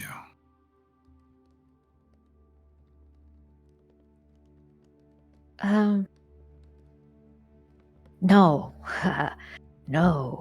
No. Things have not been all right. But I'm trying to move past it. I'm trying to be better. I'm trying to be considerate. Whistle looks down at the plate of food in front of him.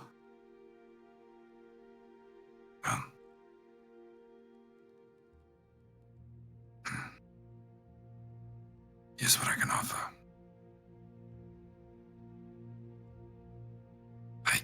I'm happy to be a sympathetic ear if you need someone to hear you or listen to you. But if you want my 2 cents, I'm also happy to provide that, if it's wanted.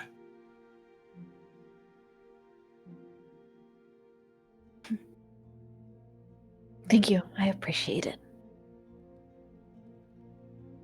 I guess I'm still just sort of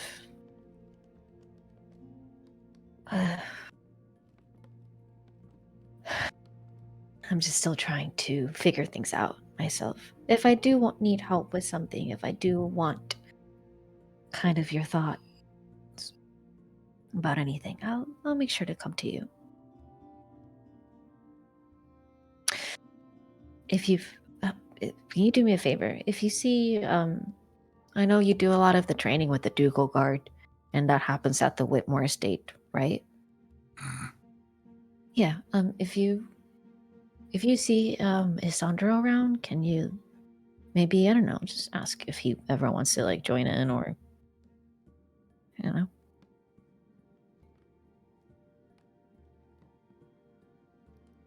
Does this have something to do with Isandro? If it's not too forward to ask. Well, I don't want him to be isolated because of my stupid decisions, so. And unfortunately, I did that to him, and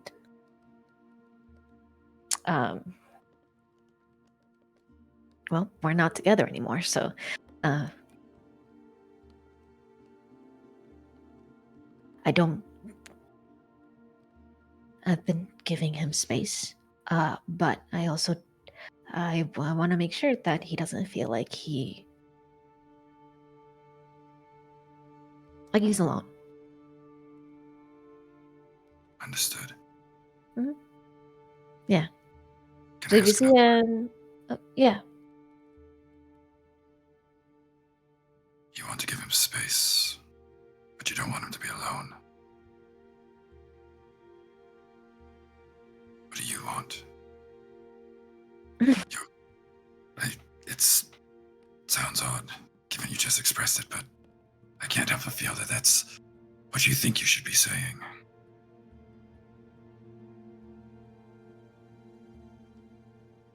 I told him what I wanted, or at least I thought I did. And he said that love wasn't enough.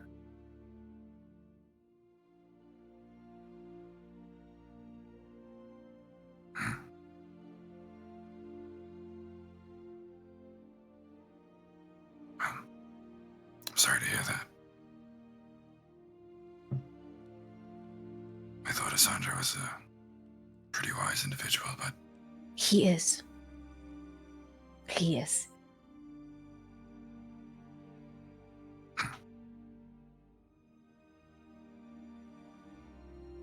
if he feels that love isn't enough, Zio, then he's someone who doesn't know what it's like not to be loved. I messed up a lot. It's not, that sentiment doesn't come from nothing. I took some wrong steps. And I used them and I hurt him.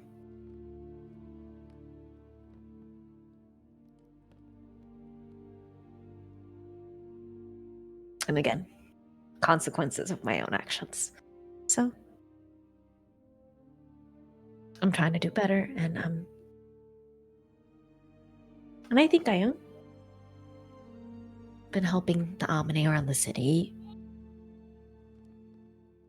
checking in on folks,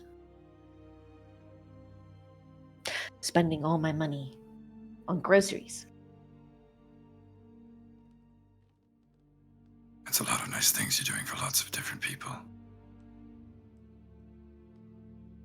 But I feel we keep coming, I can't help but come back to the question of,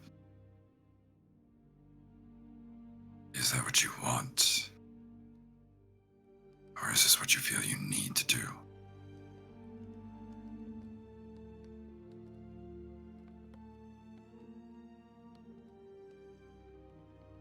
Zio, I don't. Yes. I just want to say, there's nothing wrong with expressing what you want. We all deserve love, and we all deserve to be heard.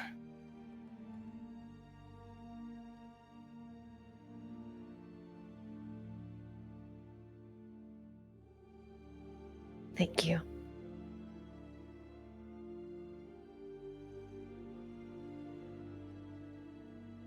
I want to help. And I want to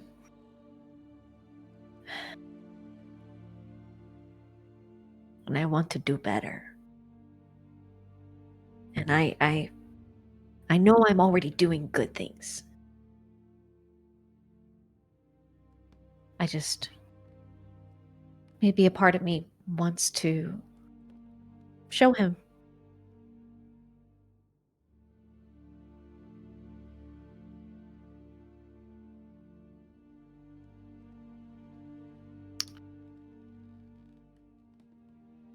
I understand that.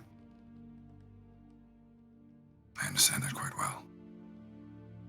Wanting to show someone you love that you're better than they might think you are.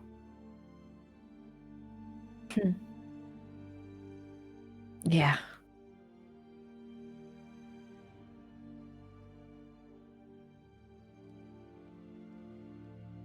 You made a promised one another a long time ago to hold each other accountable. We did.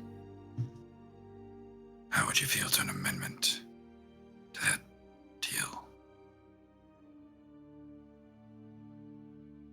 I'm listening. What if not only do we agree to hold each other accountable, but we allow each other a place that, or at least a space, that we can be selfish.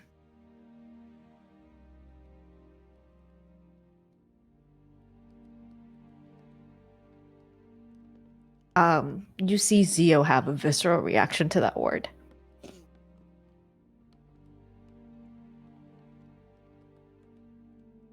I'm sorry.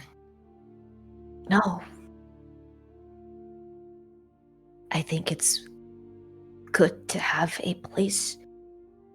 I don't think it's a bad idea. I actually, as long as we're consenting to it, right? Yeah.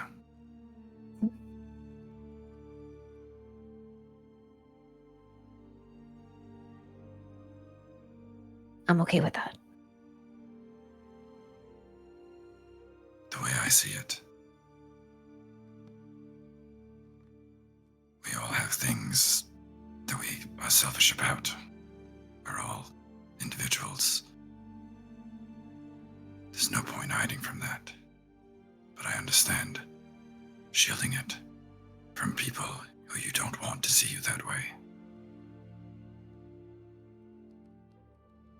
I think we can provide that for each other, but ultimately, we'd have to ask ourselves, why is it we can't share that with the people we care about then?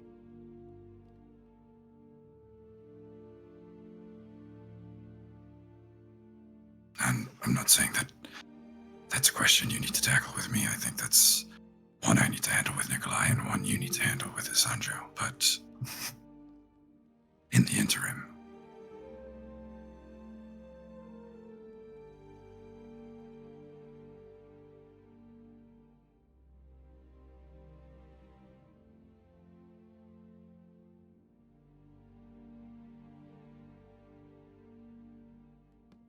also, if we're at least consistent about this, then maybe we won't have to worry about holding each other accountable as often. True. We can be selfish in sharing the information.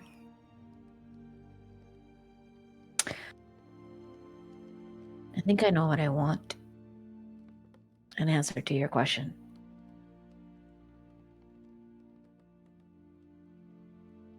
I want to live a long life.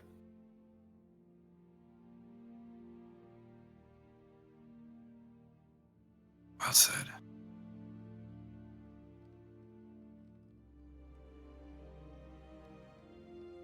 We will close that scene there.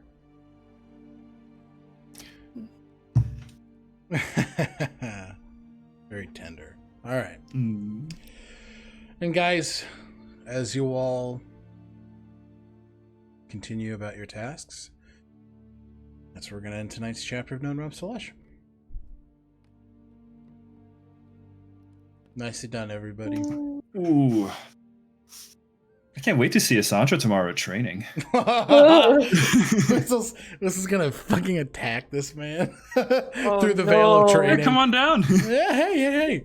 We got a spot open if you want it, mother. We're practicing with shields. Oh, we're all out of shields. Oh, shit. No, not this. All right. Before we head out, let's go ahead now to our players, starting with Angie. Hi, everybody. I am Angie, they, them pronouns. I've been playing Zio Marino, he, they pronouns. You can find me at Agonethetic on the internet. Next Friday at noon, there is a pre-recorded BIPOC Vamp Day session for Electric Bastion Land that is going to be opening up BIPOC Vamp Day weekend streaming. Again, that's noon Eastern Standard Time. You can catch me in that stream over on the YouTube. And then on Saturday, 21st, you can find me live over on Diversity Saves Twitch as a whole table of Hispanic Latine individuals kick off. Well, not kick off, but we have a Hispanic Heritage Month stream playing Masks, new generation one shot. So yeah, that's me. Amazing. And I'm weepy. And I'm weepy. Looking forward to it. Thank you, Angie. David. Hey everybody, my name is David. I don't have to do the voice for a bit, so I'm just gonna relax here for a second. My pronouns are he, him, and I've been playing Whistle, the Hobgoblin fighter, whose pronouns are also he, him. And you can catch me over at Stealthy Elf Productions as the game master of a couple of Pathfinder 2nd Edition games with some really cool people. Thank you, David. And last but not least, Button. Hello, I'm Button. My pronouns are they, them. I'm Bluebluebutton on social media. When I'm not here playing Echinacea Belrose, who misses the person who they thought was their sibling, you can find me over on Stealthy Elf Productions in the Unearthed Inheritance campaign, where their sibling tried to murder their best friend. I play Crest there. Thank you, thank you. Hello, Raiders. Welcome in. We're just wrapping up here, but stay tuned because we're going to throw you over to another TTRPG stream in just a second. Thank you guys for a great session. You all did phenomenally. Wonderful job. Level 20. Kidding. Sick. Fuck you. Kidding. Nice. I'm Alec. My pronouns are he, him. You can find me all places on the internet at Tales Archived.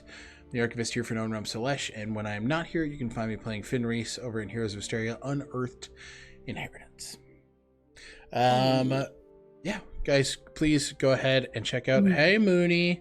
Go ahead and check out Lupine Honey. Caroline has an incredible shop. And if you like that Chaperone performance at the VMAs, they're currently doing a deal where you can get their chainmail activewear with a bit of a code. So go ahead and check out Lupine Honey. And if you are able to, we still have donation links for charities supporting Sudan, Palestine, Congo, and Haiti. If you are not able to, please share resources, uplift oppressed voices, and educate yourself on the current goings-on in the world. We will see you guys next week with Chapter 83 as we continue downtime, and then, yeah, all that stuff. Hang on for our raid. We're going to throw you over to our friends over at Starcrawl RPG. They're playing a Blades in the Dark game that is incredibly juicy. So you guys are going to want to stay tuned and tell me you said hi. Bye, everybody. Goodbye.